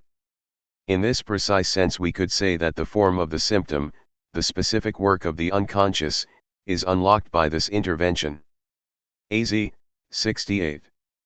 The same ambiguity is clearly discernible in Wagner's Parsifal, whose central problem is that of a ceremony, ritual. How is it possible to perform a ritual in conditions where there is no transcendence to guarantee it? As an aesthetic spectacle? The enigma of Parsifal is, what are the limits and contours of a ceremony? Is the ceremony only that which Amfortas is unable to perform, or is part of the ceremony also the spectacle of his complaint and resistance and final agreement to perform the ceremony? In other words, are Amphrodite's two great complaints not highly ceremonial, ritualized? Is not even the unexpected arrival of Parsifal to replace him, who, nonetheless, arrives just in time, i.e., at the precise moment when the tension is at its highest, part of a ritual? This is the shift to be performed by an analytic act, the awareness that what we perceived as failed attempts to perform the ritual are in themselves already a part of the ritual. Once we become aware of this, once we perform the ritual in this extended way, its power is broken, and that is what Parsifal does. With his ascent to power, the Grail remains disclosed, there is no need for the ritual. In other words, it is easy to imagine Gurneemons, the chorus figure in Parsifal, observing Amphrodite lamenting his inability to perform the ritual and adding coldly, "Okay, the ritual has started," the point being, of course, that once this shift is really assumed by the participants, the ritual can no longer go on, since the form of the symptom, the specific work of the unconscious, is unlocked by this intervention, making it clear that the whole staging of the complaint and failure of the ritual is the heart of the ritual. It is also clear how this shift changes the subjective position of the participants. Their irrelevant preparatory game changes into a full symbolic commitment, and thereby cancels it. Similarly, in Irving Winkler's Night and the City, 1992, a remake of Jules Dassin's noir classic, there is a short scene in which Fabian, the main character, played by Robert De Niro, mockingly attacks one of his detractors, threatening to beat him up. As he approaches his opponent, he grabs the hand of one of his friends, who is standing at his side, and puts it in front of his neck and shoulder, as if the friend is trying to restrain him from the attack. This, of course, ironically mocks a classic detail of fight scenes when a friend tries to prevent the furious hero from beating up the enemy. By staging the whole procedure, Fabian signals its ritualized character. This short scene also nicely illustrates the subject's inability or unreadiness to fully confront the consequences of his or her desire. In our daily lives, we pretend to desire things which we do not really desire, so that, ultimately, the worst thing that can happen is for us to get what we officially desire. Fabian in effect acts as an analyst. He stages the scene of wanting to attack his opponent and being prevented only by the friend's hand over his shoulder, but his staging makes it clear that he himself does not want his desire to be realized, and organizes the obstacle that restrains him from attacking his opponent. In a similar way, when today's left bombards the capitalist system with demands that it obviously cannot fulfill, full employment, retain the welfare state, full rights to immigrants, it is basically playing a game of hysterical provocation, of addressing the master with a demand which will be impossible for him to meet, and will thus expose his impotence. However, the problem with this strategy is not only that the system cannot meet these demands, but also that those who issue them do not really want them to be realized. When radical academics demand full rights for immigrants and the opening of borders to them, are they aware that the direct implementation of this demand would, for obvious reasons, inundate the developed Western countries with millions of newcomers, thus provoking a violent racist working class backlash which would then endanger the privileged position of those very academics? Of course they are aware of it, but they count on the fact that their demand will not be met in this way. They can hypocritically retain their clear radical conscience while continuing to enjoy their privileged position. In 1994, when a new wave of emigration to the United States was in the making, Fidel Castro warned the states that, if they did not stop inciting Cubans to immigrate, Cuba would no longer prevent them doing so, a threat which the Cuban authorities actually carried out a couple of days later, embarrassing the United States with thousands of unwanted newcomers. Is this not like the proverbial woman who snapped back at the man making macho advances to her, "Shut up, or you'll have to do what you're boasting about"? In both cases, the gesture is that of calling the other's bluff, counting on the fact that what the other really fears is that one will fully meet his demand. And would not the same gesture also throw our radical academics into a panic? The old 68 motto: Soyons realists, demandons el impossible. acquires here a new cynical sinister meaning which, perhaps, reveals its truth. Let us be realists, we, the academic left, want to appear critical, while fully enjoying the privileges the system is offering us. So let us bombard the system with impossible demands. We all know that these demands will not be met, so we can be sure that nothing will really change, and we will maintain our privileged status quo. In a similar vein, I remember what happened to a colleague of mine who, after a stressful experience, went to an old and experienced Slovene psychoanalyst.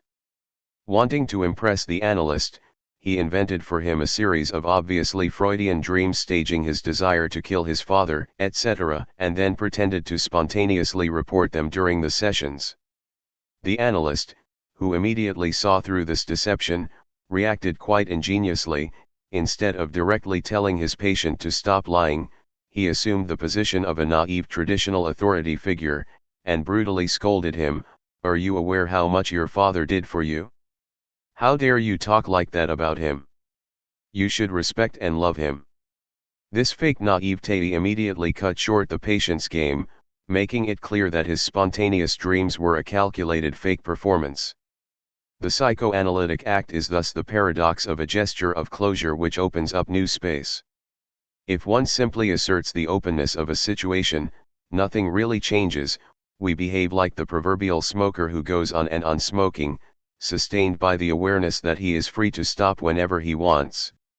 We can conceive the repetition of a symptom as a bad joke where the speaker is unable to refrain from telling it again and again, and the psychoanalytic act is the intervention which makes it impossible for the bad joke to go on.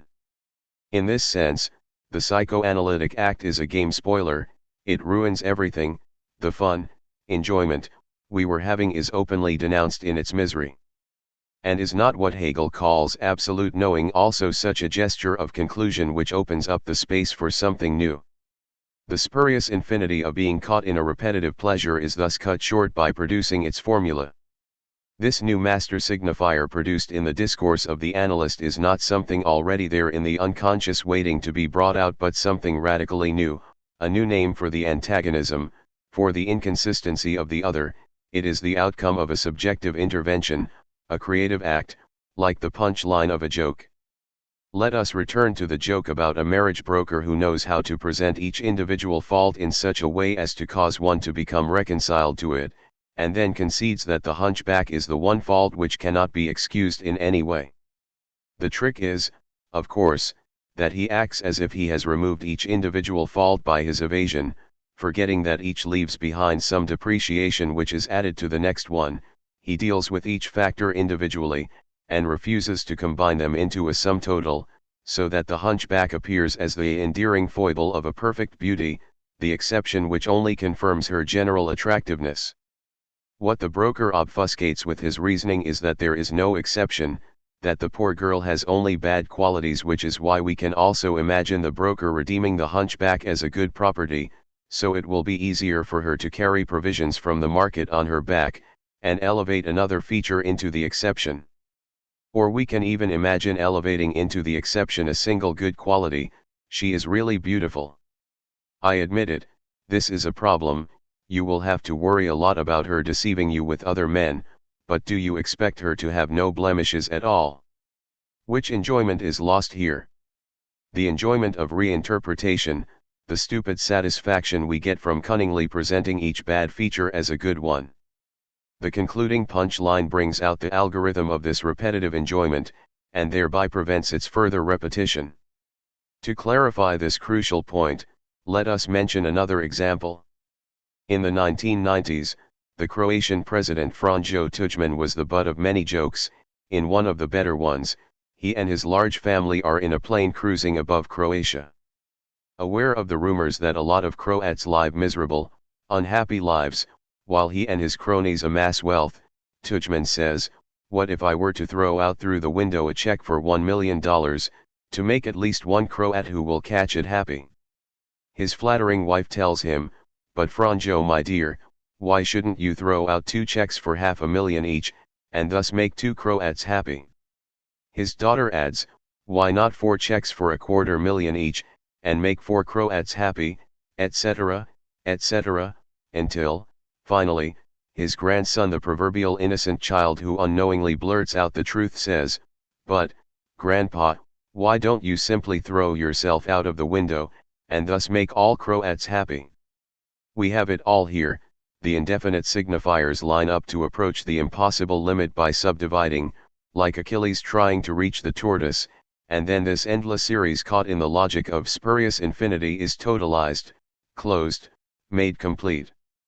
By the fall of the body whose real stands for the subject itself, through the suicidal fall of the body, the subject not, includes itself out, but, on the contrary, totalizes the series by, as it were, excluding itself in. The body is here literally the indivisible remainder that fills in the gap of the endless division. Again, we can easily imagine a clinical version of this joke. A compulsive neurotic patient complains to the analyst that he continually feels the need to sacrifice something for others so that they will love him, and the analyst tells him, "But why don't you sacrifice yourself, and make everybody happy?" Although this may sound like a call to suicide, yourself has to be read here as yourself. Why don't you abandon the structure of yourself, which pushes you to act like this? True, you will lose the specific enjoyment provided by your sacrificing for others, but this loss will open up the space for new forms of enjoyment. Incidentally, what we get here is a nice case of what Lacan called subjective destitution. Of all the people I have known, the greatest hero of such self-sacrificing was my mother, who literally got depressed if she wasn't able to help others by some sacrifice. The greatest hero apart from myself, and from my own experience, I can vouch for all the dirty pleasures such a stance generates. When I was doing something that I perceived as sacrificing myself for others, this act was always accompanied by fantasies of how the others for whom I sacrificed myself would first ignore my act, but then, when they became aware of it, would feel terribly guilty and would abjectly apologize to me. Recall Lacan's famous motto from his 4 fundamental concepts of psychoanalysis: "I give myself to you, but this gift of my person, as they say, oh, mystery, is changed inexplicably into a gift of should." 23. This is what the analysand has to take on board. The truth of his sacrificial giving to others is that his gifts are constantly and inexplicably transformed into gifts of shit, into an imposition of unwarranted and unwanted excrement. Jacques Rivette's La Belle Noiseuse focuses on the tense relationship between the male painter, Michel Piccoli, and his model, Emmanuelle Berthe. The model resists the artist, she actively provokes him, contests his approach, and thus fully participates in the creation of the art object. In short, the model is literally the beautiful troublemaker, the traumatic object which irritates and infuriates, rejecting its insertion into the series of ordinary objects, ca bouge, as they put it in French. And what is art? The act of painting, if not an attempt to depose, lay down, in the painting this traumatic dimension, to exorcise it by externalizing it in the object of art. However, in La Belle Noiseuse, this pacification fails. At the end of the film, the artist immures the painting in a crack between 2 walls where it will stay forever, unbeknownst to future inhabitants of the house. Why? The point is not that he failed to penetrate the secret of his model, he succeeded too much, i.e., the finished product divulges too much about its model, it breaks through her veil of beauty and shows her up as what she is in the real of her being, the abhorrent cold thing. No wonder, then, that when the model finally gets a look at the finished painting, she runs away in panic and disgust. What she sees there is the kernel of her being, her agalma, turned into excrement. The true victim of the operation is thus not the painter but the model herself. She was active.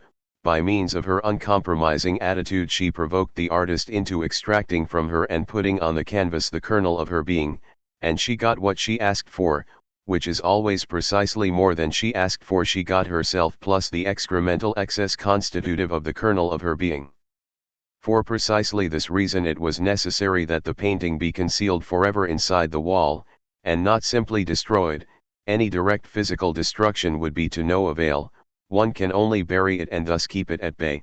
Since what is laid down in the painting is stricto sensu indestructible, it has the status of what Lacan, in the 4 fundamental concepts, calls lamella, the mythical presubjective undead life substance. libido as an organ.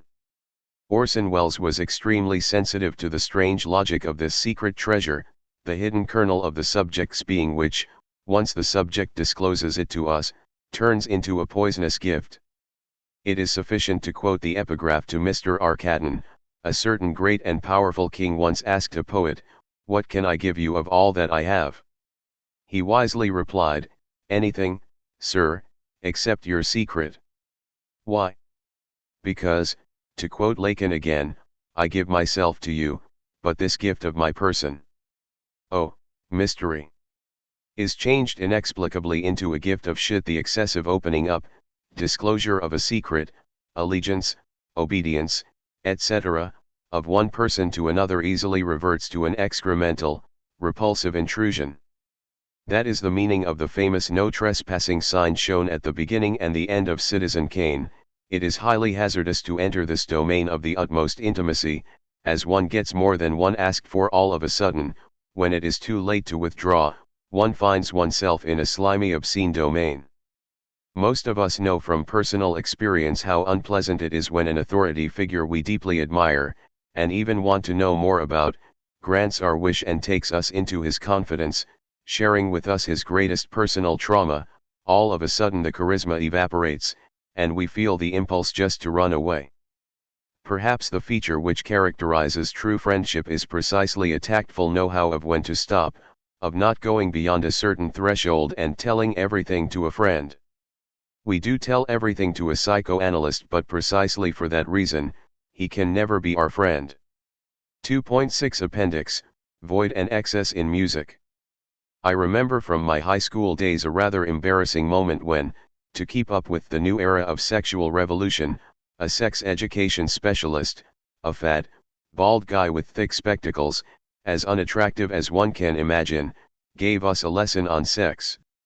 After a lot of introductory nonsense, he finally came to the point, and did it very briefly and efficiently. He drew on the blackboard two triangles with a shared bottom line, the difference being that one of them had its high point in the middle of the board and the other toward the right edge of the board, and then he commented, "The bottom line stands for time, the first high point is the boy's climax and the second one the girl's climax. The whole problem is to bring the two climaxes as close together as possible." In my nightmares, I still remember this lesson.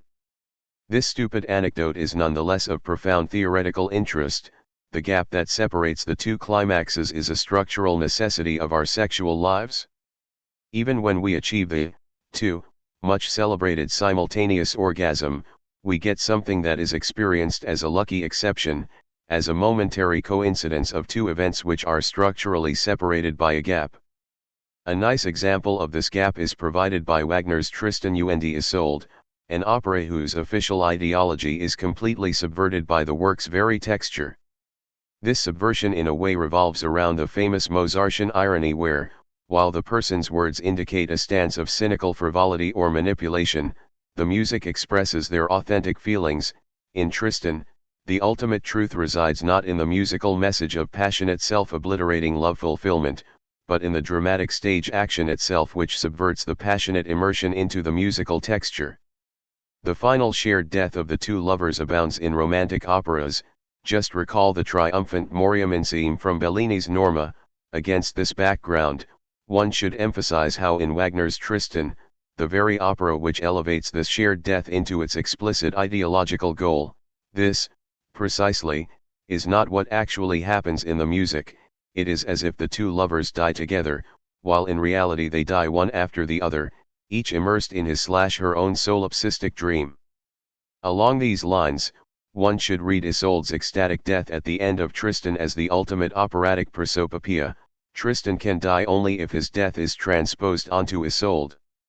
When Tristan repeats his claim that death cannot destroy their love, Isolde provides the concise formula of their death. But this little word "and if it were to be destroyed, how but through the loss of Isolde's own life could Tristan be taken by death? In short, it is only in and through her death that he will be able to die.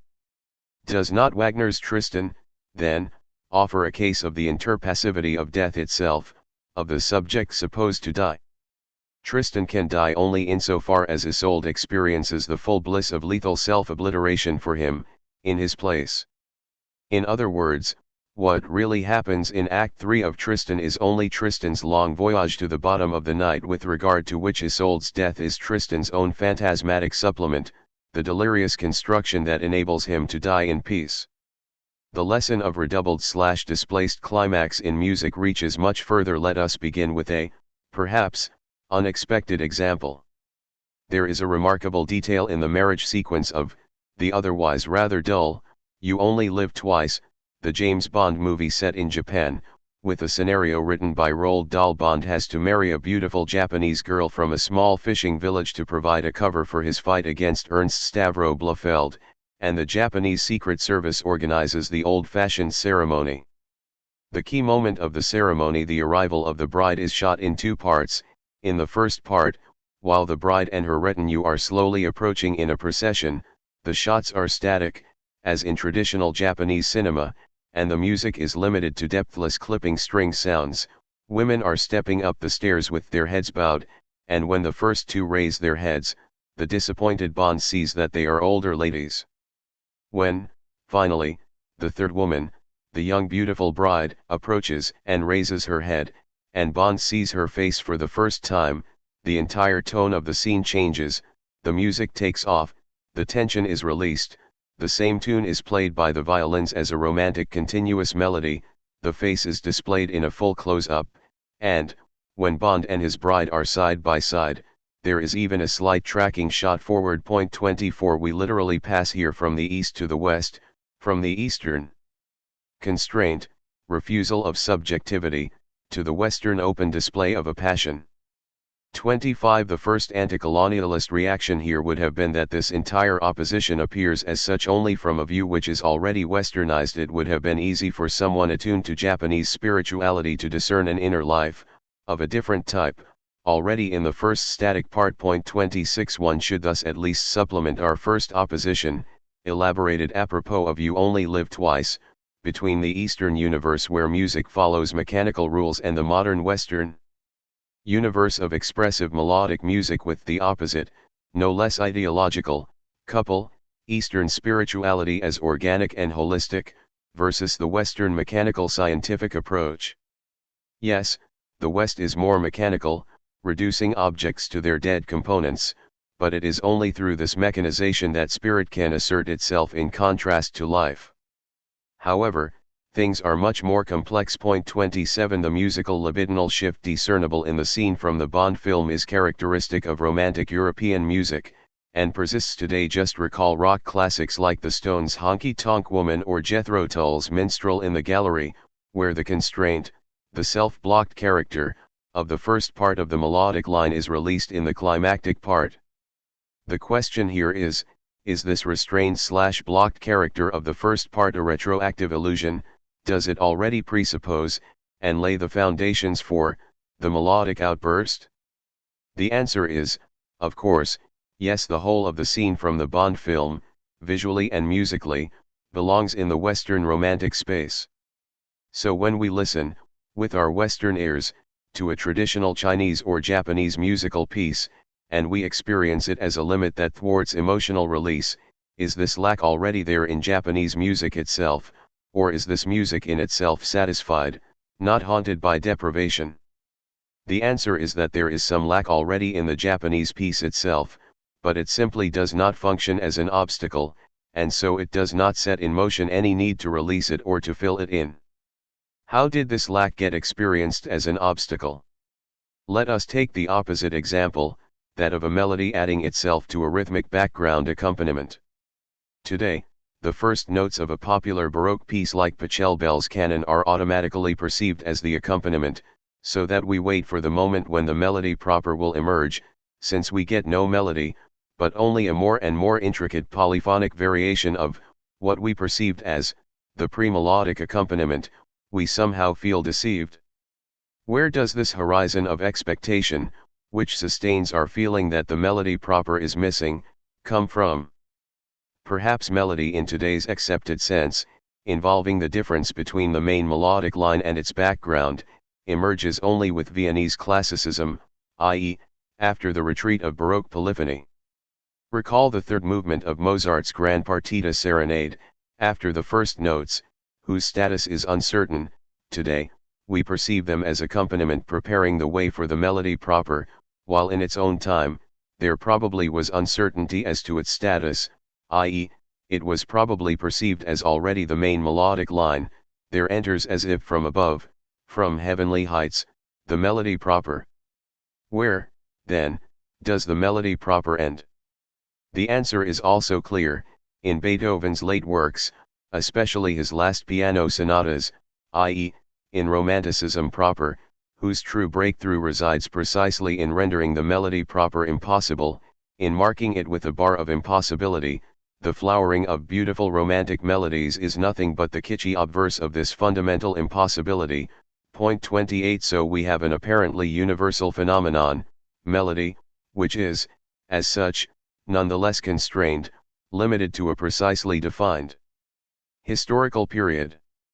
What is perhaps the ultimate achievement of late Romantic Expressionism is precisely the notion of the melodic line, of the main theme, as something which has to be wrought out, sculptured, extracted from the inertia of vocal stuff by means of painful labor, far from functioning as a starting point for a series of variations which then form the main part of the piece. The main musical theme results from the painful perlaboration of the musical matter which forms its main body. In short, complementary to this emergence of the melody is its gradual disappearance, signaled by the often observed fact that, a decade after Beethoven's death, a long, beautiful, self-enclosed melody all of a sudden becomes objectively impossible.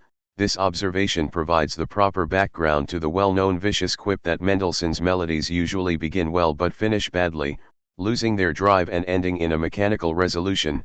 His Fingal's Cave Overture, or the beginning of the Violin Concerto, which marks a clear melodic regression with regard to Beethoven's Violin Concerto. Far from being a simple sign of Mendelssohn's weakness as a composer, this failure of the melodic line rather bears witness to his sensitivity toward the historical shift. Those who were still able to write beautiful melodies were kitsch composers like Tchaikovsky. On the other hand, Mendelssohn was, precisely for that reason, not yet a full romantic. Romanticism arrives at its notion, to put it in Hegelese, only when this failure is included in, and becomes a positive factor of, the desired effect. César Franck's Prelude, Choral, and Fugue, the supreme example of religious kitsch, nonetheless provides a nice example of impossible longing in the guise of the melody which endeavors to reach the climax, but is again and again forced to abandon its effort and, as it were, to fall back. Back to Pachelbel's canon, we can experience the historical cut we are dealing with at its purest if we compare the canon with an old European pop music kitsch, Rain and Tears, Demis Roussos, Aphrodite's Child, whose beginning closely resembles the beginning of the canon. However, the melody then explodes pathetically, and we are deep in kitsch. So where does musical kitsch begin? The original sin was committed by Beethoven, whose music undoubtedly often verges on kitsch. One need only mention the over-repetitive exploitation of the beautiful main theme in the first movement of his Violin Concerto, or the rather tasteless climactic moments of the Leonore III Overture. How vulgar are the climactic moments of Leonore III, and to, its even worse, utterly boring version, in comparison with Mozart's Overture to the Magic Flute, where Mozart still retains what one cannot but call a proper sense of musical decency, interrupting the melodic line before it reaches the full orchestral climactic repetition and, instead, jumping directly to the final staccatos. Can one imagine this overture rewritten in Beethoven's Leonore III style, with the bombastic repetition of the melodic line? Perhaps Beethoven himself sensed it, writing another, final, overture, the Opus 72 Fidelio, brief and concise, sharp, the very opposite of Leonore's 2 and 3. The true pearl, however, is the undeservedly underestimated Leonore I Opus 138, whose very date is not certain. It is Beethoven at his best, with the beautiful rise to a climax without any embarrassing excesses.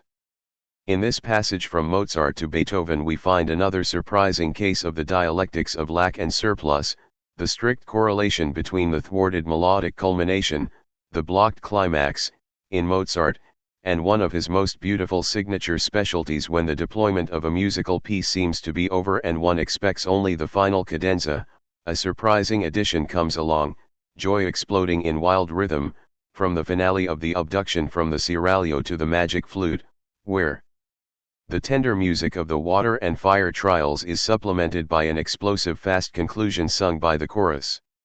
These explosive surpluses express the excess of energy thwarted by the restraint that prevents the full climax of the main development. The thwarted energy is displaced onto this excess.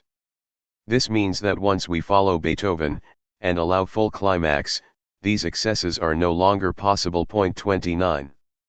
The climax displaced from its proper place to the appended surplus provides the minimal structure of subjective representation, the subject thwarted from its proper expression at the climactic moment of the melodic deployment returns in a supplementary moment which represents it for the main body of the musical piece.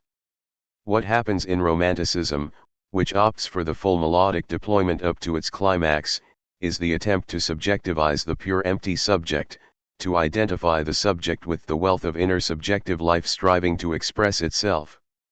The modern subject proper, the Cartesian cogito, the Kantian transcendental subject, etc., is, of course, not the romantic expressive subject, the person trying to express all its inner richness.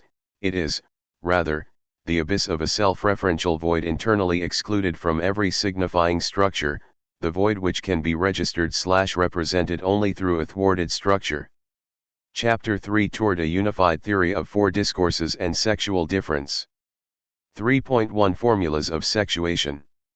One of the crucial differences between psychoanalysis and philosophy concerns the status of sexual difference. For philosophy, the subject is not inherently sexualized, sexualization occurs only at the contingent, empirical level, whereas psychoanalysis promulgates sexuation into a kind of formal, a priori condition of the very emergence of the subject. It is homologous with the notion of desire. In Kant's philosophy, the faculty of desire is pathological, dependent on contingent objects, so there can be no pure faculty of desiring, no critique of pure desire, while for Lacan, psychoanalysis precisely is a kind of critique of pure desire. In other words, desire does have a non-pathological, a priori, object cause, the objet petit, the object which overlaps with its own lack. For that precise reason, the Lacanian problematic of sexual difference of the unavoidability of sexuation for human beings, beings of language, has to be strictly distinguished from the constructionist problematic of the social construction of gender, of the contingent discursive formation of gender identities which emerge by being performatively enacted. In order to grasp this crucial distinction, the analogy with class antagonism may be of some help. Class antagonism, the unavoidability of the individual's class inscription in a class society, the impossibility of staying beyond, remaining unmarked by class antagonism, also cannot be reduced to the notion of the social construction of class identity, since every determinate construction of class identity is already a reactive or defense formation, an attempt to cope with, to come to terms with, to pacify, the trauma of class antagonism. Every symbolic class identity already displaces class antagonism by translating it into a positive set of symbolic features, the conservative organicist notion of society as a collective body, with different classes as bodily organs, the ruling class as the benevolent and wiser head, workers as hands, etc., is only the most obvious case of it. And, for Lacan, things are the same with sexuation. It is impossible to stay outside. The subject is always already marked by it always already takes sides, it is always already partial with regard to it. The paradox of the problematic of the social construction of gender is that, although it presents itself as a breakout of metaphysical and or essentialist constraints, it implicitly accomplishes the return to the pre-Freudian philosophical, i.e., non-sexualized, subject. The problematic of the social construction of gender presupposes the subject as given, it presupposes the space of contingent symbolization, while for Lacan, sexuation is the price to be paid for the very constitution of the subject. for its entry into the space of symbolization. One should insist here on the adequate reading of Freud's infamous statement concerning the status of sexual difference: anatomy is destiny. This statement should be read as a Hegelian speculative judgment in which the predicate passes over into the subject. That is to say, its true meaning is not the obvious one, the standard target of the feminist critique. The anatomical difference between the sexes directly founds, is directly responsible for, the different socio-symbolic roles of men and women, but rather the opposite one: the truth of anatomy is destiny, i.e., a symbolic formation. In the case of sexual identity, an anatomical difference is sublated, turned into the medium of appearance/expression, more precisely, into the material support of a certain symbolic formation. So, in Hegel's, we should read Freud's anatomy is destiny as a speculative judgment in which it is not only a predicate, being destiny, that is added to the same subject, anatomy; it is the predicate, destiny, which becomes subject of the process, and subordinates to itself as its predicate what was previously the subject. In short, what sustains the difference between the two sexes is not the direct reference to the series of symbolic oppositions: masculine reason versus feminine emotion, masculine activity versus feminine passivity, etc., but a different way of coping with the necessary inconsistency involved in the act of assuming one and the same universal symbolic feature, ultimately that of castration. It is not that man stands for logos as opposed to the feminine emphasis on emotions, it is rather that, for man, logos as the consistent and coherent universal principle of all reality relies on the constitutive exception of some mystical, ineffable X. There are things one should not talk about, while, in the case of woman, there is no exception, one can talk about everything, and, for that very reason, the universe of logos becomes inconsistent, incoherent, dispersed, non-all. Or, with regard to the assumption of a symbolic title, a man who tends to identify with his title absolutely, to put everything at stake for it, to die for his cause, nonetheless relies on the myth that he is not only his title, the social mask he is wearing, that there is something beneath it, a real person. In the case of a woman, on the contrary, there is no firm, unconditional commitment, everything is ultimately a mask, but, for that very reason, there is nothing behind the mask. Or, with regard to love, a man in love is ready to give everything for it, the beloved is elevated into the absolute, unconditional object, but, for that very reason, he is compelled to sacrifice her for the sake of his public or professional cause. A woman is entirely, without restraint or reserve, immersed in love. There is no dimension of her being which is not permeated by love, but, for that very reason, love is not all for her, it is forever accompanied by an uncanny fundamental indifference. To quote Byron, man's love is of man's life a thing apart / 'tis woman's whole existence, Don Juan. 3.2 The Volition larger than life. How is this notion of sexual difference to be connected to the matrix of four discourses? 1. Let us begin with an author whose entire work is focused on the inherent deadlock of male subjectivity, Orson Welles. As James Nermery has shown too, the trajectory of a typical Welles film runs from the initial realist, ironic, socio-critical depiction of a social milieu, to focusing on the tragic fate of a larger-than-life central character, Cain, Falstaff, etc. This shift from a social realist commentary, the liberal, gently critical, social democratic depiction of everyday life, to a morbid obsession with its gothic excess, the prodigious individual and the tragic outcome of his hubris, which, incidentally, also provides the background for the shift from Marion to Norman in Hitchcock's Psycho, is the central unresolved antagonism of the Welles universe, and, as Adorno would have put it, Welles's greatness resides in the fact that he does not resolve or dissimulate this antagonism. The first thing to take note of here is the allegorical character of Welles's obsession with such larger-than-life characters. Their ultimate failure is clearly a stand-in, within the diegetic space of his films, for Welles himself, for the hubris of his own artistic procedure and its ultimate failure. The second thing to take note of is the way in which these excessive characters unite two opposite features. They are simultaneously aggressive, proto-fascist, permeated by a ruthless lust for power, and quixotic, ridiculous, out of contact with real social life, living in their dream world. This ambiguity is grounded in the fact that they are figures of vanishing mediators. They clearly undermine the old balanced universe for which Wells has such a nostalgic fondness, the old small-town idyll of the Ambersons destroyed by industrial progress, etc., yet they unknowingly lay the ground for their own demise, i.e., there is no place for them in the new world they help to create. Moreover, this tension between realist social satire and the hubris of the larger-than-life character is materialized in the radical ambiguity of the Velichian trademark formal procedure, his manipulation of deep focus, achieved by a wide-angle lens.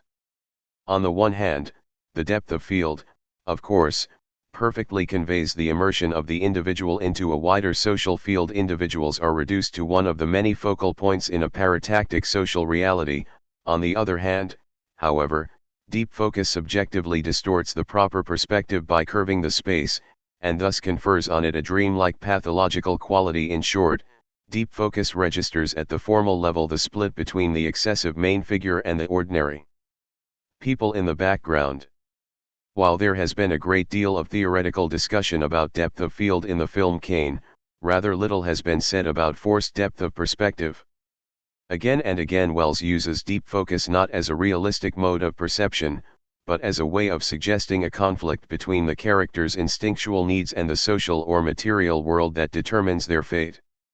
The short focal length of the lens enables him to express the psychology of his characters, to comment upon the relation between character and environment, and also to create a sense of barely contained, almost manic energy, as if the camera, like one of his heroes, were overreaching. Point 3.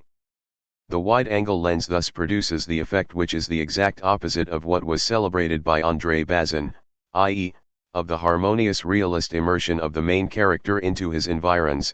As one of the focal points of the multilayered reality, the wide lens, rather, emphasizes the gap between the hero and his environs, simultaneously revealing the way in which the hero's excessive libidinal force almost anamorphically distorts reality. The depth of field which, by way of the wide-angle lens, distorts reality, curves its space by pathologically exaggerating the close-up of the main character, and bestows on the reality which stretches behind a strange, dreamlike quality. Thus accentuates the gap that separates the main character from social reality. As such, it directly materializes Velichian larger-than-life subjectivity in all its ambiguity, oscillating between excessive, Superman power and pathological ridicule. One can thus see how the Bazinian notion of the use of depth of field is not simply wrong. It is as if the very distance between the two uses of depth of field in Wells, the Bazinian realist in which the individual is embedded in the multilayered social reality, and the excessive which emphasizes the rift between the individual and his social background, articulates the tension in Wells's work between the liberal progressive collectivist attitude and the focus on the larger-than-life individual. A further point to be made about the Velichian use of depth of field is that it confers a kind of positive ontological density on darkness and shades, when, in an expressionistic shot, we perceive in the background an over-illuminated object, surrounded on both sides by impenetrable dark shades.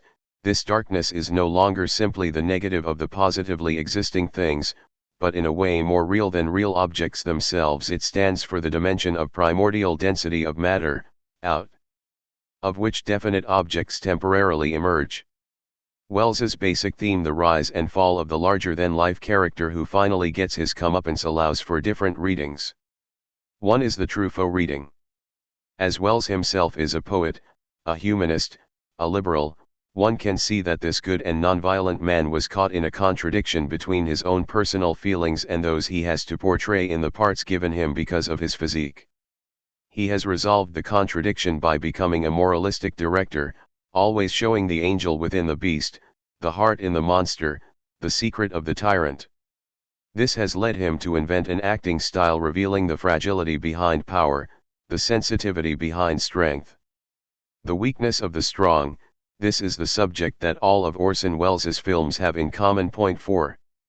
The obvious problem with this reading is that it romanticizes the monster who is discovered, deep in his heart, to have a fragile, gentle nature, the standard ideological legitimization up to Lenin, who, in Stalinist hagiography, was always depicted as deeply moved by cats and children, and brought to tears by Beethoven's Appassionata. The ultimate version of this procedure is to feminize masculinity. A true man is in a passive feminized relationship toward the divine absolute whose will he actualizes. However, Wells does not fall into this ideological trap.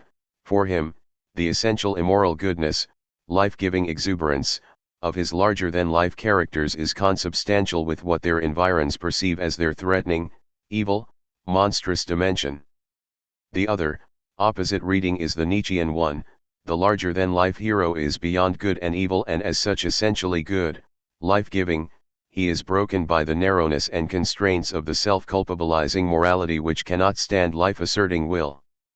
The fragility and vulnerability of the Velician hero directly follows from his absolute innocence, which remains blind to the twisted ways by means of which morality strives to corrupt and destroy life. Is not another aspect of this Nietzscheanism Wells's growing fascination with the status of semblance, of a fake, of the truth of the fake as such, etc.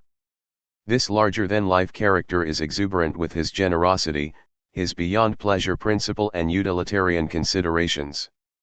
I am thus tempted to repeat once again, apropos of Wells, Adorno's thesis according to which the truth of Freudian theory resides in the very unresolved contradictions of his theoretical edifice. The inner contradiction of Velician subjectivity is irreducible.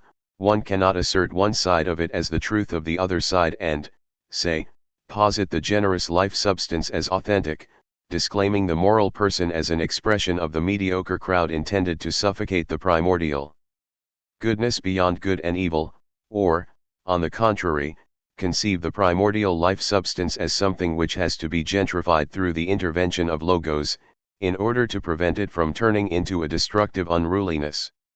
Wells himself was clearly aware of this undecidability. All the characters I've played are various forms of Faust.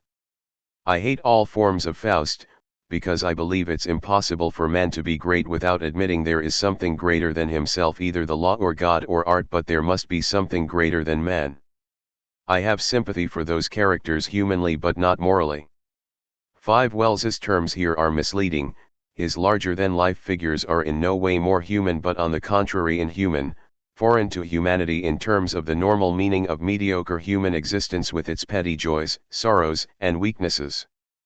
Furthermore, these larger-than-life figures are distributed along the axis which reaches from Falstaff, for Wells the embodiment of essential goodness and life-giving generosity, to Kindler in The Stranger, a cruel murderous Nazi, not to mention Harry Lime in Reed's The Third Man.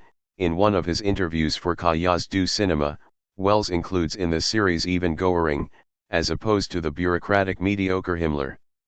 How these larger-than-life figures subvert the standard ethico-political oppositions is clear from Thompson's, Kane's collaborator in the film, description of Kane to the reporter, included in the final script but not in the film itself. He was the most honest man who ever lived, with a streak of crookedness a yard wide. He was a liberal and a reactionary. He was a loving husband and both wives left him. He had a gift of friendship such as few men have, and he broke his oldest friend's heart like you'd throw away a cigarette you were through with. Outside of that, 6. A simplified Heideggerian reading, which would conceive the Velician larger-than-life figure as the purest exemplar of the hubris of modern subjectivity, is also out of place here. The problem is that if subjectivity is to assert itself fully, this excess has to be suppressed, sacrificed. We are dealing here with the inner split of subjectivity into the larger-than-life excess and its subsequent normalization, which subordinates it to cold power calculation. It is only by means of the self-suppression, or, rather, self-renunciation, this self-imposed limitation, that the hubris of subjectivity loses its extreme vulnerability. Only as such, by means of this self-limitation, can it elude the comeuppance waiting for it at the end of the road, and thus truly take over the move from Falstaff to Prince Hal. Another way to put it is to say that this Faustian larger-than-life figure is a kind of vanishing mediator of modern subjectivity. its founding gesture which has to withdraw into its result. A raw and massive historical analogy to this withdrawal is the way the Renaissance larger-than-life character, with his attitude of excessive generosity and free expenditure, acts as a necessary mediator between hierarchized medieval society and the calculating utilitarian attitude of the modern disenchanted world. In this precise sense, Wells himself is a Renaissance figure. 3.3 Figures of Father Jourissen's. The Wellesian antagonism between normal and larger-than-life characters thus cannot be directly translated into a symbolic opposition. The only way to describe it is by means of a repetitive self-referential procedure in which the higher pole of the first determination changes its place and becomes the lower pole of the next determination. On account of his generosity and life-affirming attitude, the larger-than-life figure is human, in contrast to the stiff normal figure, yet it is simultaneously monstrously excessive with regard to the humanity of ordinary men and women. In its self-referential repetition, the higher symbolic feature is self-negated. The Wellesian hero is more human than ordinary people, yet this very excess of humanity makes him no longer properly human, as with Kierkegaard, in whose over the ethical is the truth of the aesthetical, yet the very dimension of the ethical, brought to its extreme, involves its own religious suspension.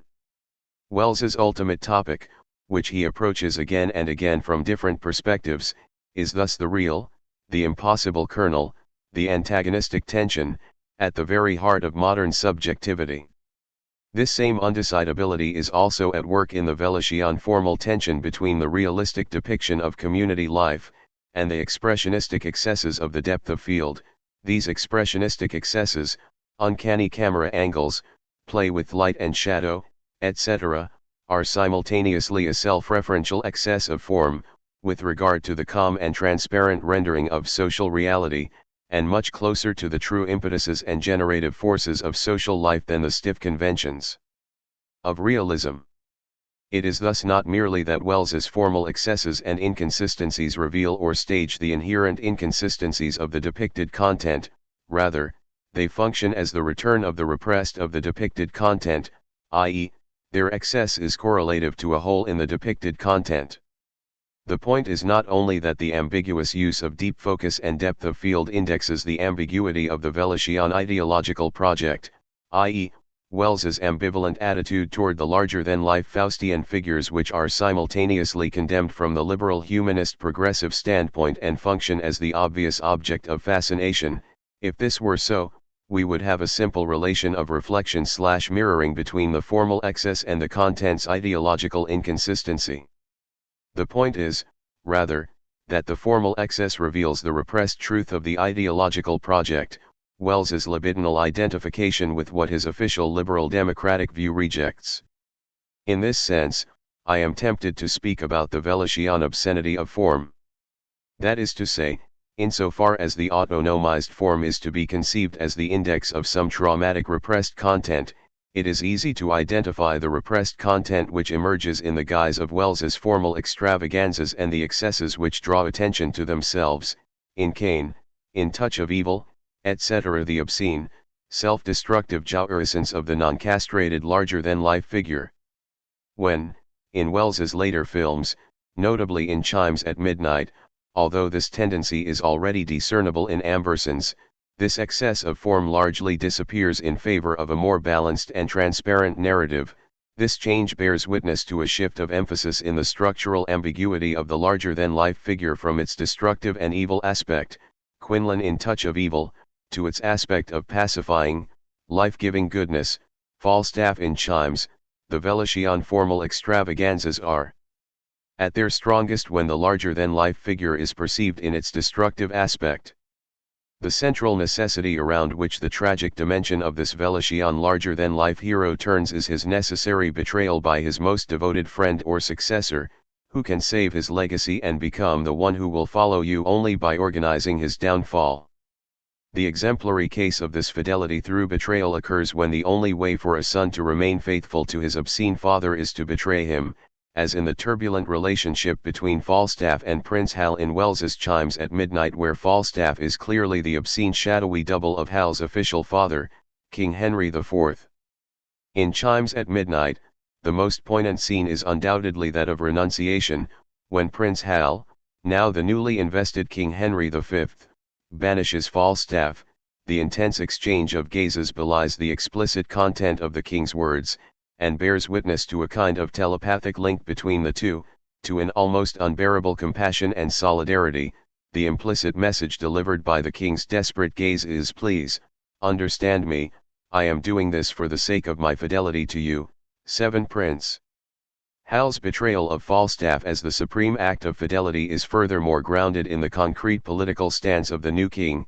As is well known, Henry V was a kind of royal counterpoint to Joan of Arc, the first patriotic proto-bourgeois king to use wars to forge national unity, appealing to the national pride of ordinary people in order to mobilize them. His wars were no longer the conventional feudal games fought with mercenaries.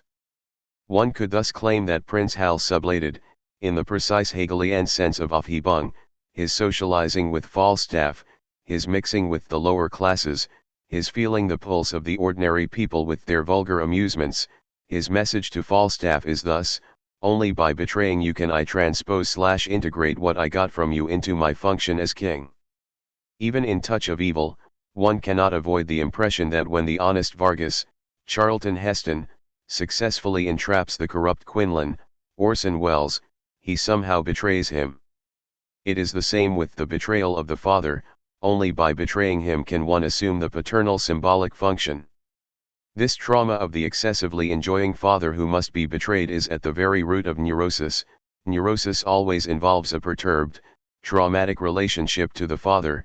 In neurosis, the sublation of father enjoyment into the paternal name fails, the figure of the father remains marked with a traumatic stain of jouissance, and one of the traumatic scenes which brings such a distasteful jouissance to the neurotic is the scene of the father either caught with his pants down, i.e., in an act of excessive, obscene enjoyment, or being humiliated. In both cases, the father is not at the level of his symbolic mandate. Such a scene transfixes the hysteric's gaze, it paralyzes him. The encounter with the real of the paternal jouissance turns the hysteric into an immobilized, frozen gaze, like Medusa's head. In Dostoevsky's The Brothers Karamazov, we find both versions of this trauma. The Karamazov father himself is the obscene father, an embarrassing figure indulging in excessive enjoyment. Furthermore, we have a scene in which, when Dmitri attacks a poor man, his son, observing them, approaches Dmitri, pulls his sleeve to divert his attention from beating his father, and gently entreats him, "Please, do not beat my father." This is how one is to read the triad: real, symbolic, imaginary. With regard to the father, the symbolic father is the name of the father, the imaginary father is the respectful, dignified, self-image of the father, the real father is the excess of enjoyment whose perception traumatically disturbs this self-image.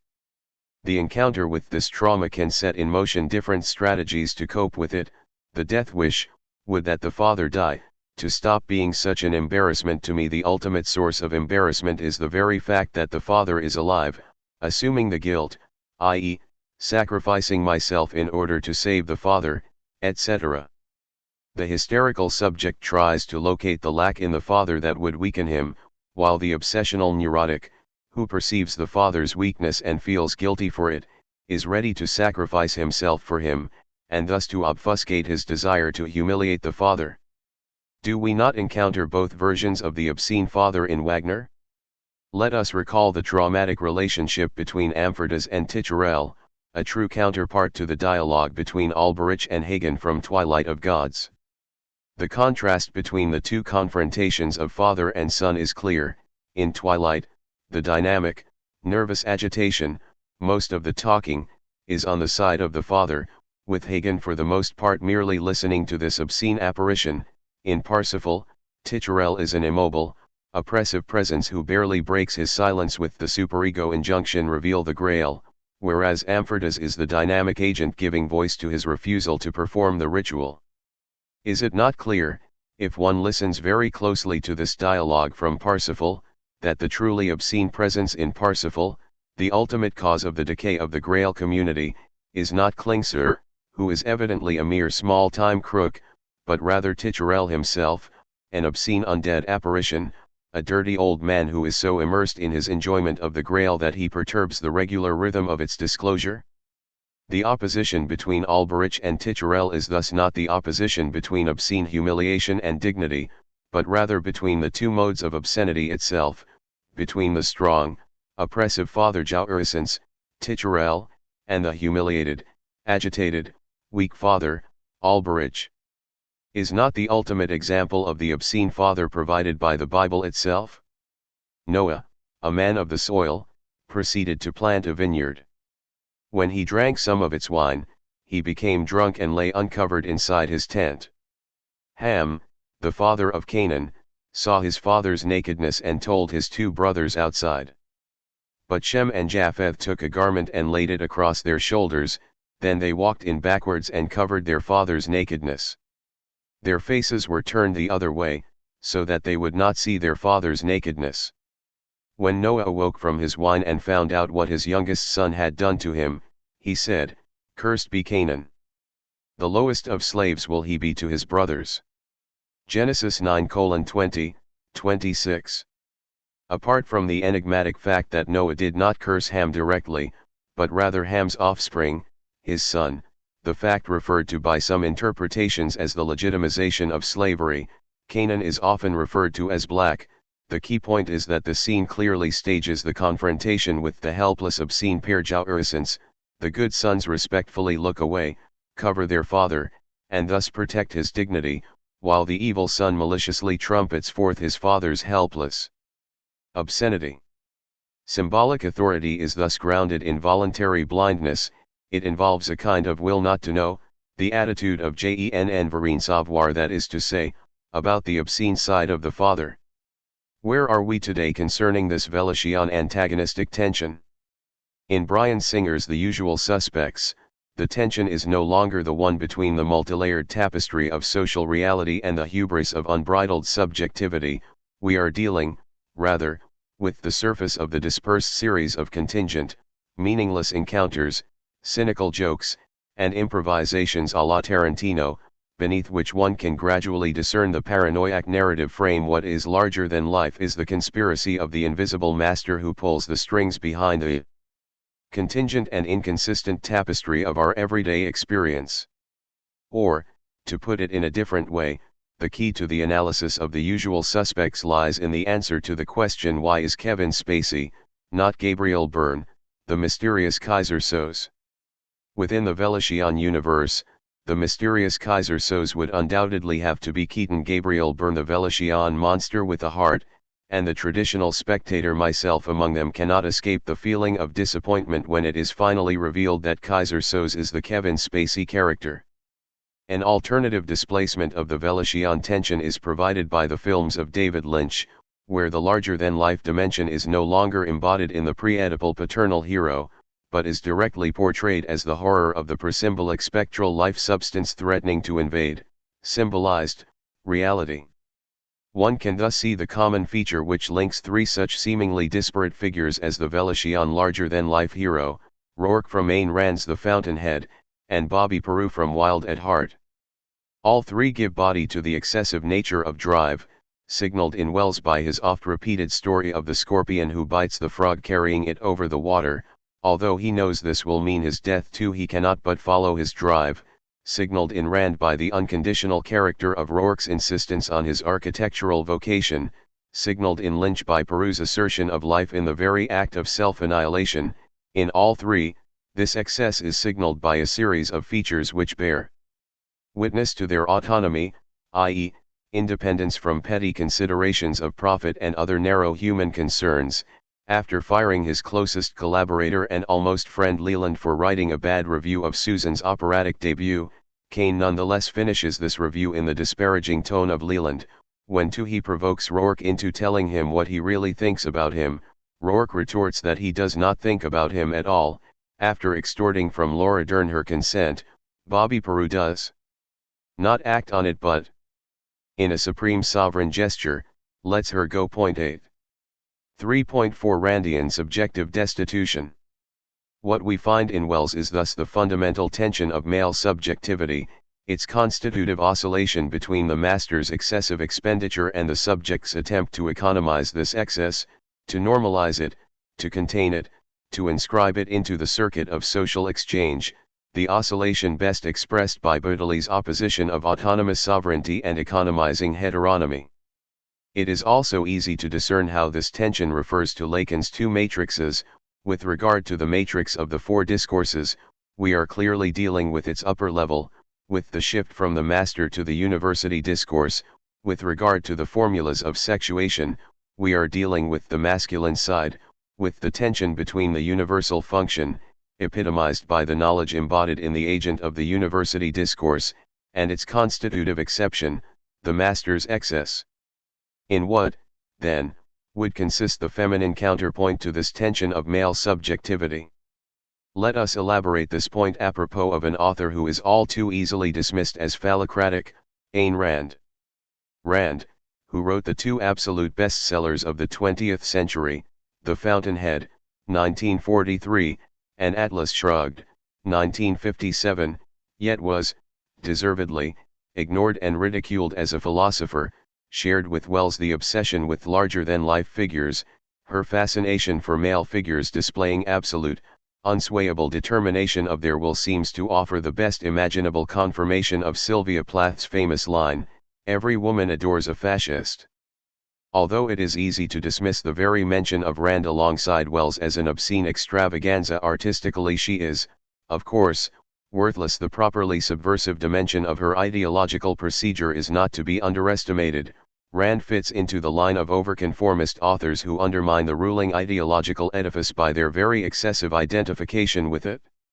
Her over-orthodoxy was directed at capitalism itself, as the title of one of her books, Capitalism, the Unknown Ideal, tells us.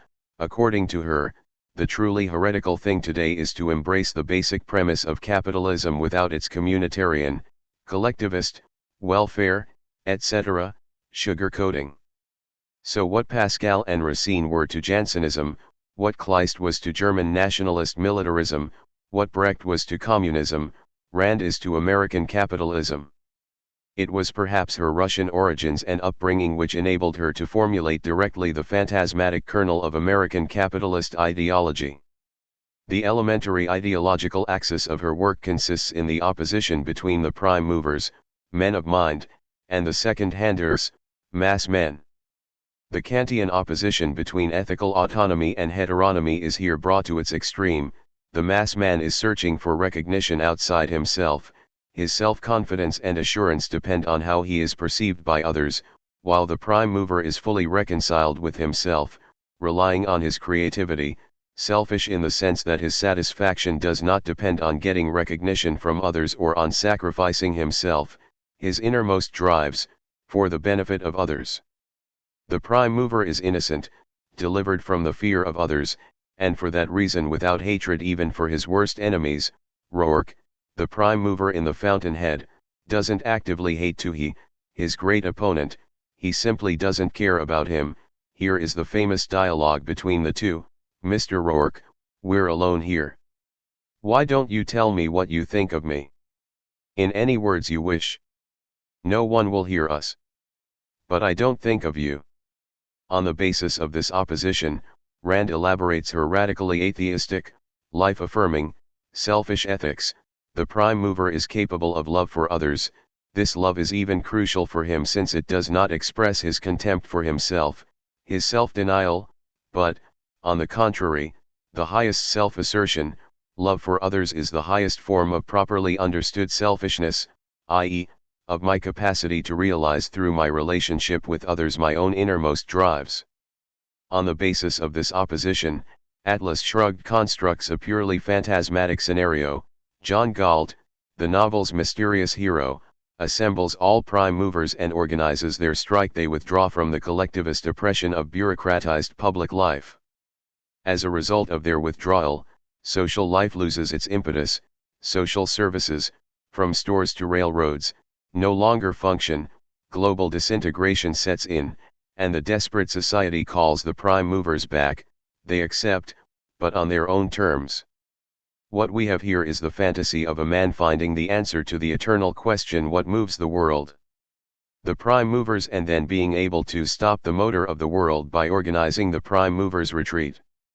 John Galt succeeds in suspending the very circuit of the universe, the run of things, causing its symbolic death and the subsequent rebirth of the new world.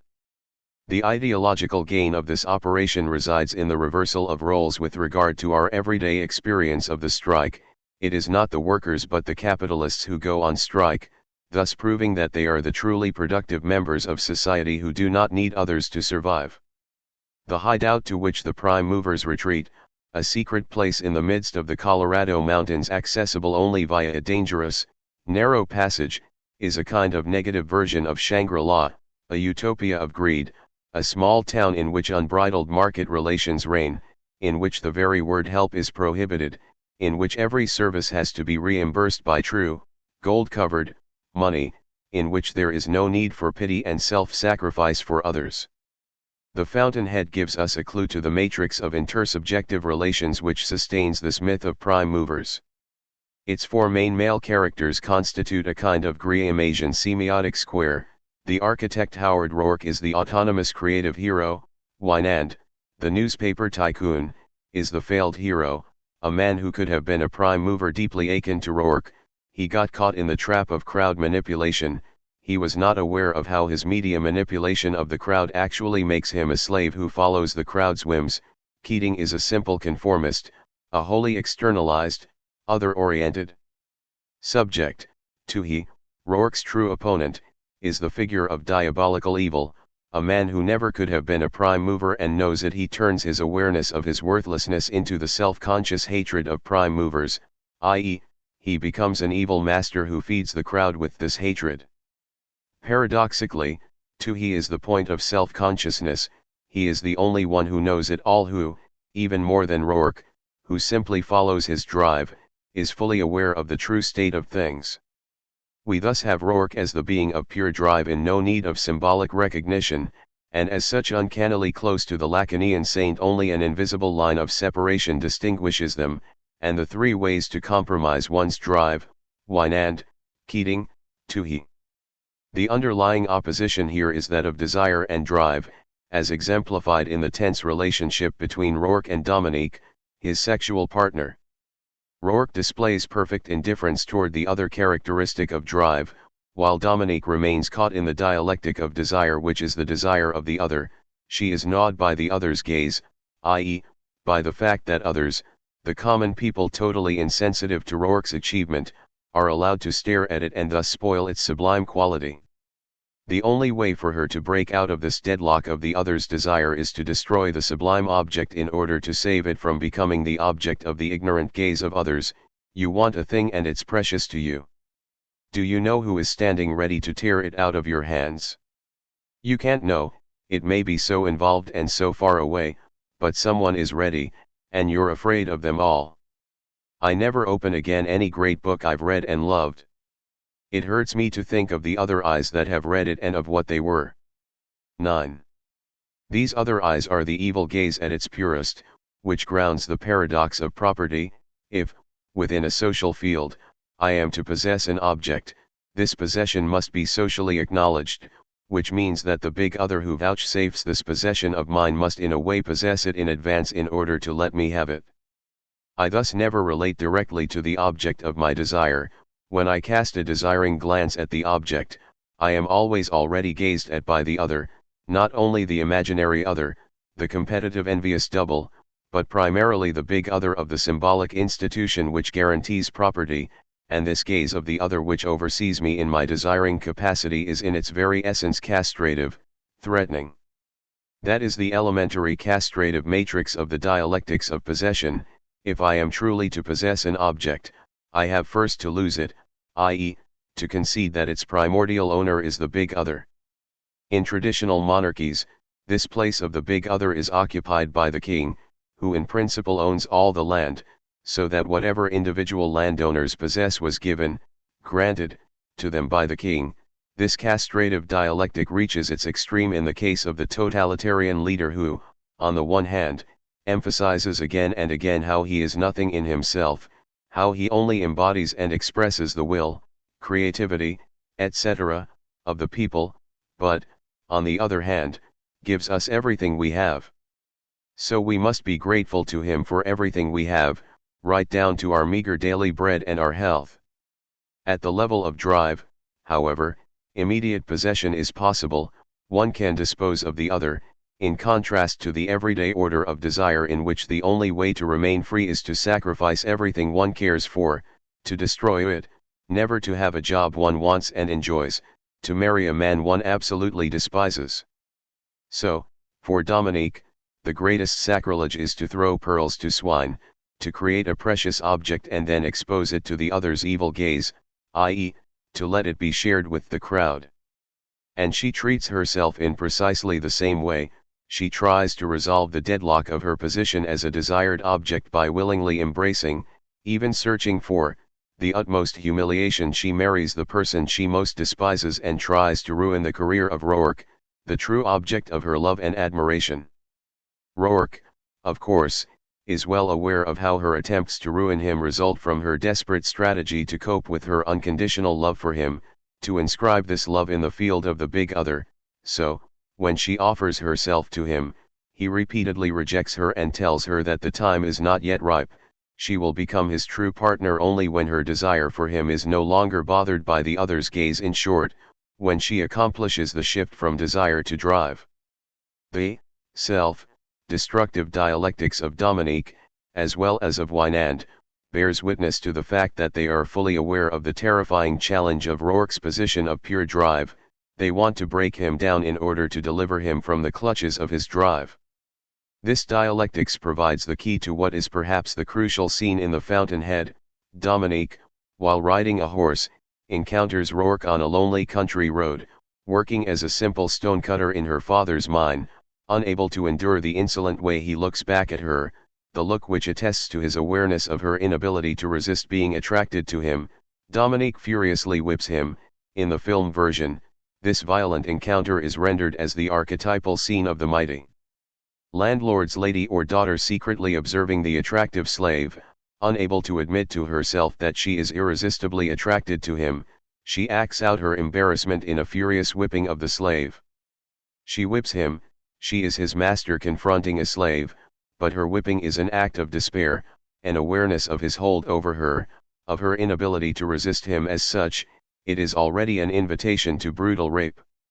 So the first act of love between Dominique and Rourke is a brutal rape done with no compassion. He did it as an act of scorn. Not as love, but as defilement. And this made her lie still and submit. One gesture of tenderness from him and she would have remained cold, untouched by the thing done to her body. But the act of a master taking shameful, contemptuous possession of her was the kind of rapture she had wanted. Point 10. This scorn is paralleled by Dominique's unconditional willingness to destroy Rourke, the willingness which is the strongest expression of her love for him. The following quote bears witness to the fact that Rand is in effect a kind of feminine version of Otto Weininger. I'm going to fight you and I'm going to destroy you, and I tell you this as calmly as I told you that I'm a begging animal.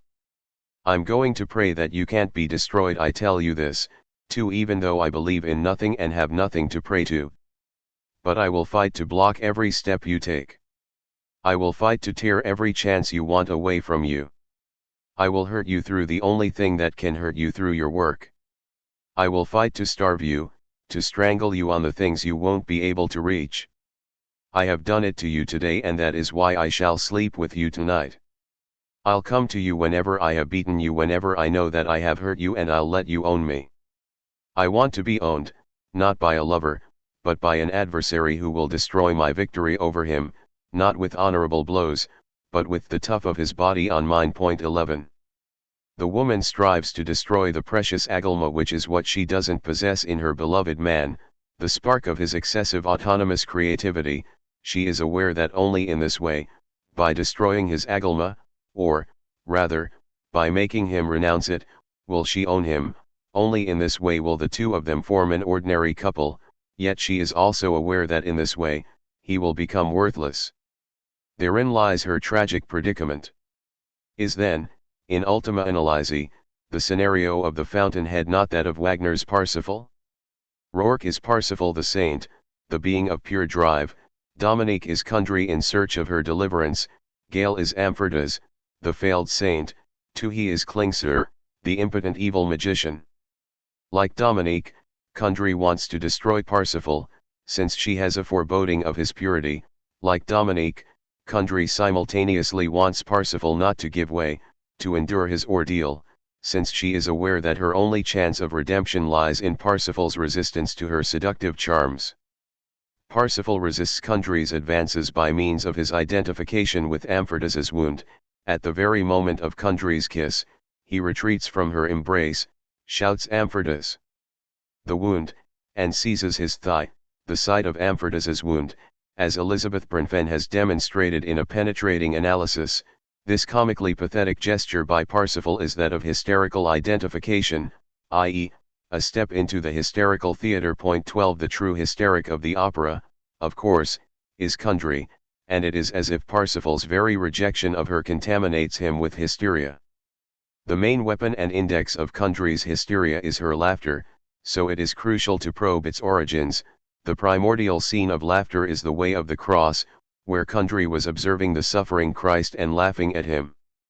This laughter then repeats itself again and again apropos of every master Kundry serves, Klingsor, Gurneemans, Amfortas, Parsifal. She undermines the position of each of them by means of the surplus knowledge contained in her hysterical, obscene laughter, which reveals the fact that the master is impotent, a semblance of himself. This laughter is thus profoundly ambiguous. It stands not only for making a mockery of the other, but also for despair at herself, i.e., for her repeated failure to find a reliable support in the master. The question that one should raise here is that of the parallel between Amfortas's and Christ's wounds. What do the two have in common? In what sense is Amfortas, who was wounded when he succumbed to Kundry's temptation, occupying the same position as Christ? The only consistent answer, of course, is that Christ himself was not pure in his suffering. When Kundry observed him on the way of the cross, she detected his obscene jouissance, i.e., the way he was turned on by his suffering. What Kundry is desperately searching for in men is, on the contrary, somebody who would be able to resist the temptation of converting his pain into a perverse enjoyment. Back to Rand. The true conflict in the universe of her two novels is thus not between the prime movers and the crowd of second-handers who parasitize on the prime mover's productive genius, with the tension between the prime mover and his feminine sexual partner being a mere secondary subplot of this principal conflict. The true conflict runs within the prime movers themselves. It resides in the sexualized tension between the prime mover, the being of pure drive, and his hysterical partner, the potential prime mover who remains caught in the deadly self-destructive dialectic, between Rourke and Dominique in The Fountainhead, between John Galt and Dagny in Atlas Shrugged. When, in Atlas Shrugged, one of the prime mover figures tells Dagny, who unconditionally wants to pursue her work and keep the Transcontinental Railroad Company running, that the prime mover's true enemy is not the crowd of second-handers but herself, this is to be taken literally. Dagny herself is aware of it. When prime movers start to disappear from public productive life, she suspects a dark conspiracy, a destroyer who forces them to withdraw and thus gradually brings the whole of social life to a standstill. What she does not yet see is that the figure of destroyer that she identifies as the ultimate enemy is the figure of her true redeemer. The solution occurs when the hysterical subject finally gets rid of her enslavement and recognizes in the figure of the destroyer her savior. Why? Second-handers possess no ontological consistency of their own, which is why the key to the solution is not to break them, but to break the chain which forces the creative prime movers to work for them. When this chain is broken, the second-hander's power will dissolve by itself. The chain which links a prime mover to the perverted existing order is none other than her attachment to her productive genius. A prime mover is ready to pay any price, up to the utter humiliation of nourishing the very force which works against her, i.e., which parasitizes on the activity she officially endeavors to suppress, just to be able to continue to create. What the hystericized prime mover must accept is thus the fundamental existential indifference. she must no longer be willing to remain the hostage of the second-handers blackmail. We will let you work and realize your creative potential, on condition that you accept our terms. She must be ready to give up the very kernel of her being, that which means everything to her, and to accept the end of the world, the temporary suspension of the very flow of energy which keeps the world running. In order to gain everything, she must be ready to go through the 0 point of losing everything. And, far from indicating the end of subjectivity, this act of assuming existential indifference is, perhaps, the very gesture of absolute negativity which gives birth to the subject.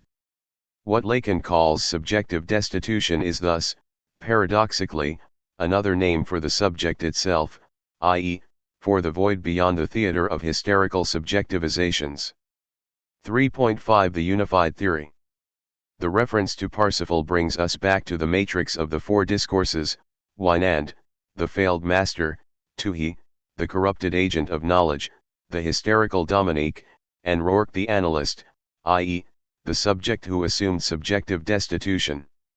This matrix provides the two versions of everyday subjectivity: the subject of the university discourse, instrumental reason, the self-effacing manipulator, 13, and the hysterical subject, the subject engaged in the permanent questioning of her being, as well as the two versions of the larger-than-life subjectivity: the masculine master who finds fulfillment in gestures of excessive expenditure, and the feminine, desubjectivized being of pure drive.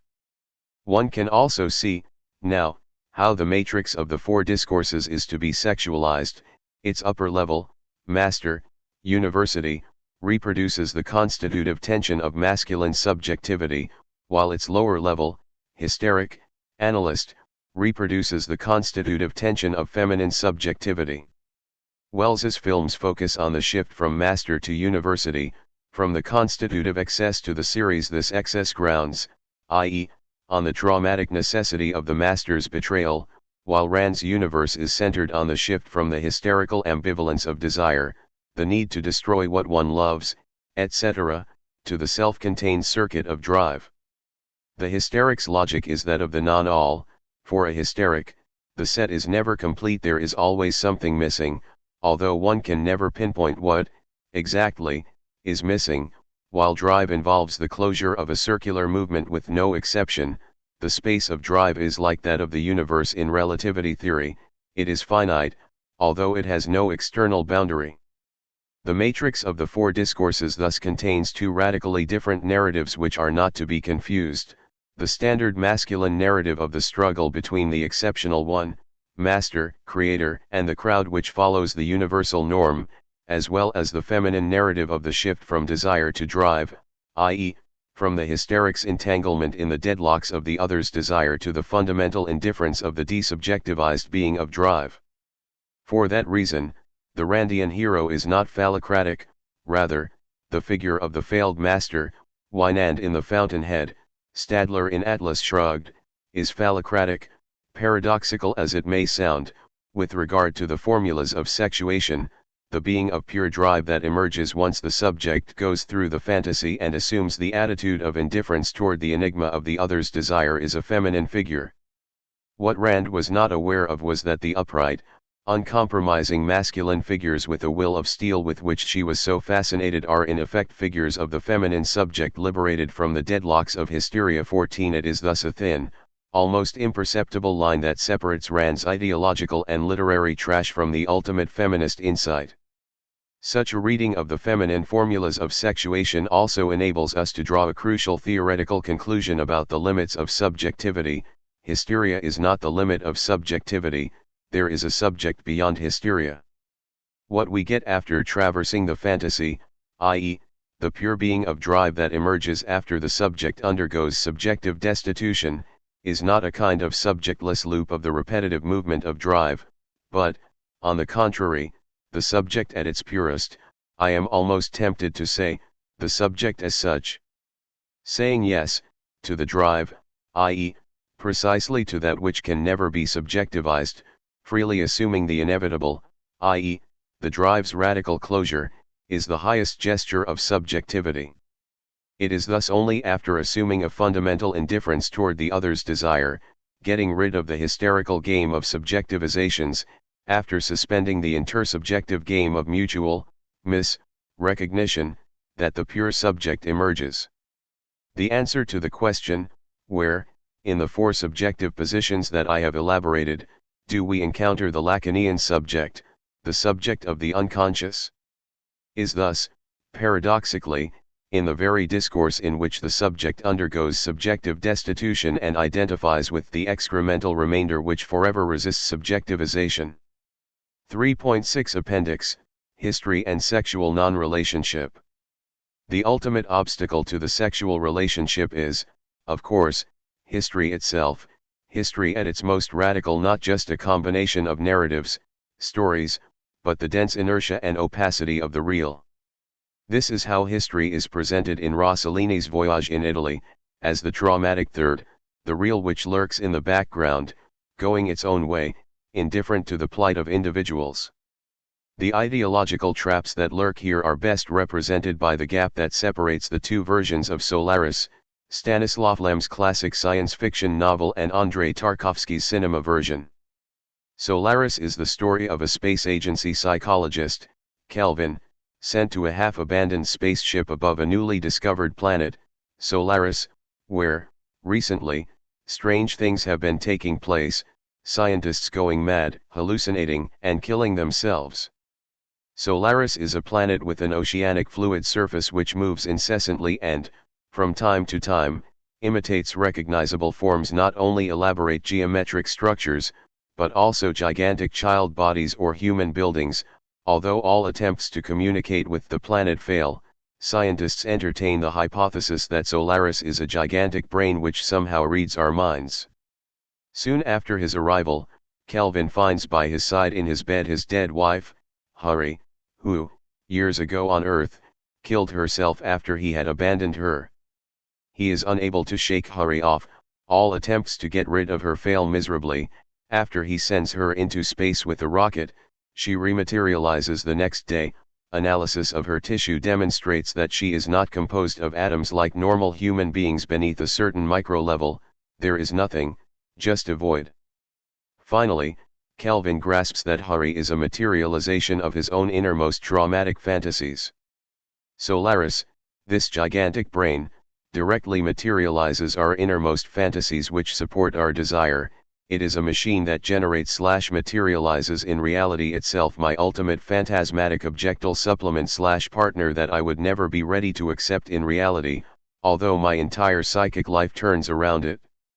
Read in this way, the story is really about the hero's inner journey, about his attempt to come to terms with his repressed truth, or, as Tarkovsky himself put it in an interview apropos of Solaris, maybe, effectively, the mission of Kelvin on Solaris has only one goal, to show that love of the other is indispensable to all life. A man without love is no longer a man. The aim of the entire Solaristic is to show humanity that there must be love. In clear contrast to this, Lem's novel focuses on the inert external presence of the planet Solaris, of this thing which thinks, to use Kant's expression, which is a perfect fit here. The point of the novel is precisely that Solaris remains an impenetrable other with no possible communication with us. True, it returns to us our innermost disavowed fantasies, but the che-voix, beneath this act remains thoroughly impenetrable. Why does it do it? As a purely mechanical response? To play demonic games with us? To help us or compel us to confront our disavowed truth? It would thus be interesting to include Tarkovsky's in the series of Hollywood commercial rewritings of novels that have served as the basis for a movie. Tarkovsky does exactly the same as the most lowly Hollywood producer, reinscribing the enigmatic encounter with otherness into the framework of the production of the couple. In contrast to Tarkovsky's regressive gesture, Lem's novel remains faithful to the minimal frame best encapsulated by Knock, the shortest story ever told, Frederick Brown's sweet little action story that is only 2 sentences long. The last man on earth sat alone in a room. There was a knock on the door. This is the situation of a subject at its minimal, ontologically prior to every intersubjectivity, the sudden intrusion of an otherness which is not yet another one. A different, less ideological, way to relate the vicissitudes of sexual lives to history is illustrated in one of the masterpieces of contemporary Chinese cinema, Zhang's Still Life, which can be said to reinvent Rossellini and Antonioni in a Chinese mode, providing a Chinese non-Hollywood twist to the production of the couple. The irony is that the building of the Three Gorges Dam, this brutal and gigantic human intervention into the natural environment, the embodiment of collective human activity, is depicted as the inert real which provides the background to the couple's vicissitudes, like the ancient ruins in Rossellini's Voyage to Italy. The film can in effect be designated an exercise in socialist formalism. Its beauty resides in its time image, not time movement, the protracted moments when, narratively, nothing happens, the camera just wanders around the background of decay, flood, and buildings falling apart. The looming presence of the dam is the film's situation. Although the historic reel in the background is the social and ecological nightmare of the biggest dam ever blocking natural water flow, the film wisely abstains from direct socio-critical commentary, limiting itself to showing its apolitical effects. Still Life takes place in what is left of Fengjia, a ghost town in the process of being drowned because of the Three Gorges Dam. When one of the heroes asks where a certain street is, someone points to the middle of the river. Higher on the banks, deserted buildings rot in the summer heat, except for the elderly, who are too tired to move, and the groups of workmen slowly demolishing the remaining buildings with hand tools. Just about everyone has vanished. The films, and towns, time is the empty time between the socialist past and the capitalist future. As far as we can see, there is no social structure or authority, and the commercial life of capitalism has not taken hold.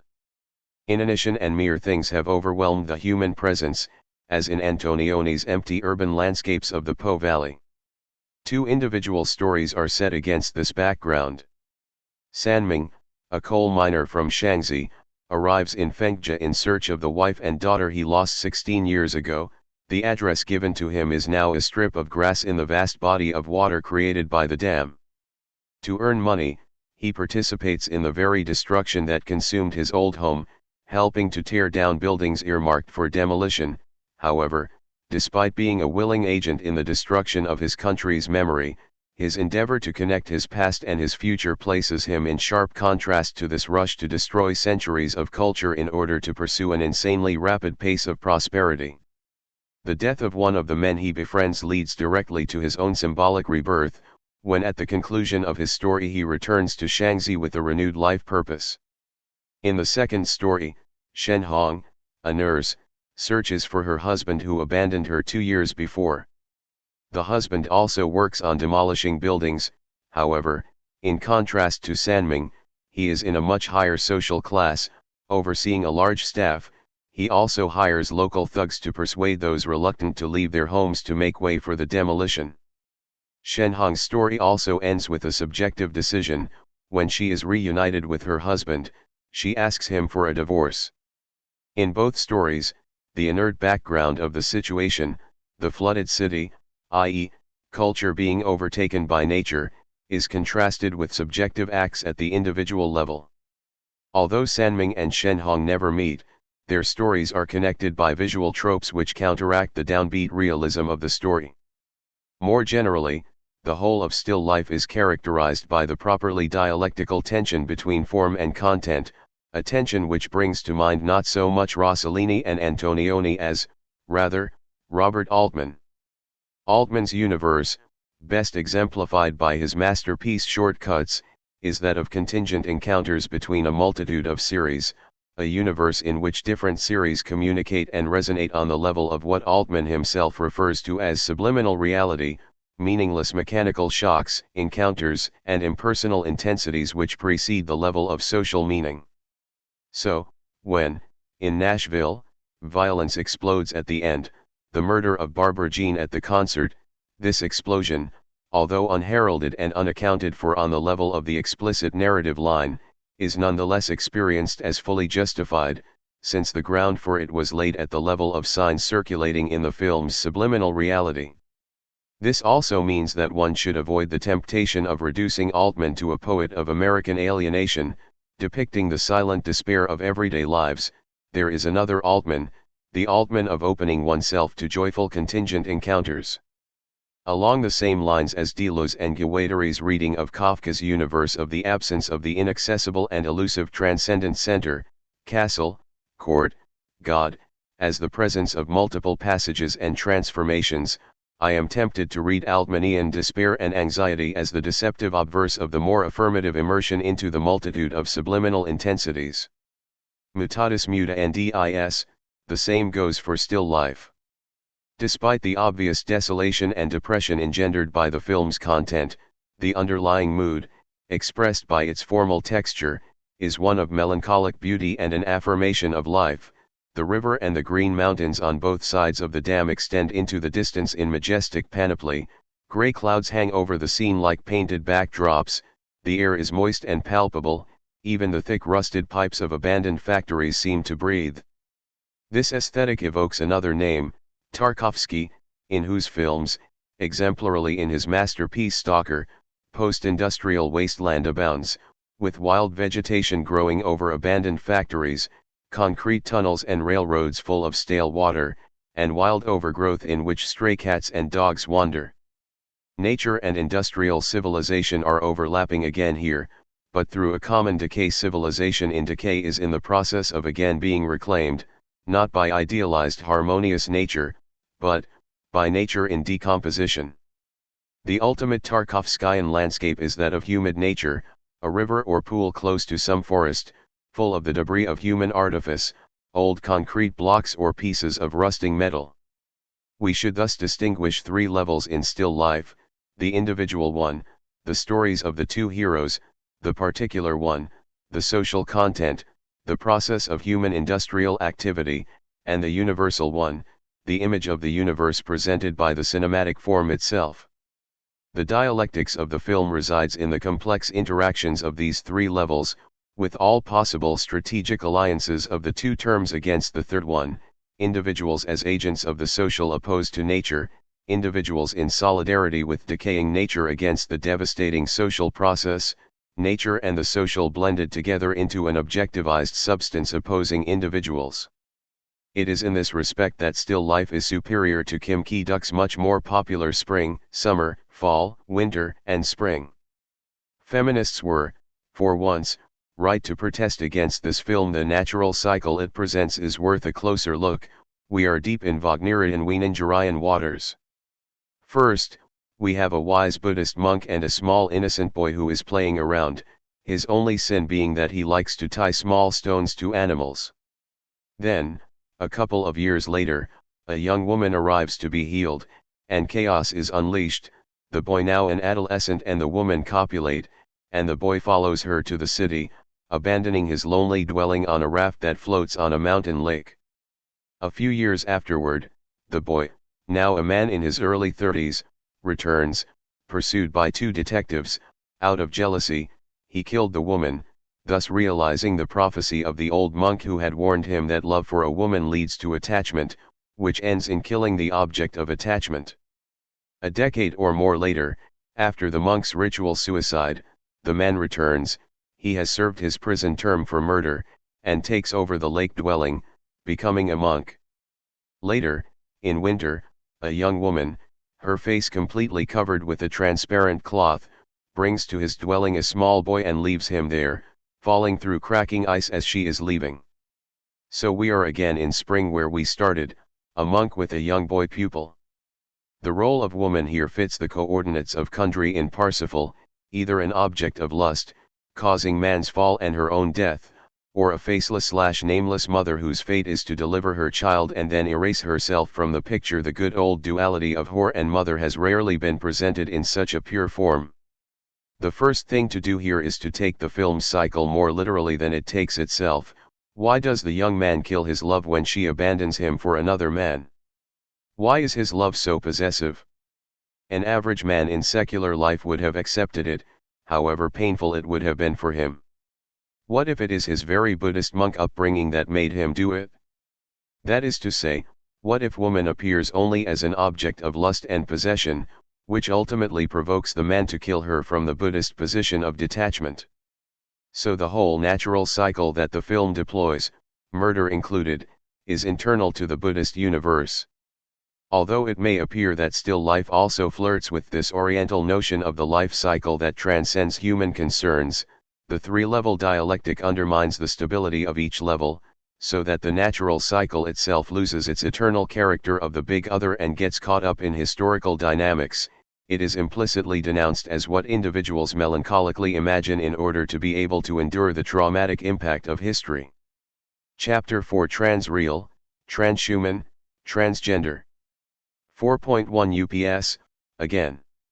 We have now reached the vantage point from which we can return to the point of departure, the triad of UPS, the universal void, the impossibility of one, constitutive of the order of being as such, the impossibility of the sexual relationship constitutive of sexual difference, the impossibility of the social relationship constitutive of capitalism.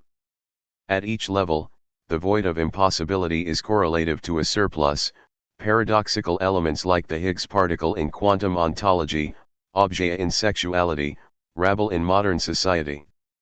The main danger to be avoided here at any price is the transposition of this triad into an ontological classification, as if the barred one grounds universal ontology, the inexistence of sexual relationship grounds the human sphere as one of the particular regions of being, and the void around which capital circulates grounds the capitalist social order in its singularity.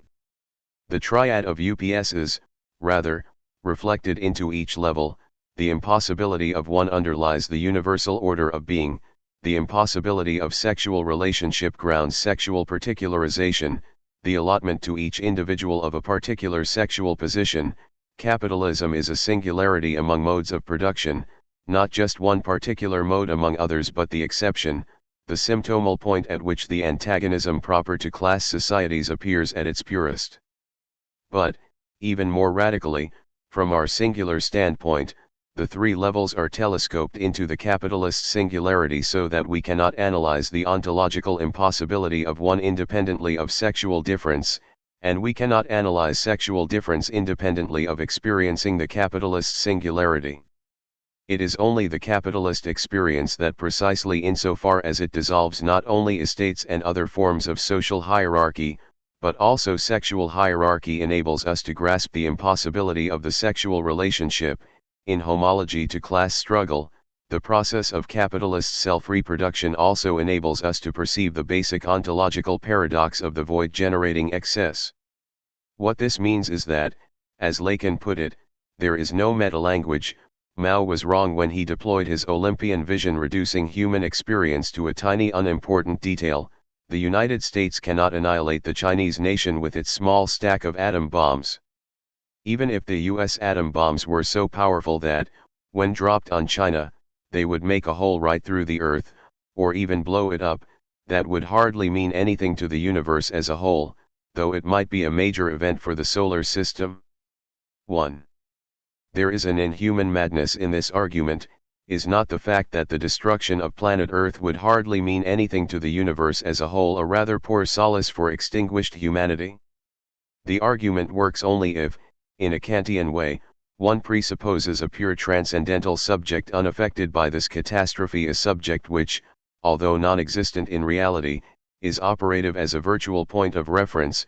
Recall Husserl's dark dream, from his Cartesian meditations, of how the transcendental cogito would remain unaffected by a plague that annihilated the whole of humanity. In contrast to such a stance of cosmic indifference, we should act as if the entire universe was created as a background for the struggle of emancipation, in exactly the same way as, for Kant, God created the world in order to serve as the battleground for the ethical struggle of humanity. It is as if the fate of the entire universe is decided in our singular, and, from the global cosmic standpoint, marginal and insignificant, struggle. This paradox enables us to formulate the ultimate line of demarcation between ontology and its beyond.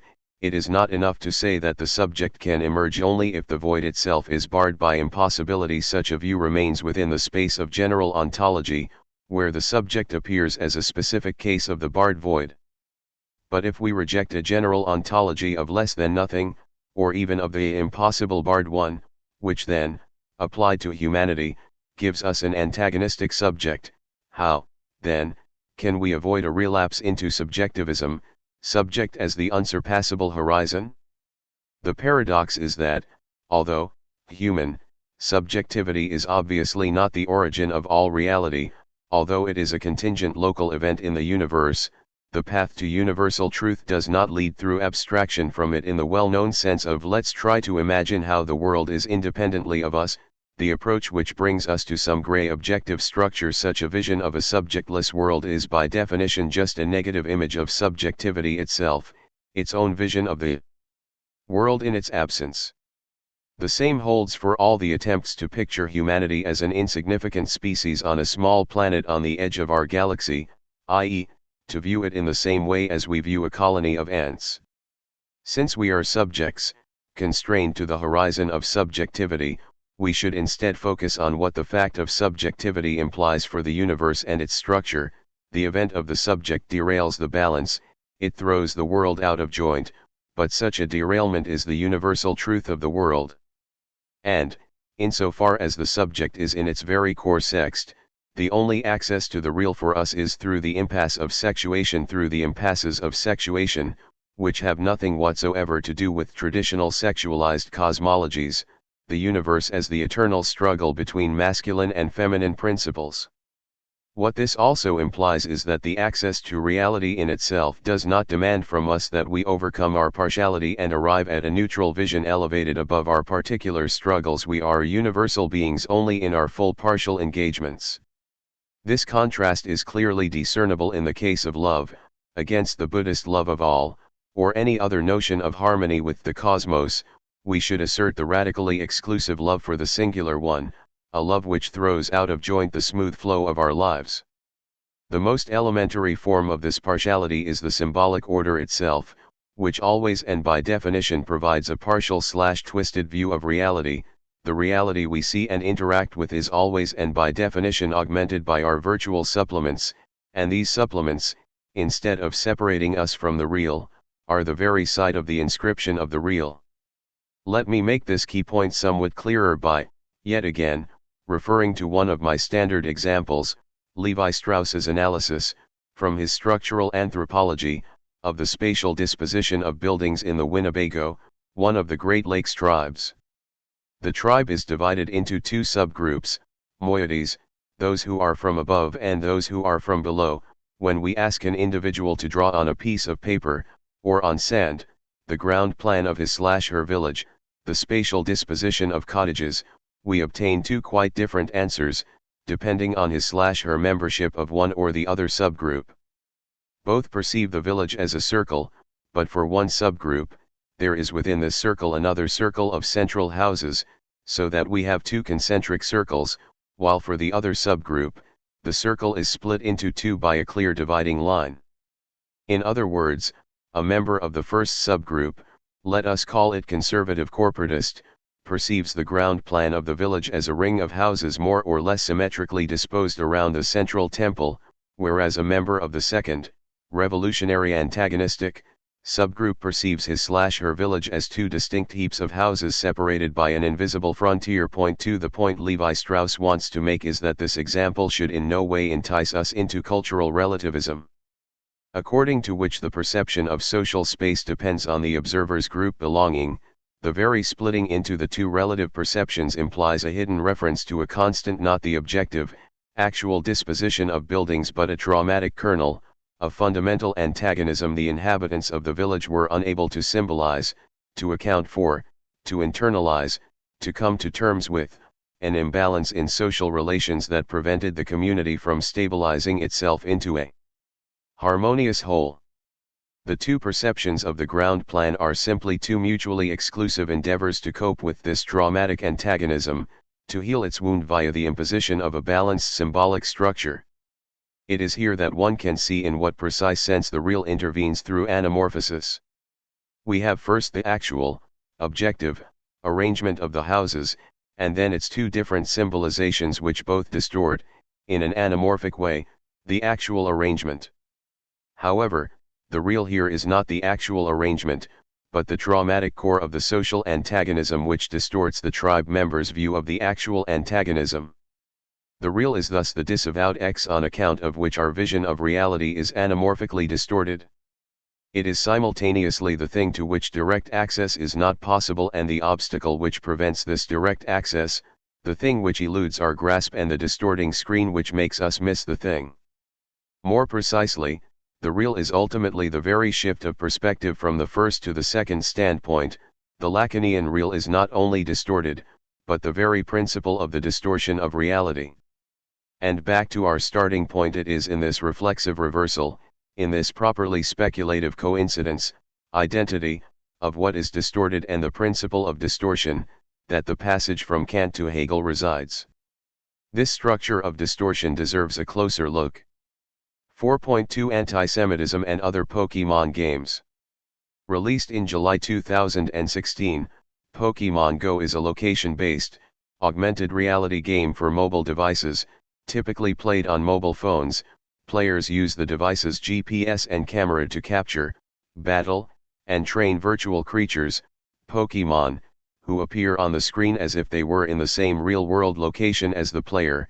As players travel the real world, their avatar moves along the game's map. Different Pokemon species reside in different areas. For example, water-type Pokemon are generally found near water. When a player encounters a Pokemon, AR, augmented reality, mode uses the camera and gyroscope on the player's mobile device to display an image of a Pokemon as though it were in the real world. Point 3 This AR mode is what makes Pokemon Go different from other PC games. Instead of taking us out of the real world and drawing us into the artificial virtual space, it combines the two. We look at reality and interact with it through the fantasy frame of the digital screen, and this intermediary frame supplements reality with virtual elements which sustain our desire to participate in the game, push us to look for them in a reality which, without this frame, would leave us indifferent. Sound familiar? Of course it does. What the technology of Pokemon Go externalizes is simply the basic mechanism of ideology at its most basic. Ideology is the primordial version of augmented reality. The first step in this direction of technology imitating ideology was taken a couple of years ago by Pranav Mistry, a member of the Fluid Interfaces group at the MIT Media Lab, who developed a wearable gestural interface called Sixth Sense for the hardware, a small webcam which dangles from one's neck, a pocket projector, and a mirror, all connected wirelessly to a smartphone in one's pocket, forms a wearable mobile device. The user begins by handling objects and making gestures. The camera recognizes and tracks the user's hand gestures and the physical objects using computer vision-based techniques. The software processes the video stream data, reading it as a series of instructions, and retrieves the appropriate information, texts, images, etc., from the internet. The device then projects this information onto any physical surface available. All surfaces, walls, and physical objects around the wearer can serve as interfaces. Here are some examples of how it works. In a bookstore, I pick up a book and hold it in front of me. Immediately, I see projected onto the book's cover its reviews and ratings. I can navigate a map displayed on a nearby surface, zoom in, zoom out, or pan across, using intuitive hand movements. I make a sign of @ with my fingers and a virtual PC screen with my email account is projected onto any surface in front of me. I can then write messages by typing on a virtual keyboard. And one could go much further here. Just think how such a device could transform sexual interaction. It suffices to concoct, along these lines, a sexist male dream. Just look at a woman, make the appropriate gesture, and the device will project a description of her relevant characteristics: divorced, easy to seduce, likes jazz and Dostoevsky, good at fellatio, etc., etc. In this way, the entire world becomes a multi-touch surface, while the whole internet is constantly mobilized to supply additional data allowing me to orient myself. Mistry emphasized the physical aspect of this interaction. Until now, the internet and computers have isolated the user from the surrounding environment. The archetypal internet user is a geek sitting alone in front of a screen, oblivious to the reality around him. With Sixth Sense, I remain engaged in physical interaction with objects. the alternative, either physical reality or the virtual screen world, is replaced by a direct interpenetration of the two. The projection of information directly onto the real objects with which I interact creates an almost magical and mystifying effect. Things appear to continuously reveal, or, rather, emanate their own interpretation. This quasi-animist effect is a crucial component of the IoT, Internet of Things. These are non-living things which talk to us, although they really shouldn't talk. A rose, for example, which tells us that it needs water. 5. Note the irony of this statement: it misses the obvious fact, a rose is alive. But, of course, this unfortunate rose does not do what it shouldn't do. It is merely connected with measuring apparatuses which let us know that it needs water, or they just pass this message directly to a watering machine. The rose itself knows nothing about it. Everything happens in the digital big other, so the appearance of animism, we communicate with the rose, is a mechanically generated illusion. However, this magic effect of sixth sense does not simply represent a radical break with our everyday experience, rather, it openly stages what was always the case. That is to say, in our everyday experience of reality, the big other, the dense symbolic texture of knowledge, expectations, prejudices, and so on, continuously fills in the gaps in our perception. For example, when a Western racist stumbles upon a poor Arab on the street, does he not project a complex of such prejudices and expectations onto the Arab, and thus perceive him in a certain way? This is why sixth sense presents us with another case of ideology at work in technology. The device imitates and materializes the ideological mechanism of recognition which overdetermines our everyday perceptions and interactions. And does not something similar happen in Pokemon Go? To simplify things to the utmost, did Hitler not offer the Germans the fantasy frame of Nazi ideology which made them see a specific Pokemon, the Jew, popping up all around, and providing the clue to what one has to fight against? And does the same not hold for all other ideological pseudo-entities which have to be added to reality in order to make it complete and meaningful? One can easily imagine a contemporary anti-immigrant version of Pokemon Go where the player wanders about a German city and is threatened by Muslim immigrant rapists or thieves lurking everywhere. Here we encounter the crucial question: is the form the same in all these cases, or is the anti-Semitic conspiracy theory which makes us see the Jewish plot as the source of our troubles formally different from the Marxist approach which observes social life as a battleground of economic and power struggles? There is a clear difference between these two cases. In the second case, the secret beneath all the confusion of social life is social antagonisms, not individual agents which can be personalized, in the guise of Pokemon figures, while Pokemon Go does inherently tend toward the ideologically personalized perception of social antagonisms. In the case of bankers threatening us from all around, it is not hard to see how such a figure can easily be appropriated by a fascist populist ideology of plutocracy, as opposed to honest productive capitalists. The point of the parallel between Nazi anti-Semitism and Pokemon Go is thus a very simple and elementary one. Although Pokemon Go presents itself as something new, grounded in the latest technology, it relies on old ideological mechanisms. Ideology is the practice of augmenting reality.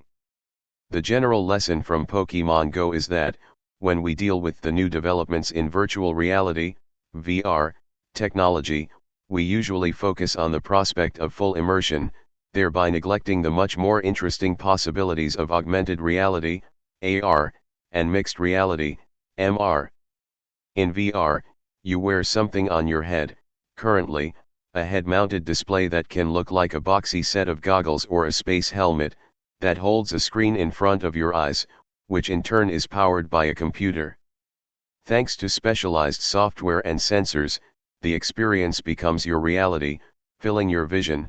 At the high end, this is often accompanied by 3D audio that feels like a personal surround sound system on your head, or controllers that let you reach out and interact with this artificial world in an intuitive way. The forthcoming development of VR will heighten the level of immersion so that it will feel as if we are fully present in it. When VR users look and walk around, their view of that world will adjust in the same way as it would if they were looking or moving in real reality. AR takes our view of the real world and adds digital information, from simple numbers or text notifications to a complex simulated screen, making it possible to augment our view of reality with digital information about it without checking another device, leaving both our hands free for other tasks. We thus immediately see reality plus selected data about it that provide the interpretive frame of how to deal with it. For example, when we look at a car, we see the basic data about it on screen.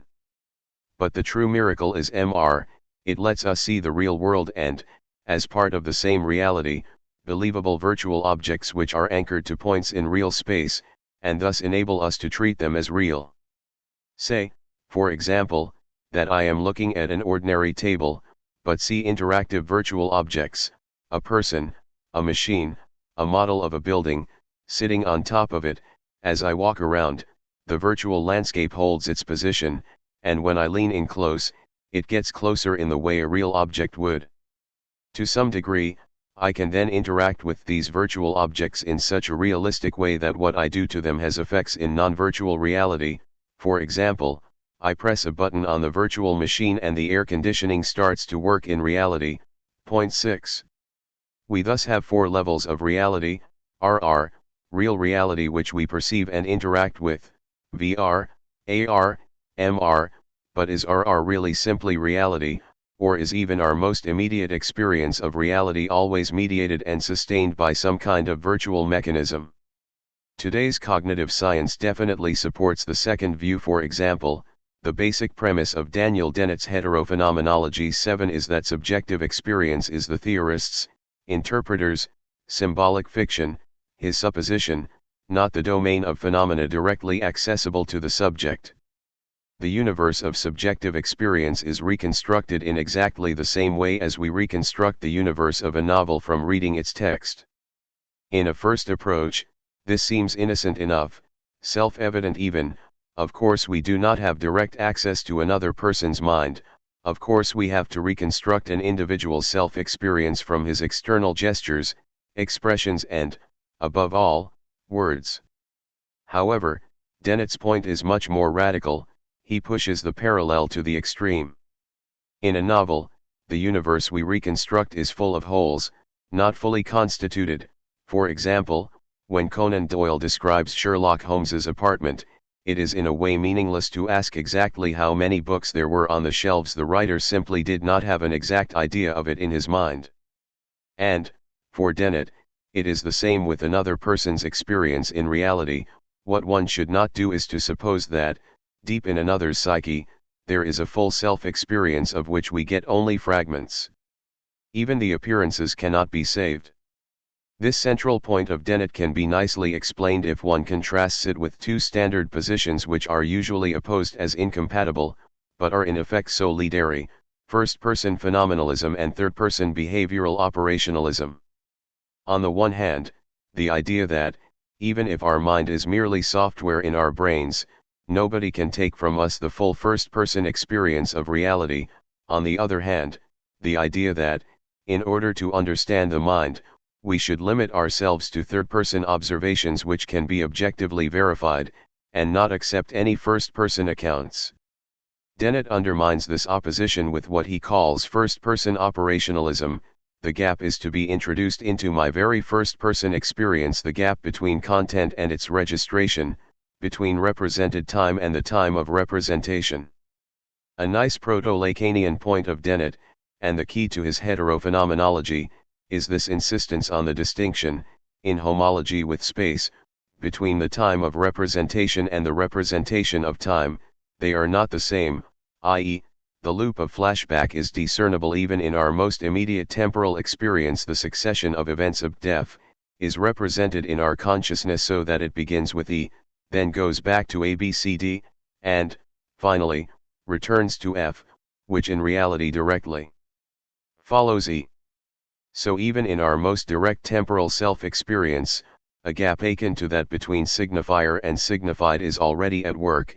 Even here, one cannot save the phenomena, since what we perceive as a directly experienced representation of time, the phenomenal succession of def, is already a mediated construct from a different time of representation, E/ABCD/F. First-person operationalism thus emphasizes how, even in our direct, self, experience, there is a gap between content, the narrative inscribed into our memory, and the operational level of how the subject constructed this content, where we always have a series of rewritings and tinkerings.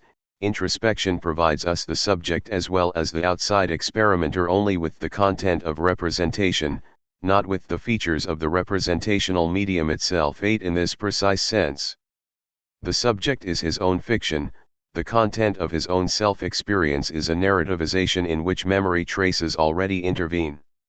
So when Dennett makes writing it down in memory criterial for consciousness, that is what it is for the given to be taken one way rather than another, and claims that there is no reality of conscious experience independent of the effects of various vehicles of content on subsequent action, and, hence, on memory. 9. We should be careful not to miss the point. What counts for the concerned subject himself is the way an event is written down. Memorized memory is constitutive of my direct experience itself, i.e., direct experience is what I memorize as my direct experience. Or, to put it in Hegelian terms, which would undoubtedly appall Dennett, immediacy itself is mediated, it is a product of the mediation of traces. One can also put this in terms of the relationship between direct experience and judgment on it. Dennett's point is that there is no direct experience prior to judgment, i.e., what I reconstruct, write down, as my experience is already supported by judgmental decisions. For this reason, the whole problem of filling in the gaps is a false problem, since there are no gaps to be filled in. Let us take the classic example of our reading a text which contains a lot of printing errors. Most of these errors pass unnoticed, i.e., since, in our reading, we are guided by an active attitude of recognizing patterns, we, for the most part, simply read the text as if there were no mistakes. The usual phenomenological account of this would be that, owing to my active attitude of recognizing ideal patterns, I fill in the gaps and automatically, even prior to my conscious perception, reconstitute the correct spelling, so that it appears to me that I am reading the correct text, without mistakes. But what if the actual procedure is different? Driven by the attitude of actively searching for known patterns, I quickly scan a text. Our actual perception is much more discontinuous and fragmentary than it may appear, and this combination of an active attitude of searching and fragmented perception leads my mind directly to the conclusion that, for example, the word I just read is conclusion, not conclusion, as it was actually written. There are no gaps to be filled in here, since there is no moment of perceptual experience prior to the conclusion, i.e., judgment, that the word I have just read is conclusion. Again, my active attitude drives me directly to the conclusion. Back to VR, AR, and MR, is not the conclusion that imposes itself that our direct experience of real reality is already structured like a mixture of RR, AR, and MR? It is thus crucial to bear in mind that AR and MR work because they do not introduce a radical break into our engagement in reality, but mobilize a structure which is already at work in it. There are arguments, drawn from the brain sciences, that something like ideological confabulation is proper to the most elementary functioning of our brain. Recall the famous split brain experiment. The patient was shown two pictures, of a house in the winter time and of a chicken's claw. The pictures were positioned so they would exclusively be seen in only one visual field of the brain. The winter house was positioned so it would only be seen in the patient's left visual field LVF, which corresponds to the brain's right hemisphere, and the chicken's claw was placed so it would only be seen in the patient's right visual field RVF, which corresponds to the brain's left hemisphere. A series of pictures was placed in front of the patient who was then asked to choose a picture with his right hand and a picture with his left hand. The paradigm was set up so the choices would be obvious for the patients. A snow shovel is used for shoveling the snowy driveway of the winter house and a chicken's head correlates to the chicken's claw. The other pictures do not in any way correlate with the two original pictures. The patient chose the snow shovel with his left hand, corresponding to his brain's right hemisphere, and his right hand shows the chicken's head, corresponding to the brain's left hemisphere. When the patient was asked why he had chosen the pictures he had chosen, the answer he gave was astonishing: the chicken claw goes with the chicken head, and you need a snow shovel to clean out the chicken shed. Why would he say this? Wouldn't it be obvious that the shovel goes with the winter house? For people with an intact corpus callosum, yes, it is obvious, but not for a split-brain patient.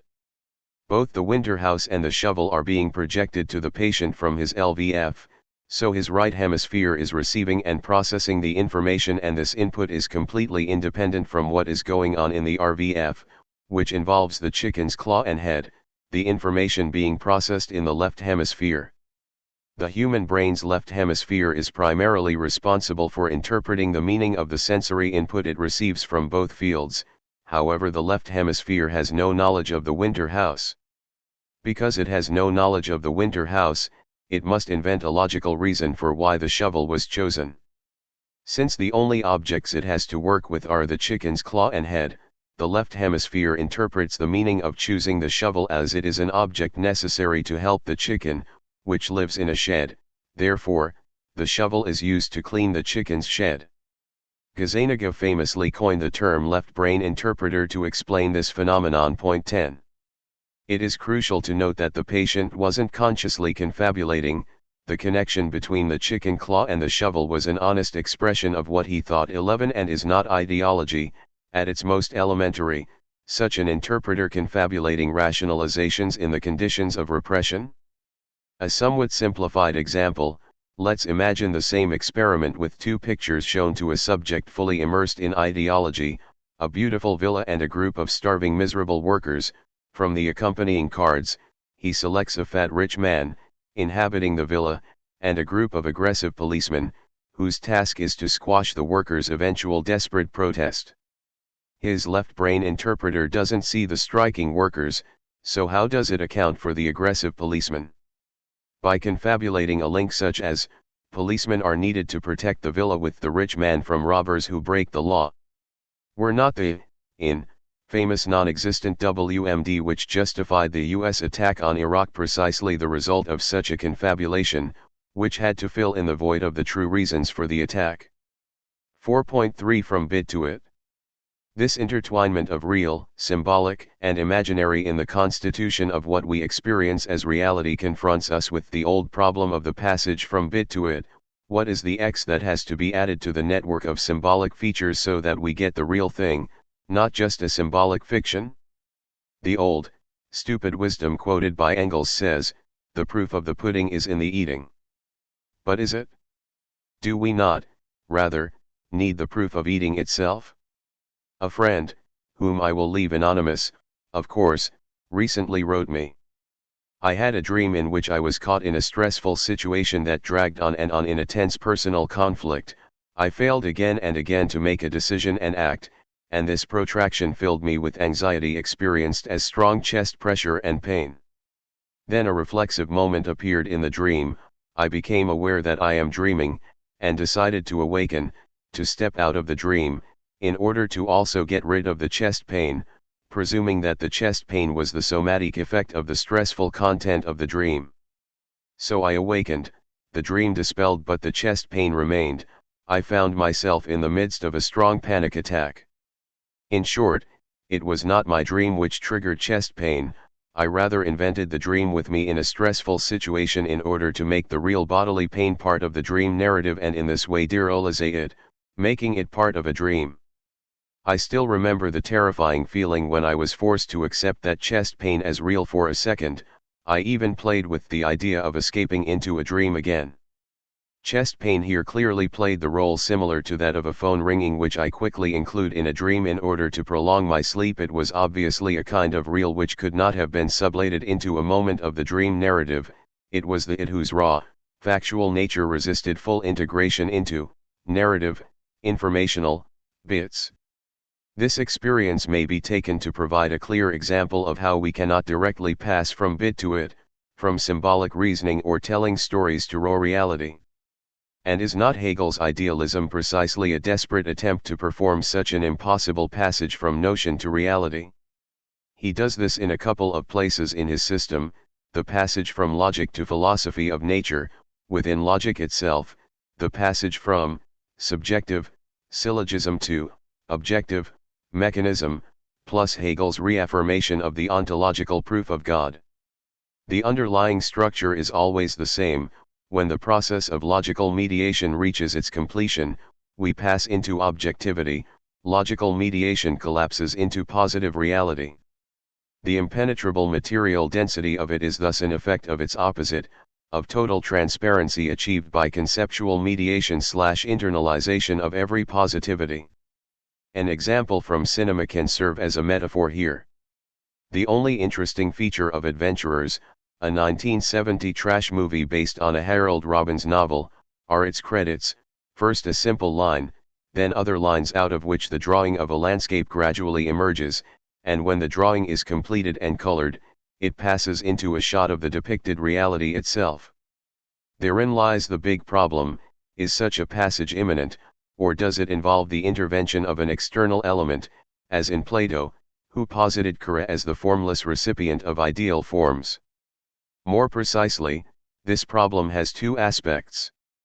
First, there is the ontological dimension: is there something that we have to add to conceptual determinations to get a real entity? It is for this reason that Kant claimed that being is not a predicate, it is pure positedness that has to be added to the series of predicates that characterize a thing. Then, there is the epistemological dimension, best illustrated by the famous example of Mary imagined by Thomas Nagel. Let's say that Mary has never seen a red object, although she has full scientific knowledge about the color red. When she finally sees an actual red object for the first time, will she learn anything new? Is there something in the specific experience of a color, a kind of irreducible thusness, which cannot be reduced to or generated from its conceptual determinations? Is red an example of qualia, ineffable and immediately apprehensible raw feels?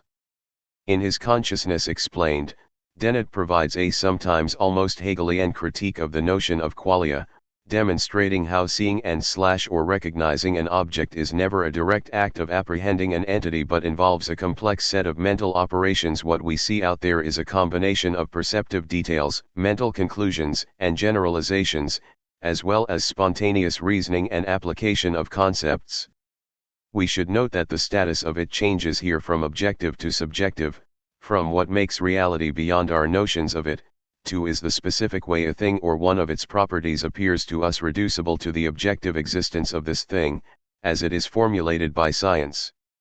The next step in this direction was accomplished by Nagel in his famous paper What Is It Like to Be a Bat?, where he claims that consciousness has an essentially subjective character, a what it is like aspect, and that this subjective aspect of the mind may never be sufficiently accounted for by the objective methods of reductionist science. It is interesting to note that this thesis also has an identity politics version: no one but a black lesbian, victim of rape, blind person, etc., really knows what it is to be a black lesbian. The point made is that appearance is irreducible to the mechanism that generates it.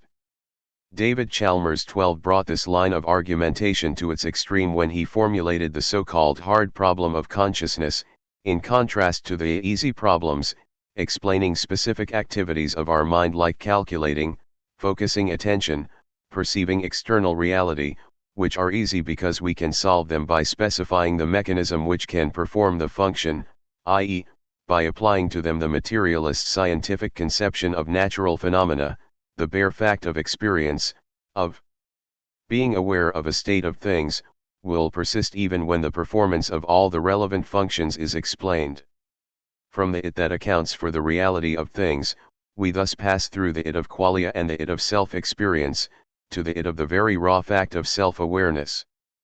But what if we turn around this notion of the insufficiency of conceptual mediation to account for the reality of a thing?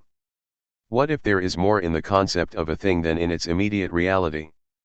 Notion has to be understood here in a very specific way, not as a Platonic abstraction, the abstract concept of a table in contrast to individual tables, but more in the sense of what Deleuze called transcendental empiricism, as the dense web of virtual variations that surround the reality of a thing.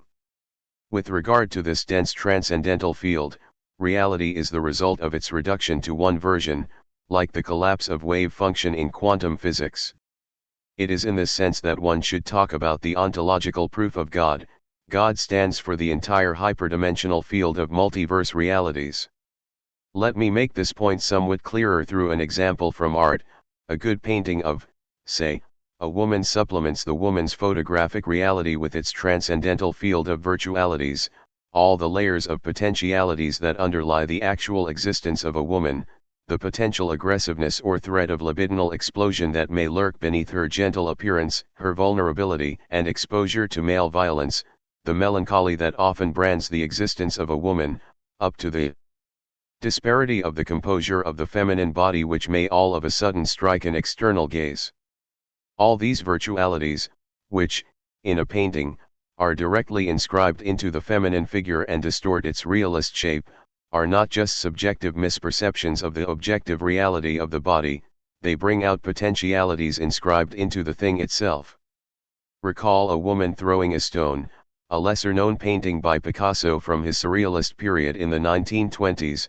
The distorted fragments of a woman on a beach throwing a stone are, of course, a grotesque misrepresentation, measured by the standard of realist reproduction.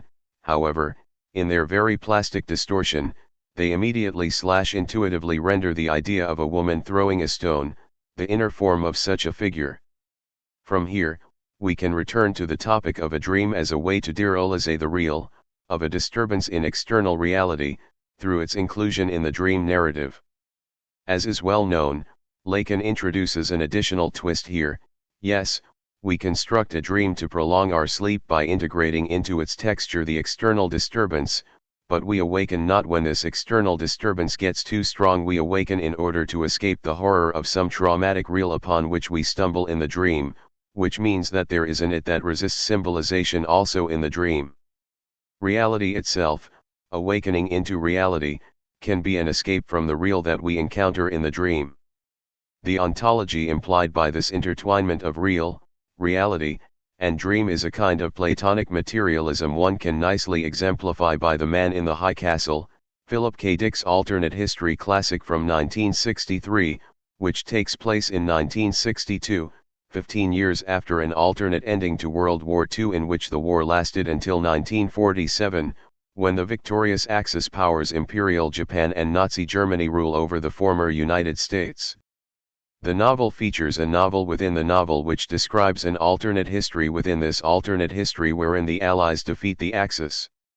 We can read this double reversal as a dark allegory of our own time in which, although fascism was defeated in reality, it is triumphing more and more in fantasy. 13 However, such a reading neglects the fact that the alternate reality described in the novel within the novel is not simply our reality but differs from it in many crucial details. 14 If we follow Lacan's claim that the real as a rule appears in the guise of a fiction within a fiction, we should thus conceive alternate reality depicted in the novel, and our reality as two realities, two variations of reality, while the real is the fiction, the novel within the novel, or, in the TV series version, the film within the film, which is neither of the two realities. Our reality is one of the alternate realities with reference to the real of the truth fiction.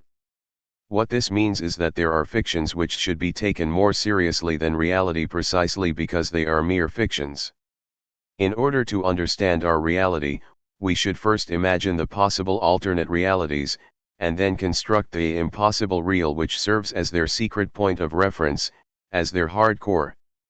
What we have here is a kind of Freudian version of phenomenological eidetic variation, in whose Husserl, we vary the empirical content of, say, a table in order to arrive at what unites all empirical variations, the absolutely necessary and invariable components that make a table what it is, the eidos of table.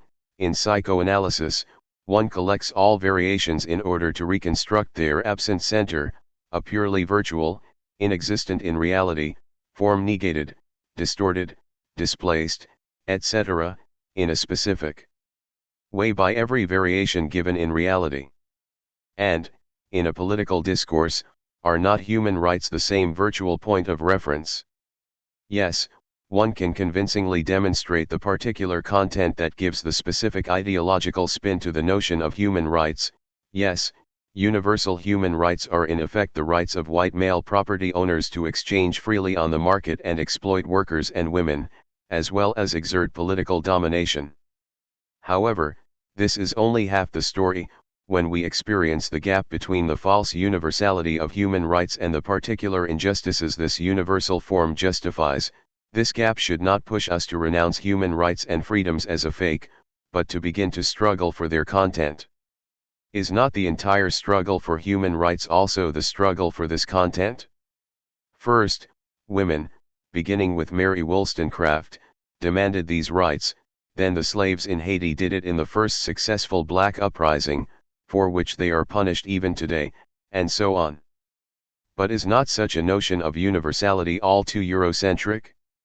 Are not all other emancipatory movements compelled to repeat the European original? We should bear in mind here that the Hegelian repetition which sublates a contingency into universal necessity thereby changes the past, not factually, of course, but in its symbolic status. The French Revolution became a world historical event with a universal significance only through its repetition in Haiti, where the black slaves led a successful rebellion with the goal of establishing a free republic like the French one. Without this repetition, the French Revolution would have remained a local idiosyncratic event. The same holds today for the Syriza government in Greece. It will become a universal event only if it triggers a process of its repetitions, of similar movements taking over in other countries, otherwise, it will just remain a local Greek idiosyncrasy. What this means is that, in both cases, a repetition did, or will, retroactively change the event from a particular idiosyncrasy into a universal truth event. One can criticize this notion of repetition for remaining racist. The first gesture was the French one, and all the Haiti slaves could have done was to repeat the French events, to follow the white men's lead. However, this criticism misses the retroactivity of the event. The French Revolution became a universal historical event only through its repetition in Haiti. What this means is that one should adopt here a shamelessly naive Platonic perspective.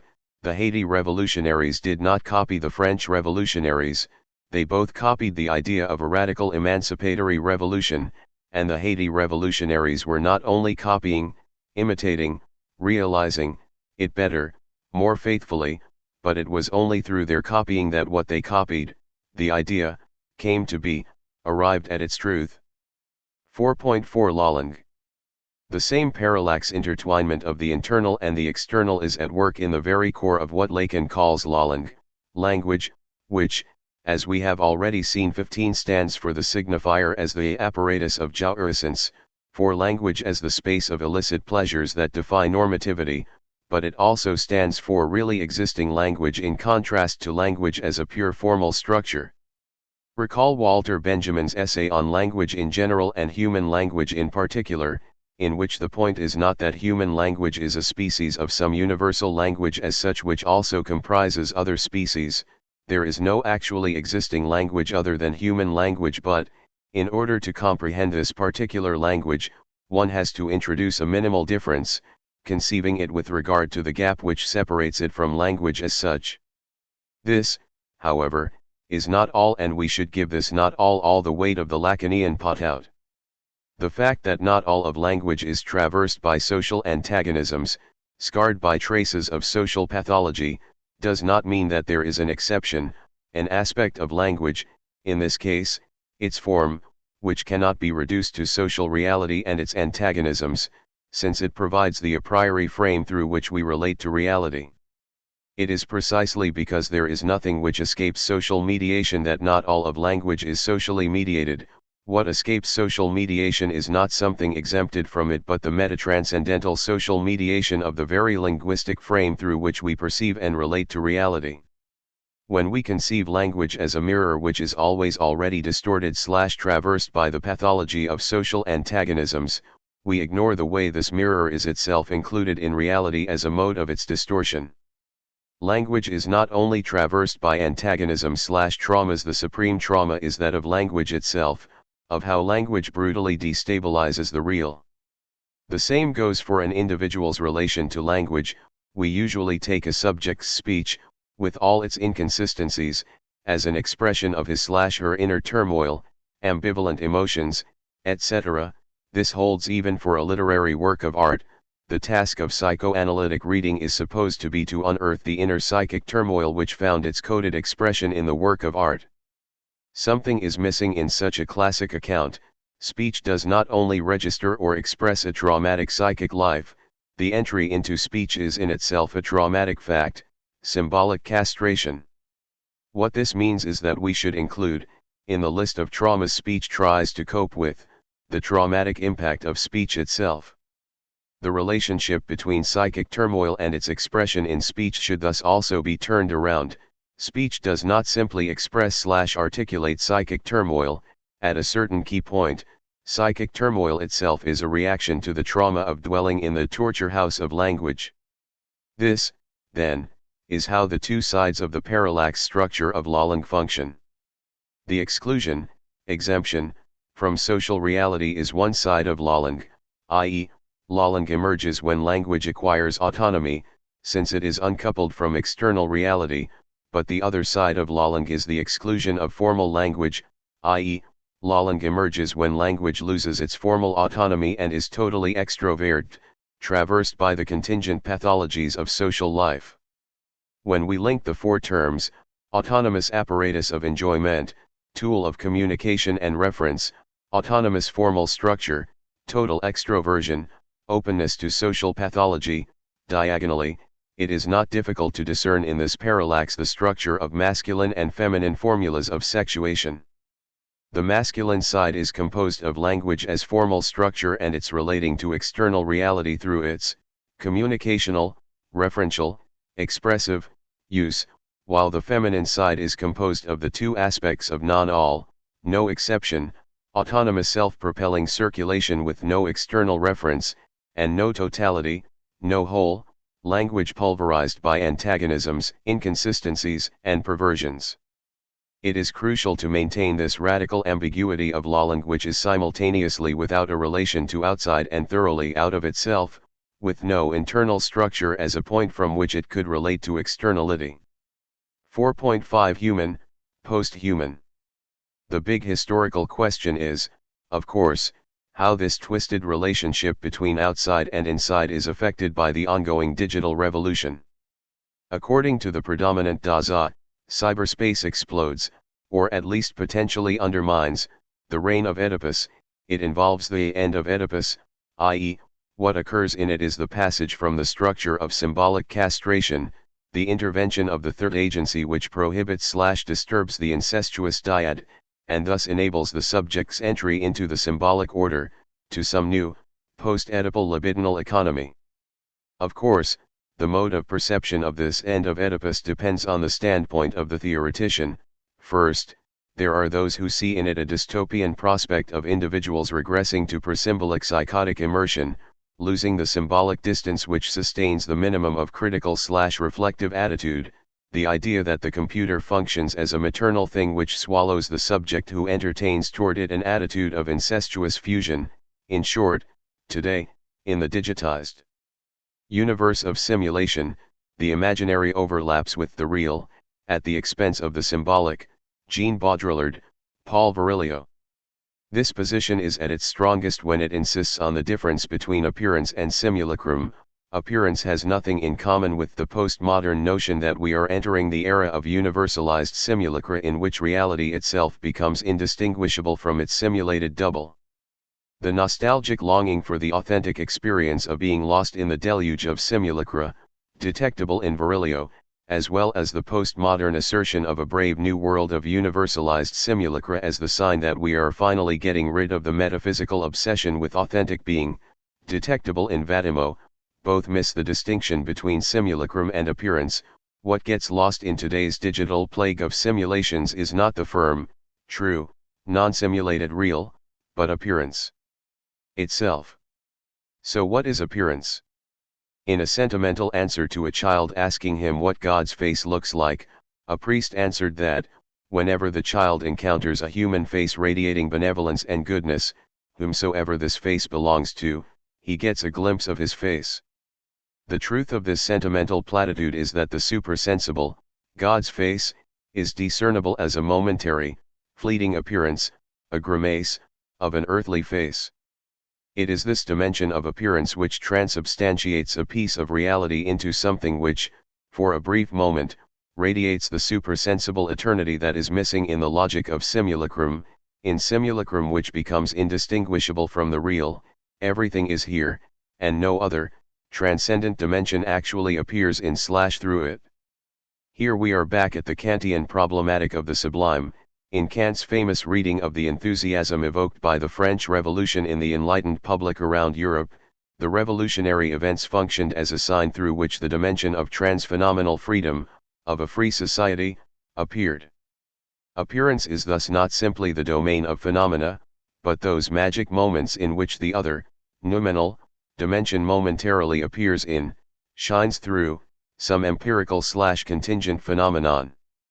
That is also the problem with cyberspace and virtual reality. What VR threatens is not reality which is dissolved in the multiplicity of its simulacra, but, on the contrary, appearance itself. To put it in Lacanian terms, simulacrum is imaginary, illusion, while appearance is symbolic, fiction. When the specific dimension of symbolic appearance starts to disintegrate, imaginary and real become more and more indistinguishable. The key to today's universe of simulacra, in which the real is less and less distinguishable from its imaginary simulation, lies in the retreat of symbolic efficiency. This crucial distinction between simulacrum, overlapping with the real, and appearance is easily discernible in the domain of sexuality, as the distinction between pornography and seduction. Pornography shows it all, real sex, and for that very reason produces the mere simulacrum of sexuality, while the process of seduction consists entirely in the play of appearances, hints, and promises, and thereby evokes the elusive domain of the supersensible sublime thing.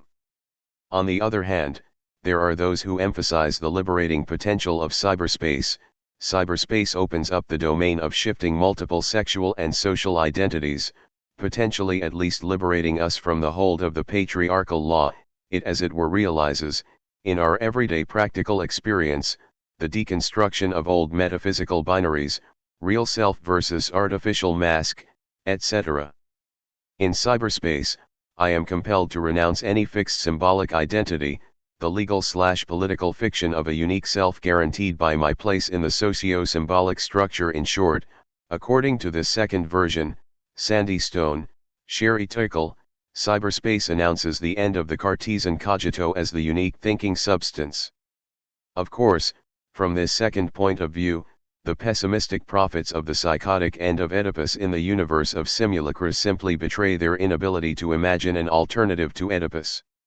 What we have here is another version of the standard postmodern deconstructionist narrative according to which, in the bad old patriarchal order, the subject's sexual identity was predetermined by his/her place and/or role within the fixed symbolic Oedipal framework. The big other took care of us and conferred on us the identity of either a man or a woman, and the subject's ethical duty was limited to the effort to succeed in occupying the preordained symbolic place. Homosexuality and other perversions were perceived as simply so many signs of the subject's failure to succeed in going through the Oedipal path, and thus achieving normal/mature sexual identity. Today, however, as Foucault allegedly demonstrated, the legal/prohibitive matrix of power which underlies the Oedipal functioning of sexuality is in retreat, so that, instead of being interpellated to occupy a preordained place in the socio-symbolic order, the subject has gained the freedom, or at least the promise, the prospect of freedom, to shift between different socio-symbolic sexual identities, to construct his/herself as an aesthetic over the theme at work from Foucault's late notion of the care of the self up to deconstructionist feminist emphasis on the social formation of gender.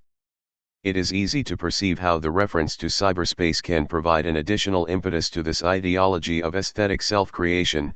Cyberspace delivers me from the vestiges of biological constraints and elevates my capacity to construct myself freely, to let myself adopt a multitude of shifting identities. However, opposed to both versions of cyberspace as the end of Oedipus are some rare, but nonetheless penetrating, theoreticians who assert the continuity of cyberspace with the Oedipal mode of subjectivization. 16. Cyberspace retains the fundamental Oedipal structure of an intervening third order which, in its very capacity as the agent of mediation/mediatization, sustains the subject's desire, while simultaneously acting as the agent of prohibition which prevents its direct and full gratification. On account of this intervening third, every partial gratification/satisfaction is marked by a fundamental "this is not that."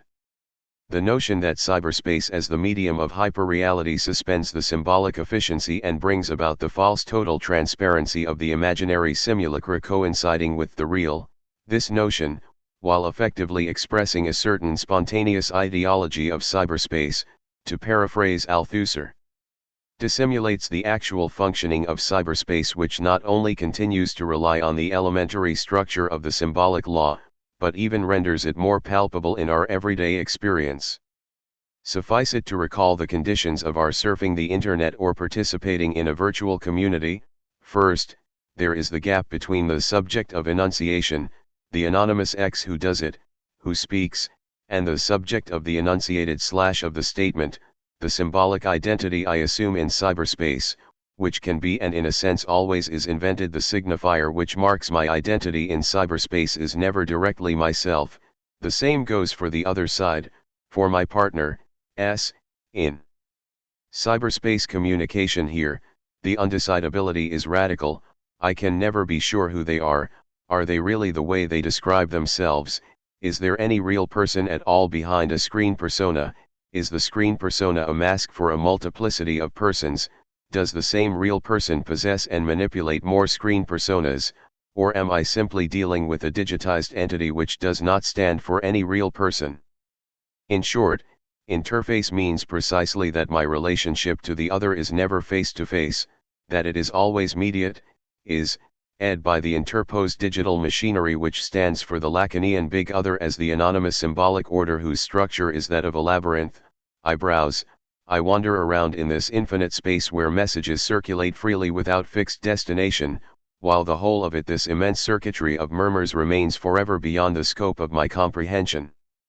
In this sense, I am tempted to propose the proto-Kantian notion of the cyberspace sublime as the magnitude of messages and their circuits which even the greatest effort of my synthetic imagination cannot encompass/comprehend. Furthermore, does not the a priori possibility of viruses disintegrating the virtual universe point toward the fact that, in the virtual universe also, there is no other of the other, that this universe is a priori inconsistent, with no last guarantee of its coherent functioning?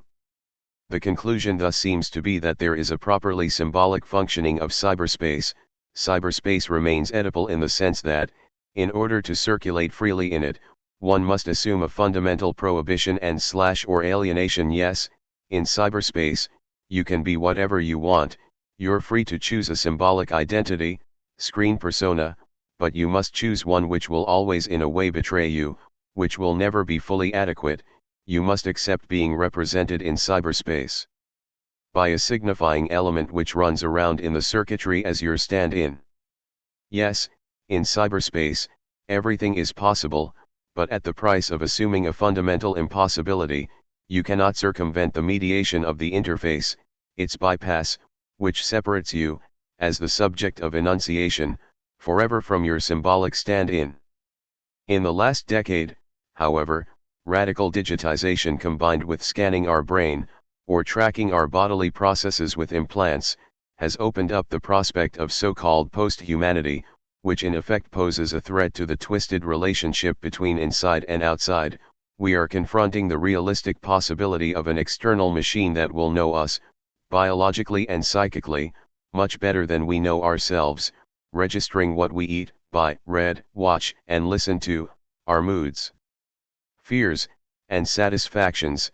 This external machine will get a much more accurate picture of ourselves than our conscious self, which, as we know, doesn't even exist as a consistent entity. 17 Our self is composed of narratives which retroactively try to impose some consistency on the pandemonium of our experiences, obliterating experiences and memories which disturb these narratives. Ideology does not reside primarily in stories invented, by those in power, to deceive others. It resides in stories invented by subjects to deceive themselves. But the pandemonium persists, and the machine will register the discords, and will maybe even be able to deal with them in a much more rational way than our conscious self. For instance, when I have to decide to marry or not, the machine will register all the shifting attitudes that haunt me, the past pains and disappointments that I prefer to sweep under the carpet. And why not extend this prospect even to political decisions? While myself can be easily seduced by a populist demagogue, the machine will take note of all my past frustrations. It will register the inconsistency between my fleeting passions and my other opinions, so why should the machine not vote on my behalf? So while the brain sciences confirm the post-structuralist or deconstructionist idea that we are stories we tell ourselves about ourselves, and that these stories are a confused bricolage, an inconsistent multiplicity of stories with no single self totalizing them, it seems to offer, or promise, at least, a way out which is thanks to its very disadvantage, precisely because the machine which reads us all the time is blind, without awareness, a mechanical algorithm. It can make decisions which are much more adequate than those made by human individuals, much more adequate not only with regard to external reality but also and above all with regard to these individuals themselves, to what they really want or need. Liberalism sanctifies the narrating self, and allows it to vote in the polling stations, in the supermarket, and in the marriage market. For centuries this made good sense, because though the narrating self believed in all kinds of fictions and fantasies, no alternative system knew me better. Yet once we have a system that really does know me better, it will be foolhardy to leave authority in the hands of the narrating self. Liberal habits such as democratic elections will become obsolete, because Google will be able to represent even my own political opinions better than myself. 18. One can make a very realist case for this option. It is not that the computer which registers our activity is omnipotent and infallible, it is simply that, on average, its decisions work substantially better than the decisions of our mind. In medicine, it makes better diagnoses than the average doctor, etc., up to the exploding algorithmic trading on stock markets, where programs that one can download for free already outperform financial advisors. One thing is clear, the liberal true self, the free agent which enacts what I really want, simply doesn't exist, and fully endorsing this inexistence means abandoning the basic individualist premise of liberal democracy. The digital machine is the latest embodiment of the big other, the subject supposed to know, which operates as a field of knowledge, a chain of signifiers, without S1, without a master signifier which represents the subject for other signifiers by adding a specific spin or bias to a particular narrative. There is, of course, a whole series of questions that persist here. Is the function of the master signifier just a negative one, imposing on a field of knowledge a subjective spin, or does it play a positive role? Harari is aware of this ambiguity. In the past, censorship worked by blocking the flow of information. In the 21st century, censorship works by flooding people with irrelevant information. In ancient times, having power meant having access to data. Today, having power means knowing what to ignore. 19. Can this ignoring be done by a blind machine, or does it require a minimal form of subjectivity? So where, in the space of a digital machine, is there an opening for subjectivity? Is the vision of post-humanity an actual threat to subjectivity, a real danger that subjectivity will disappear, so that the only way to retain subjectivity is to block the passage to post-humanity, or is there still a subject in the post-human condition, which means that the vision of post-humanity is ultimately an ideological fantasy? One can in fact claim that the vision of post-humanity relies on an inadequate notion of human subjectivity. When cognitivists speak about humanity, they mean the standard, naive notion of an individual who experiences him/herself as a free, responsible agent. The Freudian subject is nowhere to be seen here. On the other hand, Jacques Alain Miller's attempt to save subjectivity, and therewith the space for psychoanalysis, in the ongoing onslaught of cognitivism and biogenetics rehashes the standard hermeneutic operation, even if we are totally objectivized in the eyes of science, we still have to adopt a subjective stance toward this objectivization, i.e., it matters how we subjectivize or experience our situation, and this mode of subjectivization is the space of psychoanalytic intervention. If the, almost, omnipotent digital big other stands for our radical alienation, our truth located outside ourselves, inaccessible to us, what then would separation, Lacan's name for the operation that counters alienation, mean here? Separation is not the separation of the subject from the other but an operation that takes place within the other itself, exposing the other as barred, divided from itself, marked by an antagonism, and is not the digital big other also prone to its own glitches, inconsistencies? And does not this imperfection/inconsistency of the big other open up a space for subjectivity, even for subjective freedom? One should be careful here not to confuse freedom and randomness. Even if a process is not fully determined but depends on genuinely random processes like the decay of uranium atoms, it is in no sense free but merely determined by meaningless randomness. We can discern yet another opening for subjectivity. There is a long tradition, in philosophy and in the sciences, of denying free will, but doubts about free will don't really change history unless they have a practical impact on economics, politics, and day-to-day life. Humans are masters of cognitive dissonance, and we allow ourselves to believe one thing in the laboratory and an altogether different thing in the courthouse or in parliament. 20. Harari points out how even popular champions of the new scientific world like Dawkins or Pinker, after writing hundreds of pages which debunk free will and freedom of choice, end up supporting political liberalism. However, today, liberalism is threatened not by the philosophical idea that there are no free individuals, but rather by concrete technologies. We are about to face a flood of extremely useful devices, tools, and structures that make no allowance for the free will of individual humans. Can democracy, the free market and human rights survive this flood? 21. So if development renders Homo sapiens obsolete, what will follow it? A post-human Homo Deus, with abilities that are traditionally identified as divine, or a quasi-omnipotent digital machine. Singularity, global consciousness, or blind intelligence without awareness. With regard to the possibility of new forms of awareness emerging, one should bear in mind Metzinger's warning. While he considers artificial subjectivity possible, especially in the direction of hybrid biorobotics, and, consequently, an empirical, not philosophical issue, he emphasizes its ethically problematic character. It is not at all clear if the biological form of consciousness, as so far brought about by evolution on our planet, is a desirable form of experience, an actual good in itself. 22. This problematic feature concerns conscious pain and suffering. Evolution has created an expanding ocean of suffering and confusion where there previously was none. As not only the simple number of individual conscious subjects but also the dimensionality of their phenomenal state spaces is continuously increasing, this ocean is also deepening. 23. And it is reasonable to expect that new, artificially generated forms of awareness will create new, deeper forms of suffering.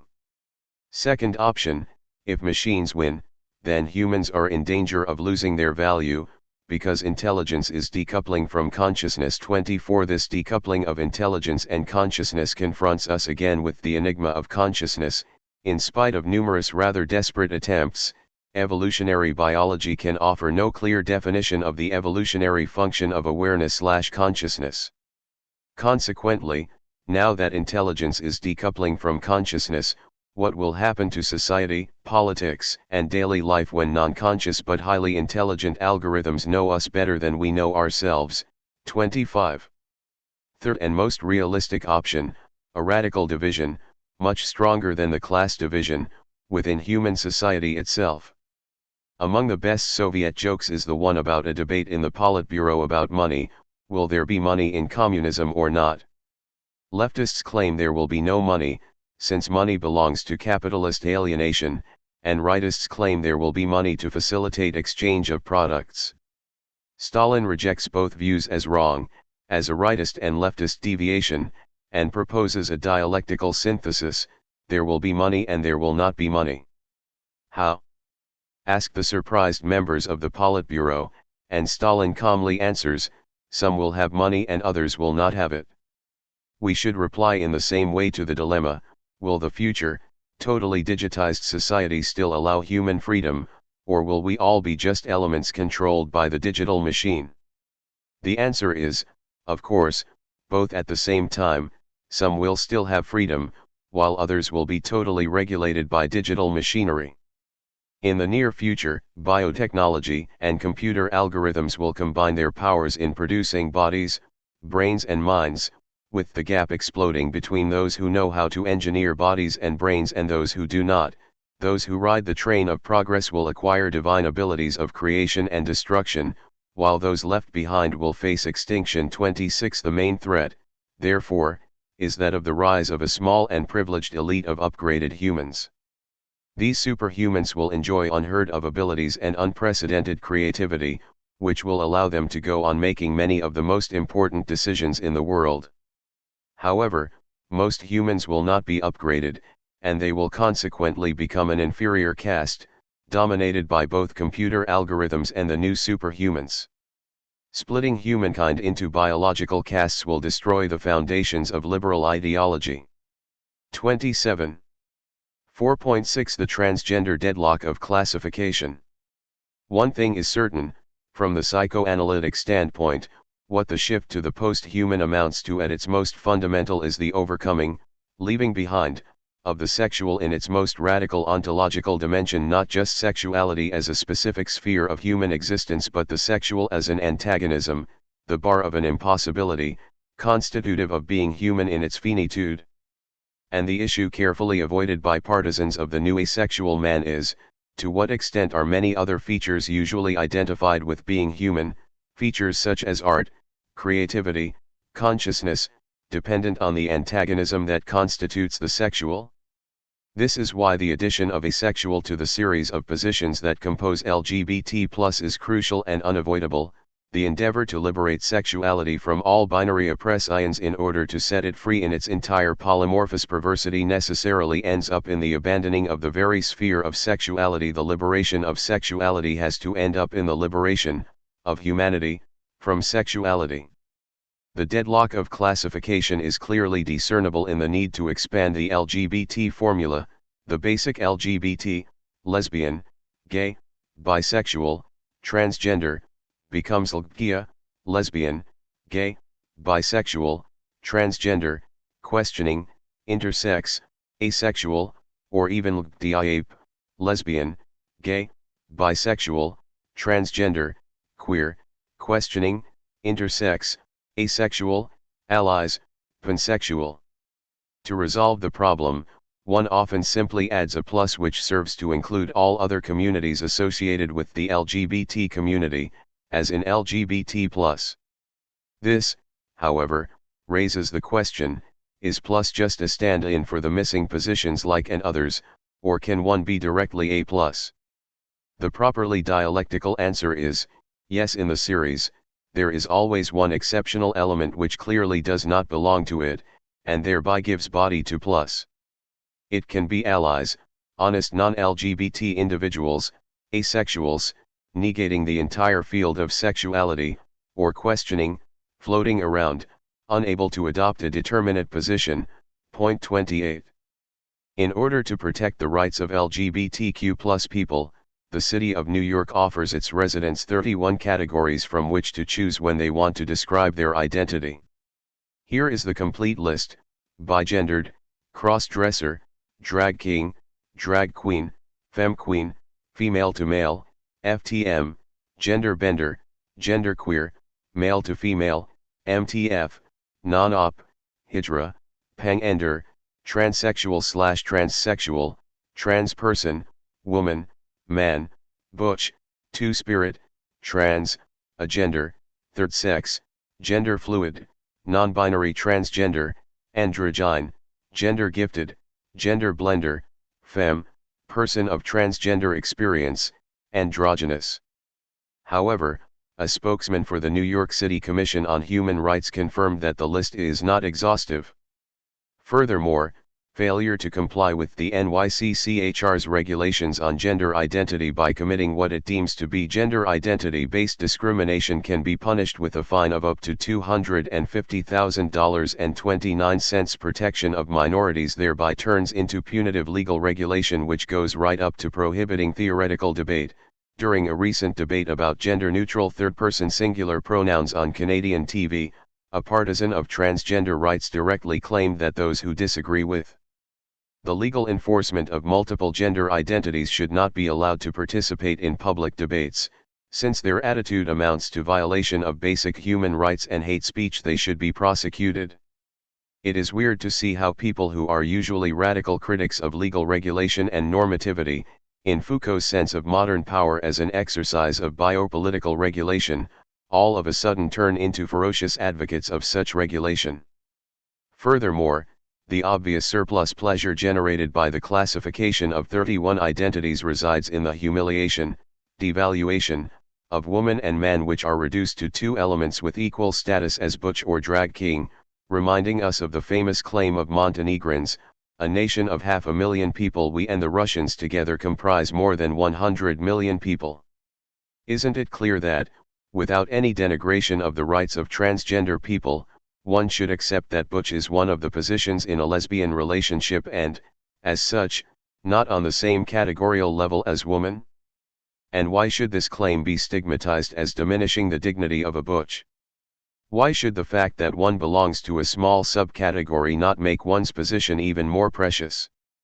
Why should the overwhelming fact that the large majority of people are heterosexual men or women in any way diminish the status of others? Why should the fact that heterosexuality has in some sense, at least a more natural foundation, insofar as sexuality is in some way linked to human reproduction, not render those forms of sexual identity and activity which diverge from this function even more properly human in the sense of creatively overcoming natural limitations? Isn't the fact that homosexuality is in some basic sense unnatural precisely what makes it specifically human, although there are also cases of homosexuality among higher primates? What comes out in homosexuality is a denaturalization, implicitly at work in human sexuality as such, which can be defined precisely by its divergence from its natural goal. Human sexuality turns an activity biologically destined for reproduction into an end in itself. Does something similar not hold also for the class binary? Many people whom I have met, from different levels of the social scale, energetically claim that they don't fit the simple class binary. So should we also multiply the names here? By class, a proletarian sub-employing and exploiting other proletarians; masturbatory cross-class, a small self-employed company owner exploiting himself; class queen, a motherly capitalist who takes care of her workers but tolerates no trade unions; proletarian to capitalist, PTC, capitalist to proletarian, CTP, class bender, class queer, panclass, proletarian, capitalist, non-class, trans-class, A-class, third class, class fluid, non-binary trans-class, class gifted, person of trans-class. Experience, two-spirit capitalist, a perfect designation for people like Bill Gates and George Soros, half-time ruthless manipulators, half-time generous humanitarians, precarious proletarian, digital capitalist, CEC butch, a capitalist brutally exploiting another capitalist.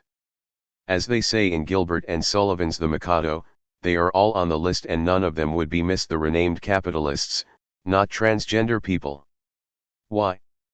The right of each person to be called what this person wants, since it feels hurt if it is referred to by a different designation, is not an unconditional right. A slave owner may perceive himself to be a benevolent and caring paternal figure, and he can insist on being called by a name that implies this, otherwise he will feel hurt, but we should of course reject this demand. There are people who absolutely deserve to be addressed in a way that degrades and humiliates them. So how are we to translate this multiplicity into our everyday speech? Since it would be too much to demand specific pronouns for each of the 31 identities, the need for a gender-neutral third-person singular pronoun arises, and the proposed solutions are ne, ve, ze, z, with here, ze washed hair, plus they used as a singular pronoun, with the justification that centuries ago it was sometimes used like this. But the problem with this solution is that one cannot expect this artificially created neutral universal pronoun actually to be used by the majority. Consequently, there is only one solution to this deadlock, the one we find in another field of disposing of waste, that of trash bins. Public trash bins are more and more differentiated today. There are special bins for paper, glass, metal cans, cardboard packaging, plastic, etc. Here already, things sometimes get complicated. If I have to dispose of a paper bag or a notebook with a tiny plastic band, where does it belong, in paper or in packaging? No wonder we often get on the bins detailed instructions beneath the general designation, paper books, newspapers, etc., but not hardcover books or books with plasticized covers, etc. In such cases, to properly dispose of one's waste would take up to half an hour or more of detailed reading and tough decisions. To make things easier, we then get a supplementary trash bin for general waste where we throw everything that does not meet the specific criteria of other bins again, as if, apart from paper trash, plastic trash, etc., there is trash as such, universal trash. And should we not do the same with pronouns? Since no classification can satisfy all identities, should we not add to the standard she and he whatever we decide, ne, ve, ze, as a general container for all those who do not recognize themselves in the first two slots? With regard to toilets, we should do the same and add to the two usual gender slots, men, women, a door for general gender. Is this not the only way to inscribe into an order of symbolic differences its constitutive antagonism? Lacan pointed out that the formula of the sexual relationship as impossible/real is 1 + 1 + a, i.e., the two sexes plus the bone in the throat that prevents its translation into a symbolic difference. This third element does not stand for what is excluded from the domain of difference, it stands for the real of the difference as such. The reason for this failure of every classification that tries to be exhaustive is not the empirical wealth of identities that defy classification but, on the contrary, the persistence of sexual difference as real, as impossible, defying every categorization, and simultaneously unavoidable. The multiplicity of gender positions, male, female, gay, lesbian, bigender, transgender, etc., etc., circulates around an antagonism that forever eludes it. Gays are masculine, lesbians feminine, transsexuals enforce a passage from one to another, cross-dressing combines the two, bigender floats between the two, whichever way we turn, the two lurks beneath. This deadlock of exhaustive classification is nicely expressed in the famous song from Act I of the Mikado where Ko, the Lord High Executioner, enumerates the list of those who won't be missed. As someday it may happen that a victim must be found. I've got a little list of society offenders who might well be underground. And who never would be missed. There are literally hundreds of actualized versions of this list, predominantly referring to contemporary and local nuisances, but what is missing, in view of the ominous Stalinist resonance of the notion of the list of those to be liquidated, is a nice Stalinist version listing all the usual candidates for the title enemy of the people, those of bourgeois origins, Trotskyists, rich kulaks, formalist artists, etc. I am also no less tempted to add a list of those who certainly would not be missed by any authentic leftist today, liberals who transform any properly political crisis into a humanitarian problem, orthodox communists who await the true working class revolution, identity politicians for whom class struggle is just one in the series of anti-sexist, anti-racist, etc., struggles, those who think that today is the time for concrete action and not for pure, useless theory, etc. But what interests us more here are the concluding lines of the song. And apologetic statesmen of a compromising kind. Such as what do ye call him thing Bob, and likewise never mind. And st and what's his name, and also you know who. The task of filling up the blanks I'd rather leave to you. but it really doesn't matter whom you put upon the list. For they'd none of 'em be missed, they'd none of 'em be missed. After the narrator gets confused and cannot go on with the list, what do ye call him? Never mind. What's his name? He concludes the series with an exemplary empty signifier, the proverbial you-know-who can stand for anyone up to the Queen, which already indicates the fact that it really doesn't matter whom you put upon the list, and, incidentally, this brings us close to Hegel's theory of monarchy, where it explicitly doesn't matter who is king. We find exactly the same paradox in the most famous classification song of all, the catalogue aria from Mozart's Don Giovanni. As Leporello, Don Giovanni's servant, explains to Elvira, in this catalogue, all of his master's conquests are classified according to 3 different criteria, by their country, which concludes with in Spain alone 1003, their social status, peasant girls, city girls, baronesses, and their physical properties, subdivided into color of their hair, weight. At the end of the list, however, he adds the opposition old/young, which functions in a different way. His master most enjoys young ones, and he seduces the old ones for the pleasure of adding to the list.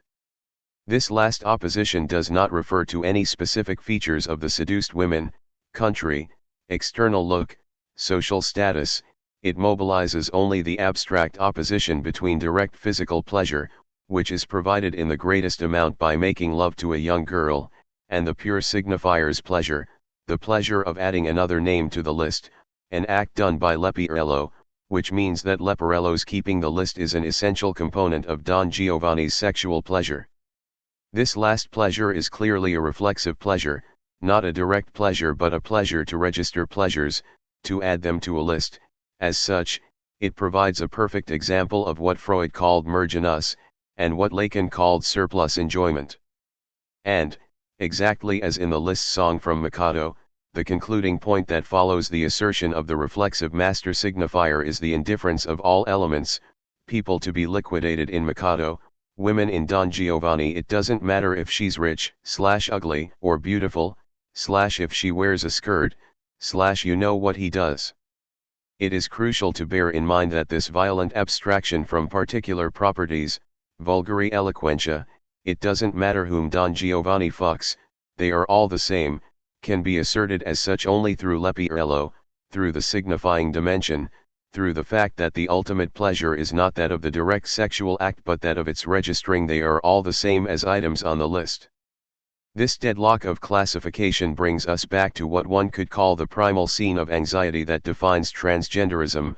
I stand in front of the standard bigender toilets with 2 doors, ladies and gentlemen, and I am caught in anxiety, not recognizing myself in either of the 2 choices. Again, do normal heterosexuals not have a similar problem? Do they also not often find it difficult to recognize themselves in prescribed sexual identities?